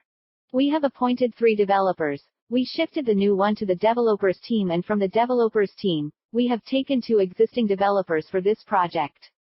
For this project, we have 4 developers and 2 directors, me and Joy. We put these developers in the vacant division. Direct supervision was given to Joy for this project. I have taken the task of developing the database using Oracle. I have given the developers classes for using the PB software. How the inheritance can be used to reduce the development time. I have prepared master classes and screens for the use of developers. Using these master windows, they can develop with the help of GUI available with the PB. Within a month they have mastered the use of the software. Within 3 months they have developed the modules with the background coding. We checked the software and gave it to testers. After testers gave reports, we completed clearing up bugs. In another month's time, the software is ready for deployment. I said I will go for the installation of the software at the hospital, as I can modify the software and databases. Joy said she will come later if required, as she had to complete the other project we have committed to. I have got myself the latest laptop. I loaded the software and database onto the laptop and took the Oracle database software and left for Hyderabad. I have been in Hyderabad for a week now. I have set up their server, loaded the Oracle database and checked the prerequisites for running the compiled software in the systems. Checked the LAN networking. Got the user test to run the programs, and finally we are ready to run the systems in all the departments. On a good day, we inaugurated our software in their hospital. I went to each department and checked how they are using the system. Satisfied everything is running okay. I got all okay from them. I told them I will be there for another week to look out for any bugs and to clear them immediately. Nandini has asked me to her house for dinner. They had a house in Jubilee Hills. It seems the area is just developing. There were houses far between. They have a house in a big area. Must be 2 acres. They have a swimming pool and a bungalow. Her father Subba Rao already knows me. She introduced me to her mother. She was an alone child. Her cousin Rohan, the cardiac surgeon, also came for the dinner. We completed our dinner. I came out to the lawn for my fag. Rohan and Nandini came and sat with me. They were asking me about my background. Nandini already met Sunitha. She said your wife is very beautiful. I said she worked as an air hostess. Now she is looking after operations. Joy studied in the US and came and joined us. She and another director Loveleen has put up the capital, so I made 3 of them directors. Nandini said okay, Joy has invested in your company. I said yes. Later she invested. not when she joined. If your wife was an air hostess, how did you meet her while flying? No, her sister was my classmate and I first saw her when I was in Madras with her sister. I fell in love with her immediately. Later she got an offer to be an air hostess. Both of them were listening to me with full attention. So, I continued with my story of how she cancelled the marriage at the last minute and brought my son back. I told them everything. Seeing the time, I got up to go to my hotel room. Rohan said he will drop me at the hotel and go. We started in his car to go to my hotel. Rohan asked, "What do you think of Nandini?" I said she is a nice girl, very hard-working. The best candidate for her position, I would recommend. Rohan said, "I would be honest with you. Nandini says she likes you. She could not say what kind of liking she has for you. She says from the time she has been told to work with you, she says she has found a connection to you. She wanted to work for you, would invest in your company and let her work with you. I don't know, I need to speak with other directors. If she wants to work with us for some time, I can arrange for her to stay with Joy. She is at present staying alone. I feel insecure about her staying alone. My PA Pauline at present sleeping with her at night, even though she has a flat in the same society. I can arrange for her to work with Joy. I also work closely with Joy. He said, let me speak to Uncle and Nandini, I will let you know." We have reached the hotel. I got down and went to my room. I have been going to the hospital and checking the working of the software for the next few days. We did not face any major problems, only some minor modification requests which I have easily incorporated. I asked for one member of the team to be sent here for some time, so I can return to Bombay. Nandini decided to spend some time in Bombay with us. I informed Joy she can expect a roommate as Nandini wants to spend some time in Bombay. I have taken for rent a small portion near the hospital for our team to stay whenever they visit Hyderabad, set up a kitchen, bedroom and everything. When the team member came to Hyderabad, I took him to the house rented and I with Nandini took the flight back to Bombay. I left Nandini with Joy and went to my house. Chapter 35. With Nandini working with me, ladies in my life have increased by one. Now I have 4 ladies close by all the time. I don't know what is my relation to Joy or Nandini. Is platonic or romantic? I don't have an answer. Nandini started working with me. Even though I appointed Pauline as my PA, she was working with Joy from the time of her appointment. Now Nandini became my assistant. I would tell her to check this and check that. Look at the daily visit reports, and coordinate with the sales team. She would go with the sales team whenever they are visiting hospitals. She not only learned about the functioning of the hospitals in Bombay, she learned selling techniques with them. Then she went with our maintenance experts. She studied how they are working, how they solve the problems, what they inform the team, and what they solve themselves. After working with all the teams, she reported on the working of our company. I sent the report on the sales team to Tinku. The working of maintenance team report I sent a copy to Joy and Sunitha. Based on Nandini's report, I started making small changes to my team members. One suggestion she made was to have them laptops to take with them, so they can make modifications there themselves. 2 problems I found with this approach. One is investing in laptops costs money. Secondly, providing the software to them would make the software accessible to them all, which was restricted from taken outside.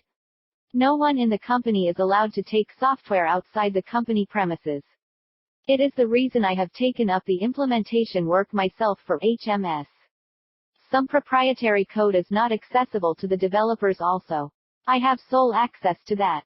Tinku has a copy of the code under the password, which he can only access when I am not available. Or in case of my death. The password is with my lawyers. This proposal we can't use at the present. In the US, internet services were available, which can be used to transmit, which are not available in India. I asked Nandini, what are your future plans? I wanted to work with you. I get some kind of satisfaction being with you. I still can't understand what it is, which makes me keep close to you. I said, your conscience. It is what tells you to do. I will tell my experience with Joy. When she sprained her leg, I was with her for 2 weeks, the whole day and night. I had a feeling something bad is going to happen to her. One night a man came and knocked at her door around 11:30 in the night. Normally I would open the door without even checking through the keyhole. That day I put the safety chain on and then opened the door. He was troubling Joy when she was studying in the U.S. Due to his harassment, when she completed her studies, she returned to India without trying for a job there. He was following us for some time. One day he confronted her at the courier office when I went to collect a package. I complained to the police. He returned to the U.S. Now I feel she is safe. Still, Pauline was with her in the nights. Now you are staying.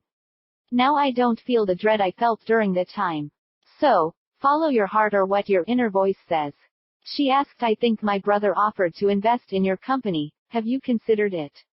I replied, I have not spoken with our board. If you are serious, I would speak with them. If I say they won't reject it. Except for Tinku, all others are my people. Sunitha is my wife. Loveleen is my friend and Joy would not go against my wishes if it does not affect her in any way. Tinku will think about what his profit would be from this. I will check with Sunitha what is our financial position. We can always use the money for expansion. It is about giving away the shares and voting rights that are the concern of all.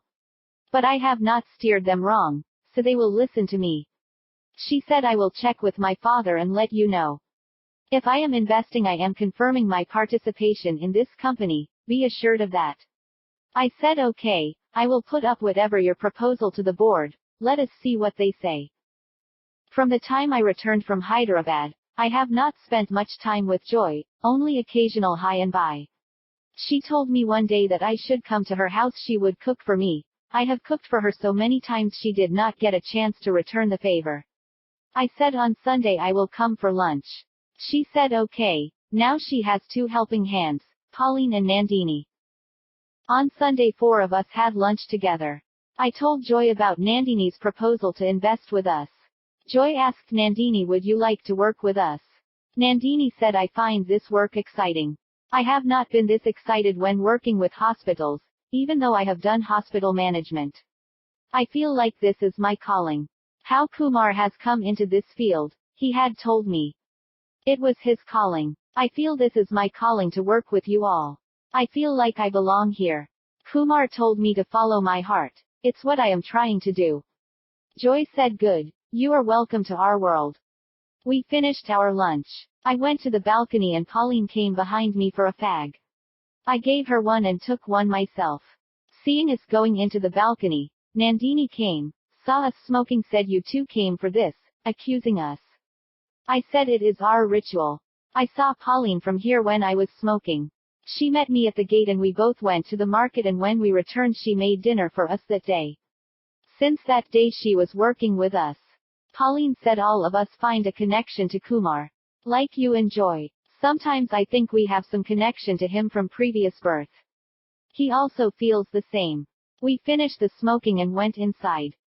We sat down, watched a movie and chatted. After having tea, I left for home. Chapter 36. I went home and Atul came running to me. I took him to our room. Sunitha is looking at some reports. I asked her what is the position of our finances. She said we received the hospital's final payment from Hyderabad. Our financial position is good. Do we need extra capital? I asked. It would be good if we have extra capital, she replied. I said Nandini wants to invest with us. She wants to continue working with us. If we could get more finances, what we can use for it? How can we expand our business? She said you have more projects to take up. Did you forget the approvals you have taken? We can use the finance for those projects. Also, we can think of expanding to other cities. We can set up sales offices like Hyderabad. We already installed our software there. We already have a person there. If we can put a salesperson there, we will have an office there. We are already running from the rented place. We can install a telephone and it will become our office down south. I said, what an idea. I will put this in the board meeting. I will think of our plans on this line. Atul got bored with our talks and ran away to his room to play. I got up and kissed her and said, let the ideas come. How about offering Nandini a position? She is interested to continue working here. Sunitha asked how much she is willing to invest with us. She is waiting for our word, I said. She said she will speak with her father. Let us check the value of the share we offered Joy and Loveline. Our shares are promoters' shares. We offered Loveline and Joy preferential shares. What is the value of our shares? There are some shares in the staff pool. What should we offer Nandini? We have to decide before going before board. Our strength is increasing on the board. What does Tinku feel about this? If he needs more support, he should have brought his own investors. If new investors are showing interest because of our work history, why are we to be blamed? Sunitha asked why all our investors and directors are close to you. What are you doing to them? I said, what am I doing? If they like my working style, am I to be blamed? If I show some concern for their well-being, am I to be blamed? If I genuinely like them, am I to be blamed? You look at the final outcome. We have investors who are on our side and more investors are interested. It is a good thing. Sunitha looked at me speechless as if she does not have an answer to this. She must be thinking about how she felt when she met. She should think about what I felt when I first saw her. I was dumbstruck. I had to take her sister's help to get her to our date. I said, don't worry about all this, come let us watch something. We have not sat together for a long time.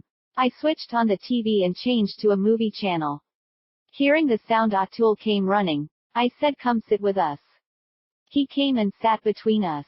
I kissed him and caught him close. We sat there watching the movie. Seeing the movie, Atul went to sleep. I asked Sunitha, did he had his dinner? He must have. I don't know. I took him to his room, laid him on his bed and came back. I sat down, put my hands around Sunitha, pulled her close and sat and watched the movie. When the break came, Sunitha went and brought us dinner and we ate it while watching the movie. When the movie was completed, I went into the balcony, had a fag and came back. I went to the bathroom and brushed and came back to the bedroom and laid down on the bed. Took a book from the side of the bed and started reading it. After 15 minutes, Sunitha came in. I switched off the light and turned to her and said, where were you all this time? I miss you so much. I kissed her and we went to sleep. Chapter 37. We got an offer from a U.S. firm for the development of software. They provide loans to energy companies. They wanted the software to maintain the loans, repayment schedules and payment notices to be sent to companies. The offer we got was because Nandini's father was setting up an energy plant with another big firm. They have recommended our firm to the U.S. company. They invited us to come and take the requirements and give them a proposal. I wanted to take Joy with me to the U.S., but Nandini insisted that she will come with me. I said, if you pay airfare, I will take you. She agreed to that. The accommodations will be provided by the company there. I booked 2 tickets for us to go to the U.S. Joy showed little disappointment at first, but her previous experience there stopped her from showing it to me. It is as good that she did not insist on coming with me. We went to New York and they provided us with a double accommodation room. There will be 2 separate beds in a single room. We did not object to that. Nandini seemed happy to come to the USA. She doesn't seem to mind staying in a single room. If she has no objection, why should I take any offense to that? We unpacked our luggage and had our baths. I felt a little uneasy to dress in front of her, but she managed brilliantly by partially dressing in the bathroom and finished her dressing in the room. She did not show inhibitions in front of me. We had breakfast in our room and went to their offices by car they have sent for us. They have shown us their system of preparation of accounts. They wanted to replace their old system with new software. They did not have source code for the existing software and the original vendors have stopped providing maintenance. So, they wanted new software based on their old software. We checked the software by seeing how the data is fed, and what kind of reports they are taking. After studying the functioning of the software, I put my head to the data. They had stored data in flat files and I checked and found the data can be recovered from data files. After getting the required information, I have prepared the documents with the help of Nandini. We have submitted the documents to the management. All this took us 5 days. After 2 days they accepted our proposal and asked us for cost estimates. I prepared the cost estimated with a consultation with Joy and Sunitha. We submitted the estimates. After haggling we came to an understanding of the project cost and the project order is signed by both teams. On the final night, Their team asked us for a drinks night at a bar. They sent us the car at around 7:30 p.m. We reached the bar and sat down and I had ordered a peg. Nandini has ordered a soft drink.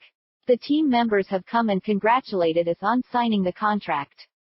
I felt someone watching me. I turned and looked at that side. The guy who was troubling Joy was sitting there sipping some drink. I felt a little uneasy. I thought instead of Nandini, if Joy was there, what would have happened? I spoke to the team member and he arranged for a car to take us to the hotel. We left the bar as if we are going to the toilet and reached the hotel. Nandini was troubled by my sudden change of demeanor. She asked me what happened at the hotel. I said the guy who was troubling Joy was there, so I took us out of there. As our work is complete there, we have 2 days before we can fly back. I took her to the bar in the hotel. I felt I needed a drink after looking at that face. We sat down on a stool and I ordered a drink. We silently sat and I had 2 pegs and got up and went to the room. After the incident, I did not feel like eating anything. We went to the room without changing. I fell on the bed sideways. I felt I was drained of the power from my body. Maybe because of tension or feeling of threat to us, I felt I couldn't get up. Nandini ordered something from housekeeping. She fed me forcefully. When I got up in the morning, all I remembered was coming into the room and falling on the bed.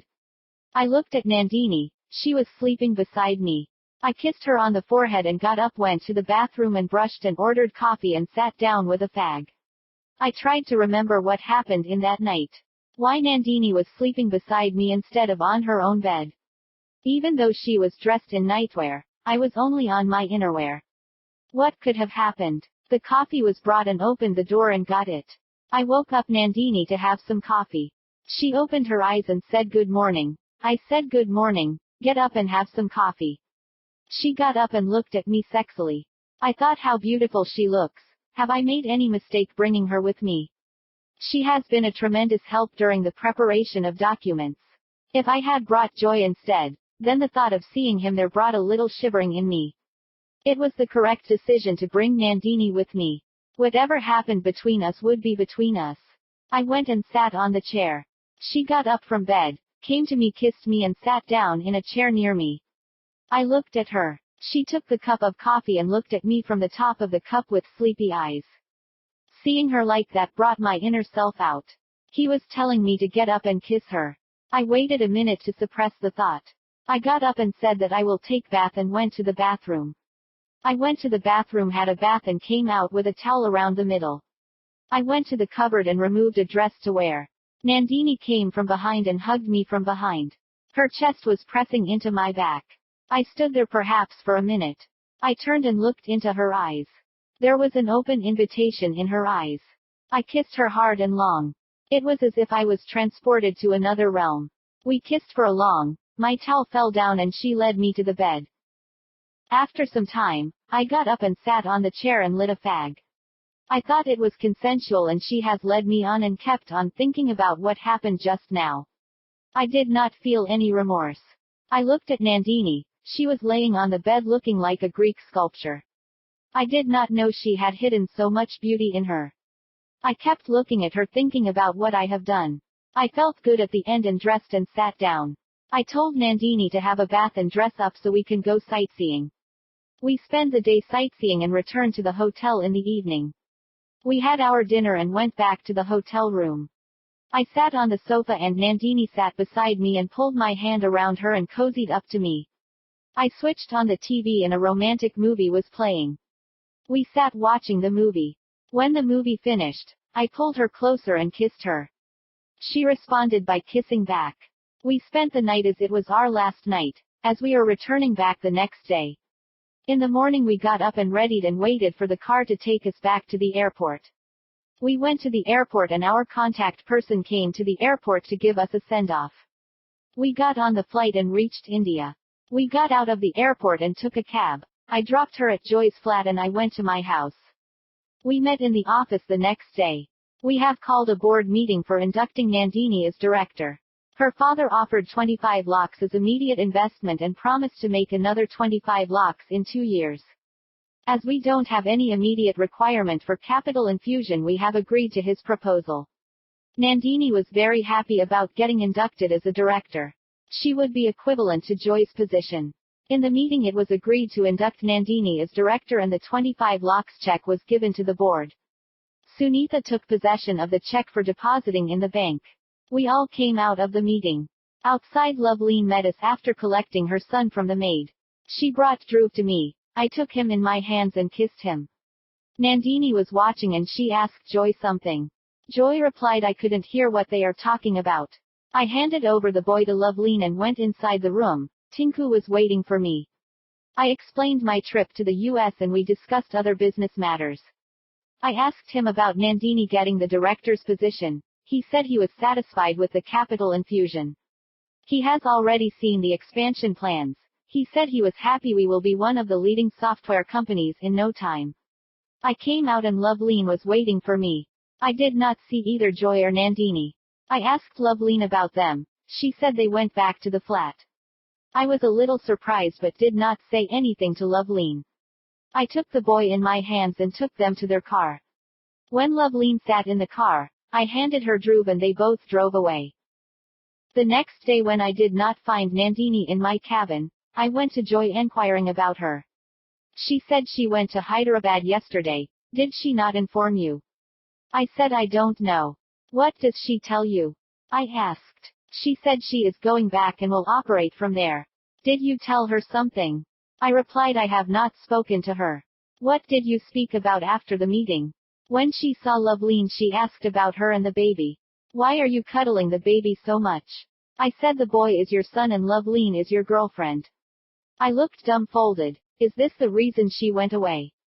I never had the occasion to speak about Loveleen. What is it she felt? Jealousy or betrayal?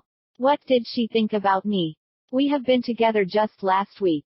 I did not think about what to make of the situation. I called her and she did not come to the phone. I waited a day and called our office number. She took the call and she said, why did you not tell me about Loveleen? I said I did not get a chance to speak about her. Whatever happened was in the past. You are my present. Why did you go away without informing me? Do you want to go ahead with your directorship or do you have plans to withdraw? If you don't want to go ahead I will ask them to stop the check. Nandini said no. I want to continue being a director. I want to work in Hyderabad for the time being. My father also needs some help in the hospital. He will be looking after the building of the power plant. For the time being, I will look after these two. I said okay, it is your call. I will come and meet you later and disconnect the call. I went and spoke to Joy. She will be in Hyderabad for some time. Her father needed her help, so she will work from there. I sat down and discussed the US project. Then I went to the division that is developing the software and spoke to them about the specifications used. I said to them in a day or two I will provide them with data in the Oracle database. Then they can start preparing data windows for the PB application. Now we are more dependent on PowerBuilder for application development. Its features are very favorable for our development. I went to my cabin and started the data conversion. It has taken a whole day and I could only convert 25% of the data. In this way, it would take at least 5 days. I closed the system and went to Joy's cabin. At present, she was staying alone as Nandini went away to Hyderabad. I sat in front of her. She must have sensed I was left alone to work alone after Nandini went away. She completed her work and got up and told me to come with her.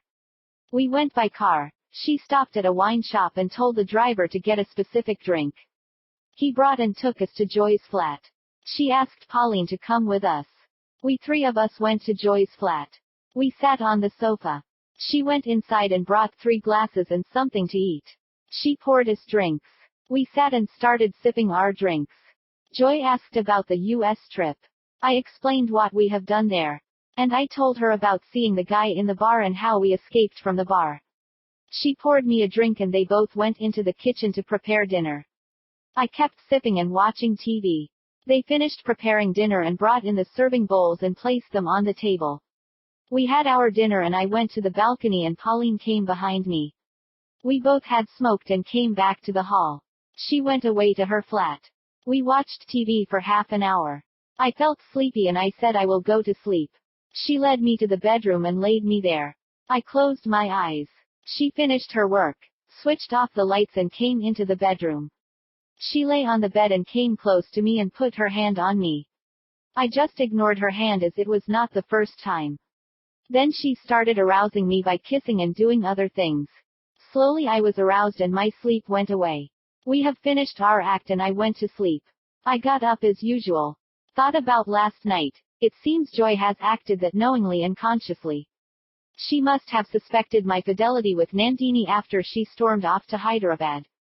She did not want to leave herself behind and acted as she had acted with me.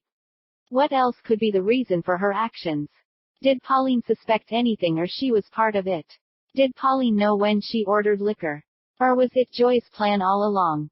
That time when she sprained her leg I have been with her on the same bed, out of concern for her. That could be the reason she had not used the time for this. The final outcome is that she has achieved what she strived for. I went to the bathroom, brushed my teeth, went to the kitchen, prepared 2 cups of coffee and brought it to the bedroom. I woke up Joy. She said sleepily, "Good morning." I said good morning, have coffee, and put the coffee on the table and went to the balcony. Pauline was on her balcony brushing. I waved to her and showed her fag. She indicated she will come and went in to clean her mouth. After finishing my coffee, I came inside. After finishing her coffee, Joy came out with her cup and went into the kitchen. She rinsed the cup and put it on the shelf and came out and sat on the sofa. I looked at her. She looked the same Joy I had always known her to be. I heard the doorbell and went and opened the door. Pauline was standing there. She asked, "Where is my fag?" I said, "On the balcony." She said, "Then come with me." We both went to the balcony and shared a fag. We came and sat down. I told Joy that another 4 or 5 days for data transfer will be required. "What project are you taking up now?" We discussed what can be done. Finally, we selected a project for immediate development. I asked Pauline, "How are you placed with Joy? Do you get enough work? If not, come and work with me." Pauline looked at Joy. Joy said, "He must be missing Nandini. Go and help him. He has the DB preparation work. He will be busy for at least a week. All his daily report checking will be pending."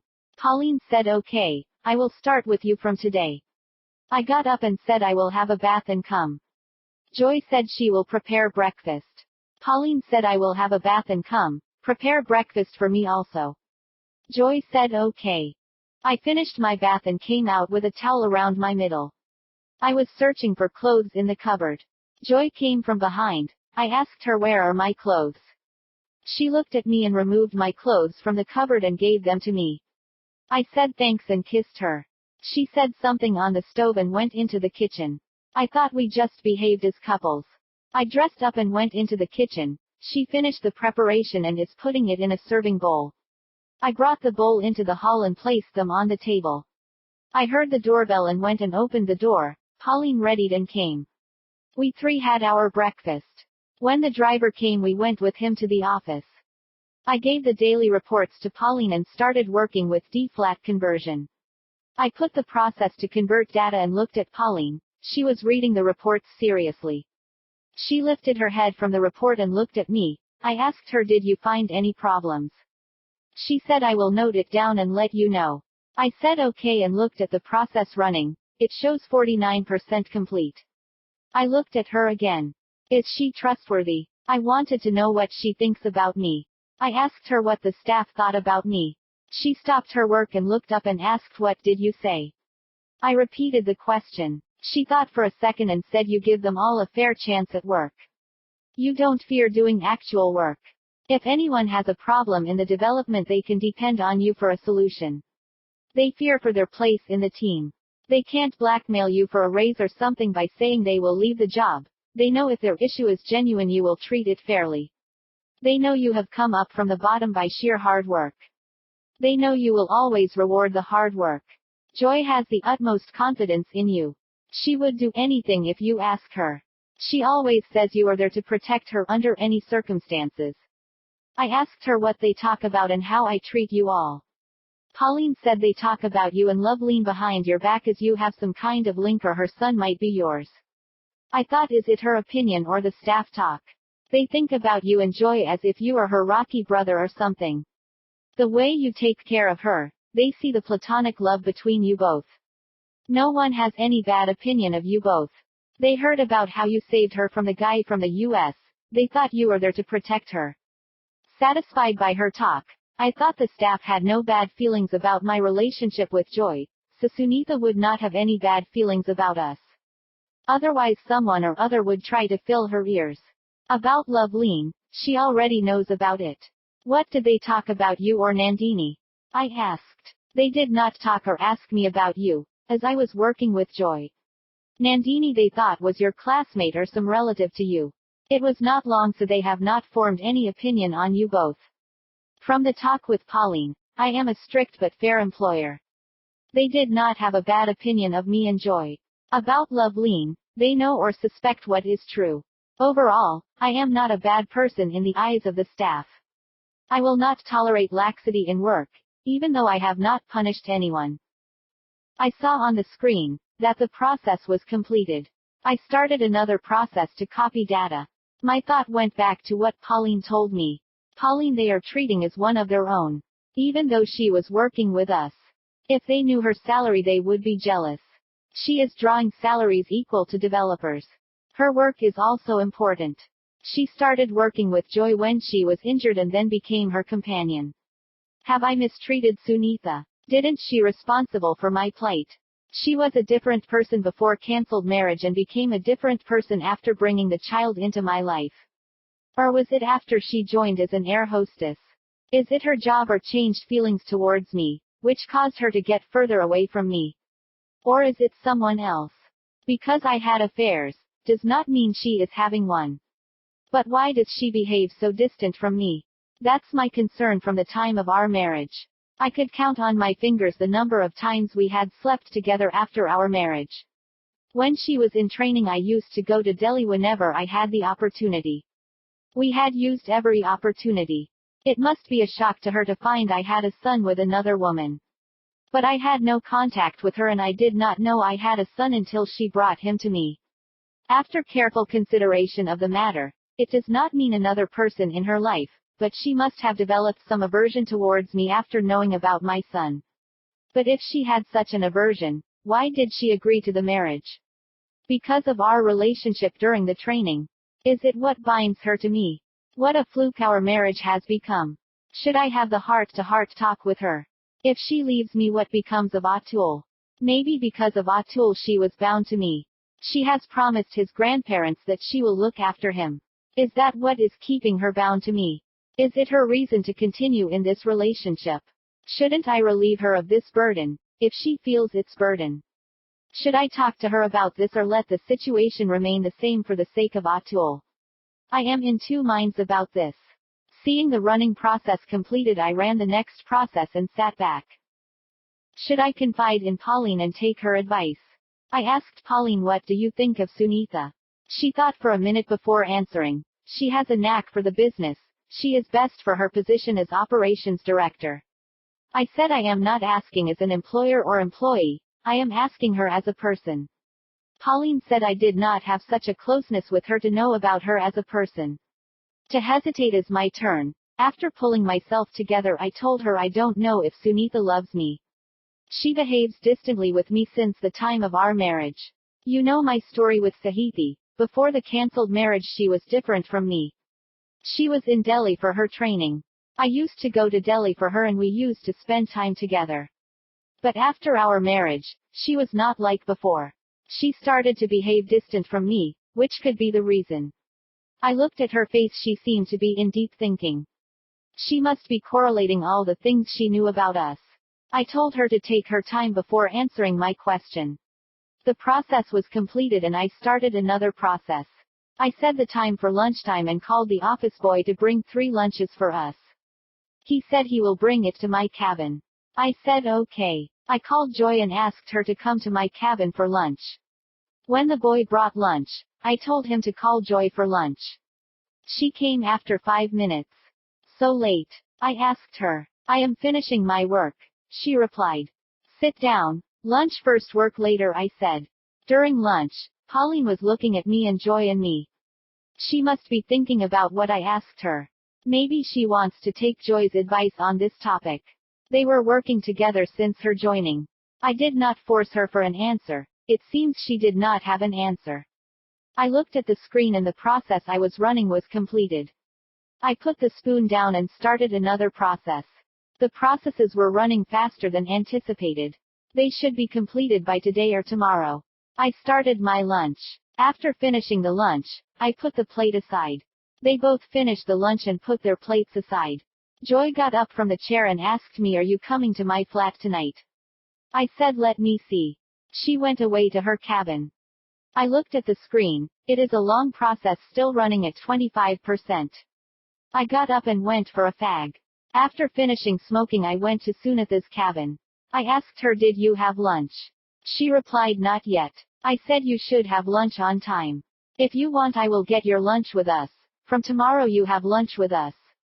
She said okay. I thought I should not trouble her on empty stomach, so I went to my cabin. Pauline still working on daily reports, which must be because of her first day with the reports. I let her work. She raised her eyes from the reports and said, "I could not get an answer to your question. I may need to speak to her once." I did not have much interaction with her.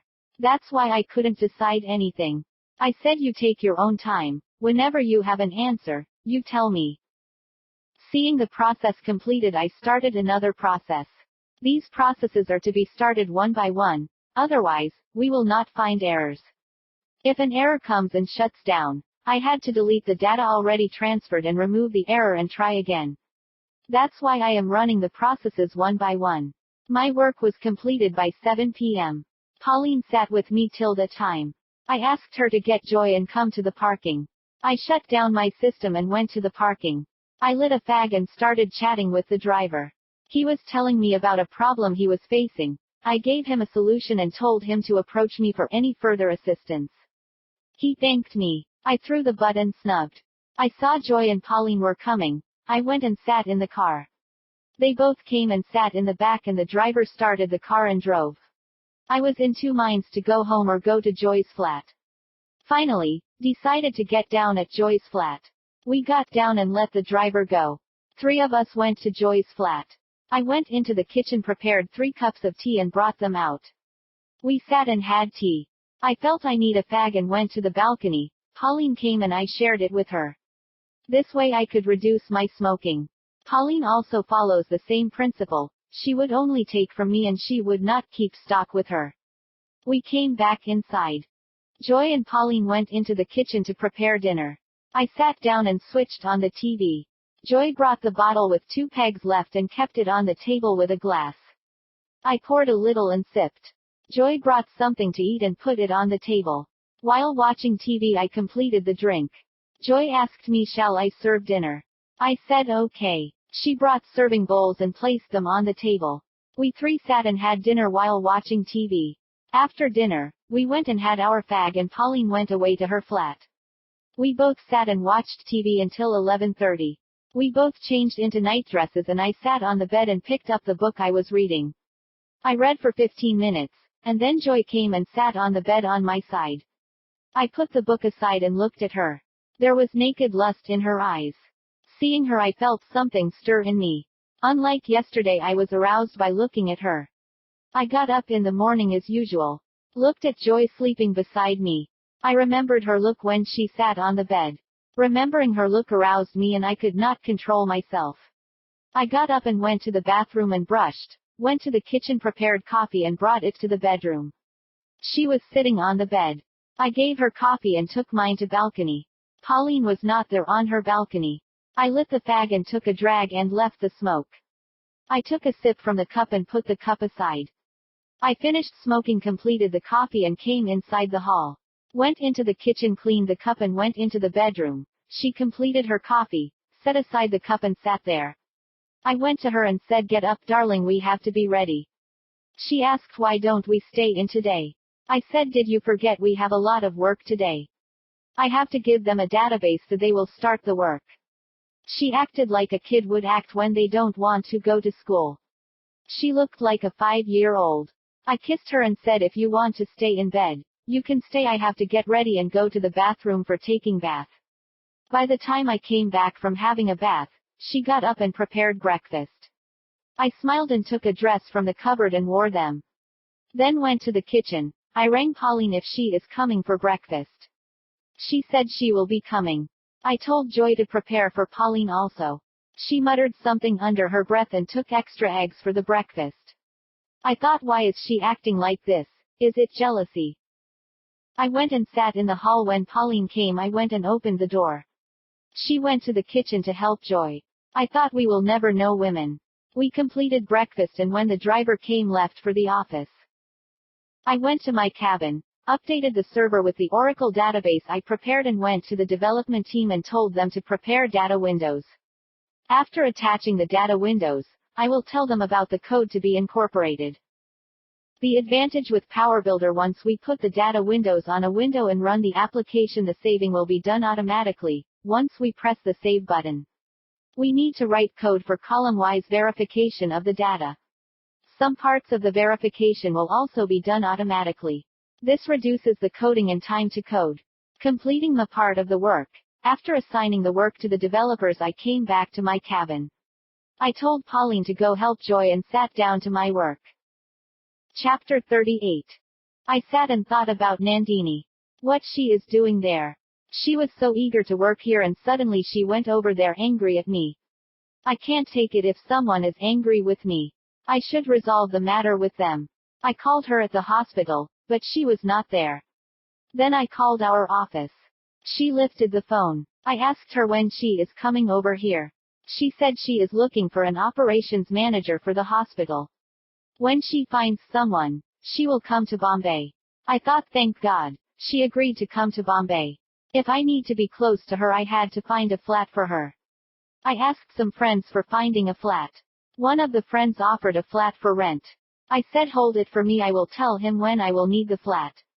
I called Nandini and told her that I found a flat for her if she would like to come. When I told her about a separate flat, she agreed to come here within a week. I told the friend to keep it ready within a week. I will bring his tenant there. I went and checked the flat. It was a fully furnished apartment. Everything is available. We need to stock up on groceries and vegetables. I picked up the grocery items and stocked the required items. I informed Nandini and she said she would come this Sunday. On Sunday I went to pick her up from the airport and took her to her flat. She was happy with the flat. We spent the night there. In the morning I went to my home to change. While going to the office I picked her up. I told Joy that she got her own flat, but I did not say I arranged it. Joy was not happy with her return but did not say anything. Joy may be thinking of Nandini as her competition. I went to my cabin and checked the reports. Then went to the developers to check the progress of the U.S. energy project. It was going as expected. Gave the developers pointers and went to my cabin. Nandini was back to her work. She was checking the daily reports and gave me reports on their movements. She then checked the sales team's daily reports, and did not find them satisfactory. She asked me to get a meeting with Tinku to discuss the sales team. I asked Tinku to give me a time for a meeting. He told me to come for tea at 4 p.m. I went with Nandini and sales reports to meet Tinku. She gave him the reports from the sales team and the lacunae in their workings.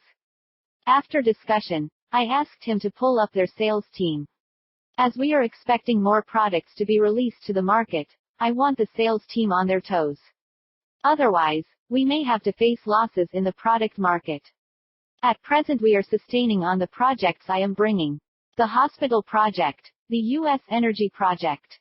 What is the sales team doing? Did they get any hospital projects? What are they selling in the product market? Are they promoting our new products to be developed? If we get any projects before they are released, we will get a boost for the product.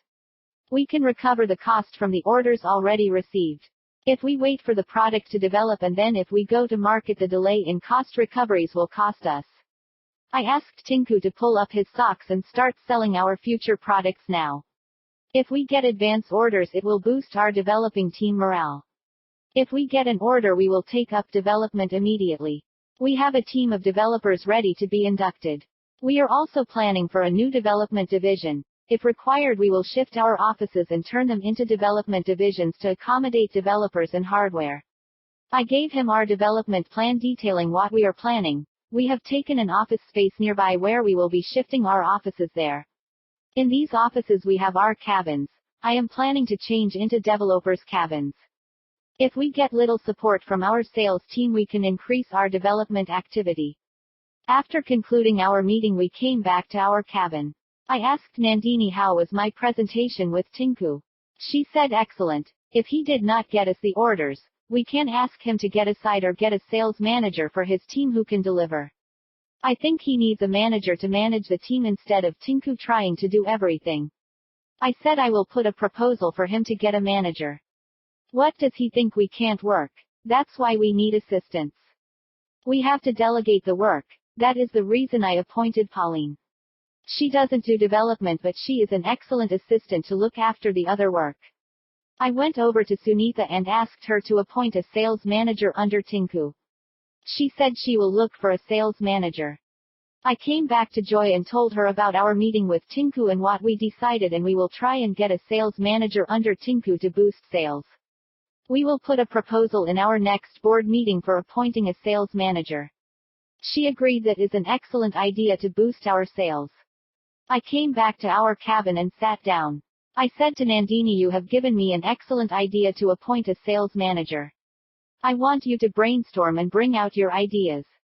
After finishing our day's work, I took the three of them, and first I dropped Joy and Pauline off and told them I will drop Nandini off and go home. Instead, I got down at Nandini's flat with her and sent away the driver. We both went to her apartment and spent the night there. Chapter 39. I got up in the morning and went to my house by cab. I had my bath and called the driver to come to pick me up. Sunitha is still sleeping, and also Atul. I woke Atul to get up to go to school. He got up and climbed into my arms.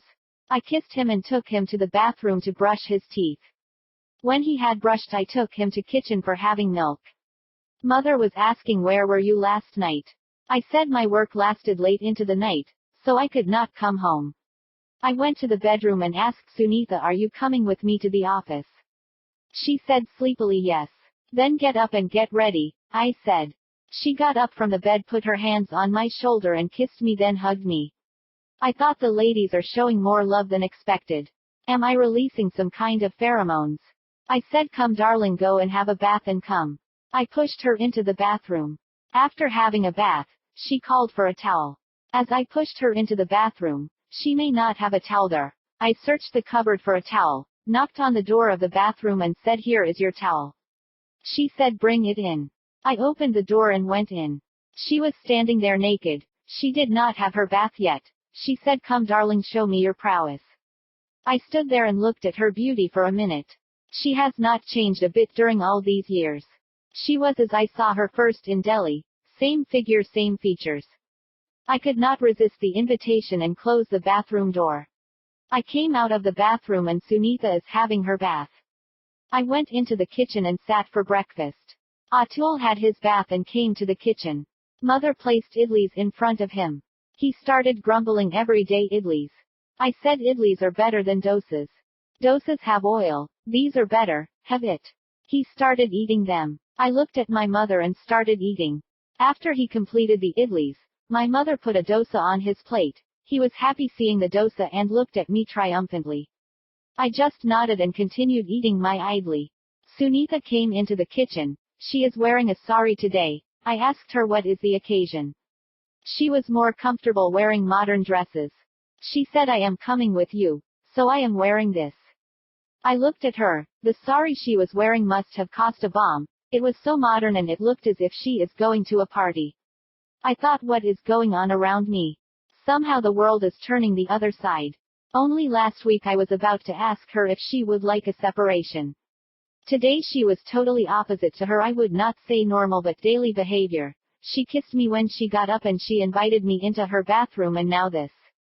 What is happening around me? Did Pauline speak to her about what I said? Could this be the reaction for confiding in Pauline? If I had known, I would have done this long back. No, I don't think it would have that much reaction. Everything has to do when it needed to be done. Before or later would not bring the reaction needed. Mother looked at Sunitha and asked, are you going to a party? She replied, no mom. Going to the office only. Is there a party in the office? She asked, looking at me. I said, I don't think so. She looked confused as there is no festival today and Sunitha does not dress traditional when there is a festival. Finally, she must have thought she had her own reasons for the same. Maid took Atul to his school bus. I went to the bedroom and dressed and came out. Sunitha informed me that driver has arrived and she had given him my briefcase. I said thanks. We went down, sat in the car and went to the office. When we are entering, everyone was looking at Sunitha. She was looking like an actor. I felt proud to be her husband. We went to our cabins. Nandini has not yet come. The driver must have come for us first. He will now go and pick the three of them.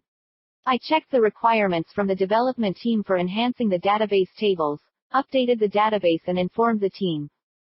I looked at the daily reports and Nandini would look at them and go to Sunitha's cabin. Other staff were coming to congratulate her, thinking something like a birthday or something. She is telling them there is no occasion. I sat down on the chair opposite her. Seeing me there, the staff returned without entering. I told her to see what riot you are creating. She just smiled. I thought that smile is enough to create a riot. I asked her, what are you thinking? She asked about what? I said whatever you are thinking. She seemed confused as if she did not understand what I am referring to. I said your transformation. She said, oh, that it's nothing. Someone has opened my eyes. I asked who is that someone? She said a confidant. I said okay, thinking it must be Pauline. I sat there looking at her working. She did not mind me sitting there. When the driver brought the three, Nandini came looking for me, seeing Sunitha, and she said congratulations for whatever it is. She said it's nothing. She looked at me and went to the cabin. When I returned to the cabin, Nandini asked me what is with Sunitha. I said she is saying she has a revelation. I don't know what it is before she asked what it could be. She went back to her reports. I sat down and looked at the projects list. I thought I could offer 2 projects for the power generation unit. I told Nandini what we could offer the power company. She said she will speak to her father. I sat there looking at Nandini thinking what she would say if she had known what I have done today morning with Sunitha. She might permanently shift to Hyderabad. What does Nandini know about me? She knows Sunitha is my wife. That fact cannot be changed. Loveleen is my son's mother. That fact also can't be changed. Joy is a friend. I try to keep her safe, this much she knows. My escapades of last week, she does not know. Pauline is my PA. Nandini herself is my lover. This must be her outlook on my life. Something she does not know is that I still keep in touch with Loveleen and she accompanies me when I go for tours. I don't know what she thinks of Sunitha's relationship with me and I don't have to worry. Nandini knew about my marriage with Sunitha and my son with Sahithi. She does not know about Joy and she does not need to know as it was a one-night stand with her. After the return of Nandini, I don't need to be back with Joy. Overall, Nandini is my present muse and she need not go into my history. I said, Nandini, do you want to ask me anything? Nandini looked up from the reports, thought a second and said nothing. Okay, I thought I gave her an opportunity to get any confirmation from me. If she does not have anything to confirm, she must be thinking she knew everything. That's okay with me. She looked at me as if I am going to say something and went back to her reports. After the return of Nandini, my workload has reduced. It was cumbersome to go through reports, analyzing the reports. Now I can rely on Nandini to read them and prepare a report. Pauline is not as good as Nandini at studying the reports. She has not worked for long at this. She was concentrating on her work with Joy. I think I should permanently shift her to Joy's care. I think we should fix salaries for each of us rather than drawings. Tinku, myself, Sunitha, Joy and now Nandini should get salaries. I will put this in the next board meeting. This can be shown as a genuine expense under income tax rules. Loveleen can be paid for appearance fees based on her attending board meetings. Unlike Loveleen, we all work day and night for the company. I noted down the point in my calendar for the board meeting. I asked Nandini if we all should get salaries. What do you think? She asked, aren't we are getting monthly remuneration? I am getting monthly payments. I said it was shown as drawings in our balance sheet and we don't get any income tax relief as a company, If we take it as salary, company will get income tax relief and we need to file returns individually and pay tax individually as per our earnings.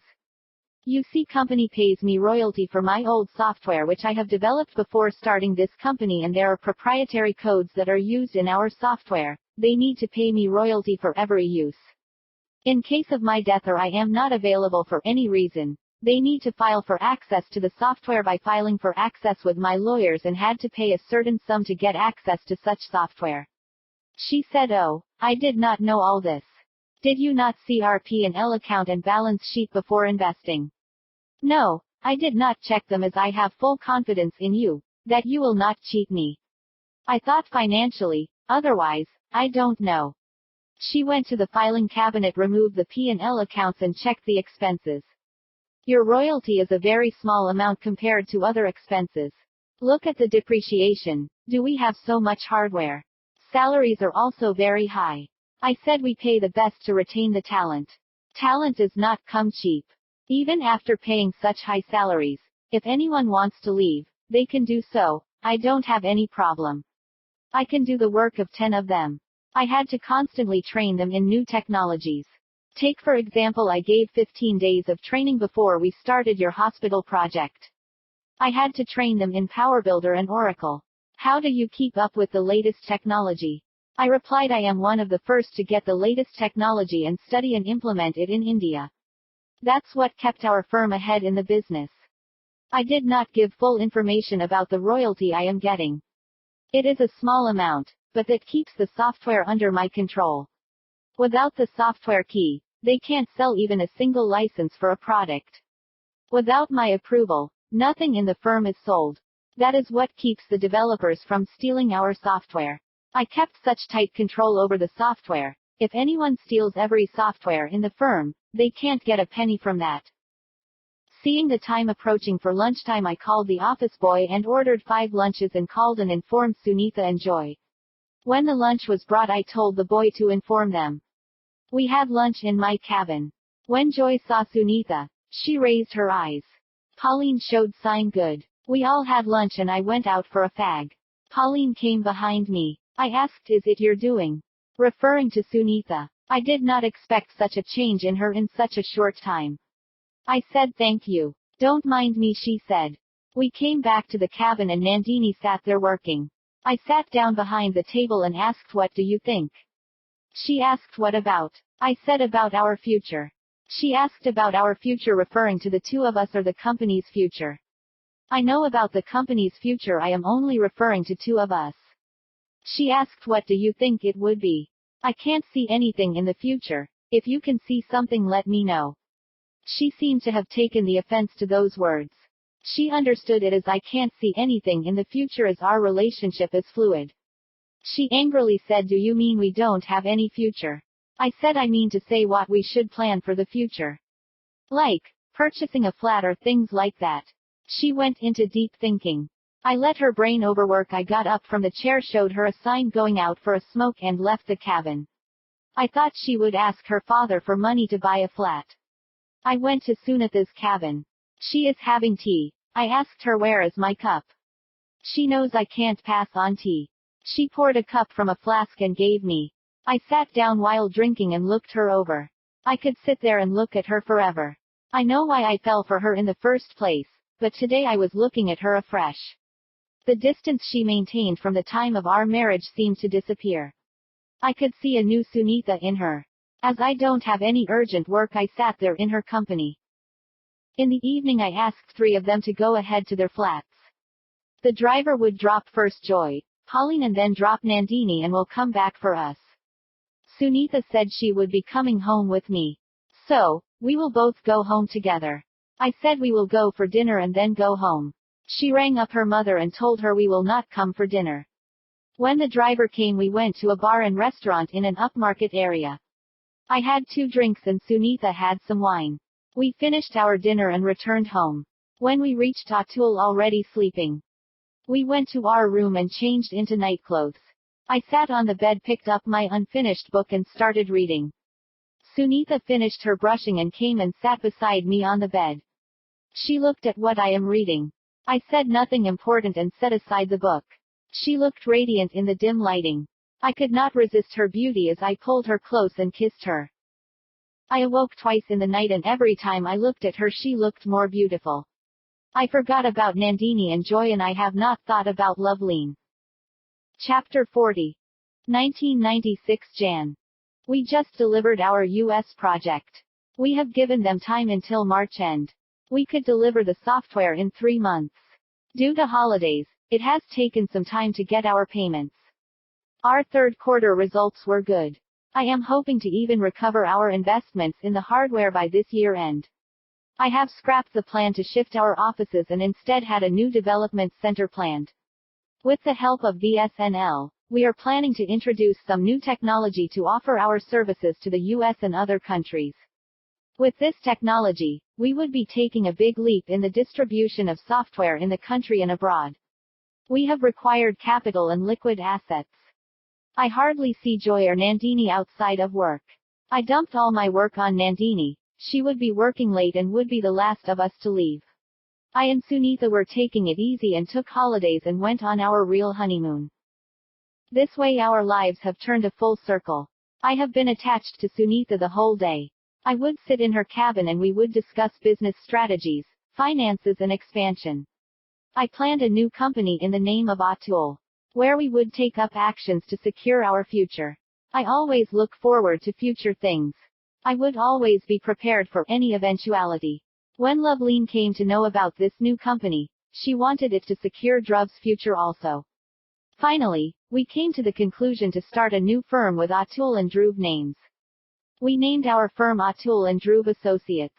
I have transferred my licenses and trademarks to this company. I have changed the software and products assigned to the lawyers from my name to this company.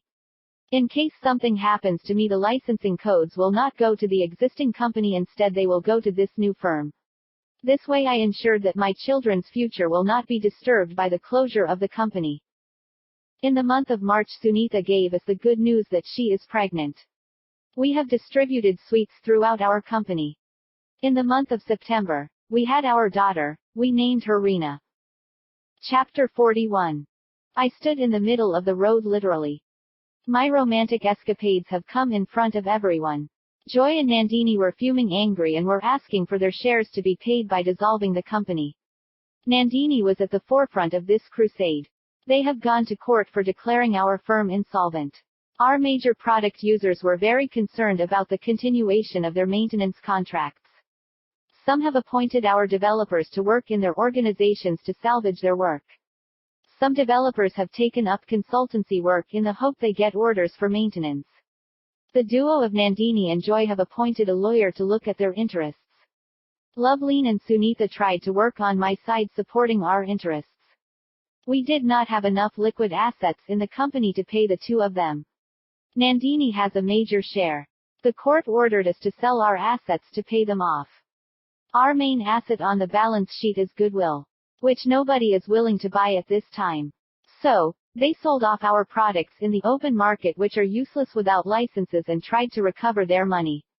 Whatever money they could recover from selling our computers and furniture they sold off. The major loser in this was Tinku. He has not secured his interests in the company. After losing everything, I am standing literally in the middle of the road. Epilogue. I have read somewhere that Joy has been murdered by her stalker. Her throat was slit and her stalker was high on drugs. The killer's details were not given in the news, but it was mentioned that he has returned from abroad. For details read Unlucky in Love by R Kumar. Nandini went back to Hyderabad to look after the hospital. Tinku took whatever he could get from the sale and went away to his native place. At the end of the story I told, I am literally standing in the middle of the road. In reality, I am standing on top of the world. As Tinku lost in the process of closing down the company, I have gained the most in this process. The majority of hardware sold by the company has been brought by a third party and the money was provided by Loveleen. Whatever hardware sold to outsiders has been cleaned and sold, but our servers have been kept intact and in the custody of Loveleen. I have been saved by taking the precautions by applying for the trademarks of the products in my name instead of the company name. My lawyers were holding the copies of the products and their registrations in our children's name, which I have transferred to I have saved myself my whole life's hard work by saving my work this way, and I am holding the licenses and products, software and trademarks. I am looking for partners. If anyone wants to be a partner and invest with us are welcome. Ladies are most welcome. Thank you. Epilogue. The 1st of January 2021. I heard the doorbell ring and went and opened the door. A man was standing outside with an invitation in his hand. I opened it and looked at the invitation card inside. You are cordially invited with family to the New Year function at Hotel Taj, Mumbai on the 9th of January 2021. Attendance is compulsory. Invited by Kumar's Grand Alliance. RSVP 78936425582. I asked the man standing outside, what is this? He said, as mentioned in the invitation, attendance is compulsory. I called the number on the card. The call answered and said, yes, Mr. Kumar, are you available to attend the function? I asked, what is this function? He said, we are facilitating you to meet all your friends and family members. I said, okay, I will be coming. He said, don't forget to bring your family. I said, okay. To be continued. Other books in the series. All the books are available in the Amazon Kindle store. Previous in the series. Peeping Tom by R Kumar, Unlucky in Love by R Kumar. Next in the series. My Love is Mirage by Anne Reporter. 3 Idiots and Kumar Love Story Series. 3 Idiots and a Wise Man by Ravikiran. 3 Idiots and a Brave Man by Ravikiran. 3 Idiots and a Foolish Man by Ravikiran. 3 Idiots and an Innocent Man by Ravikiran.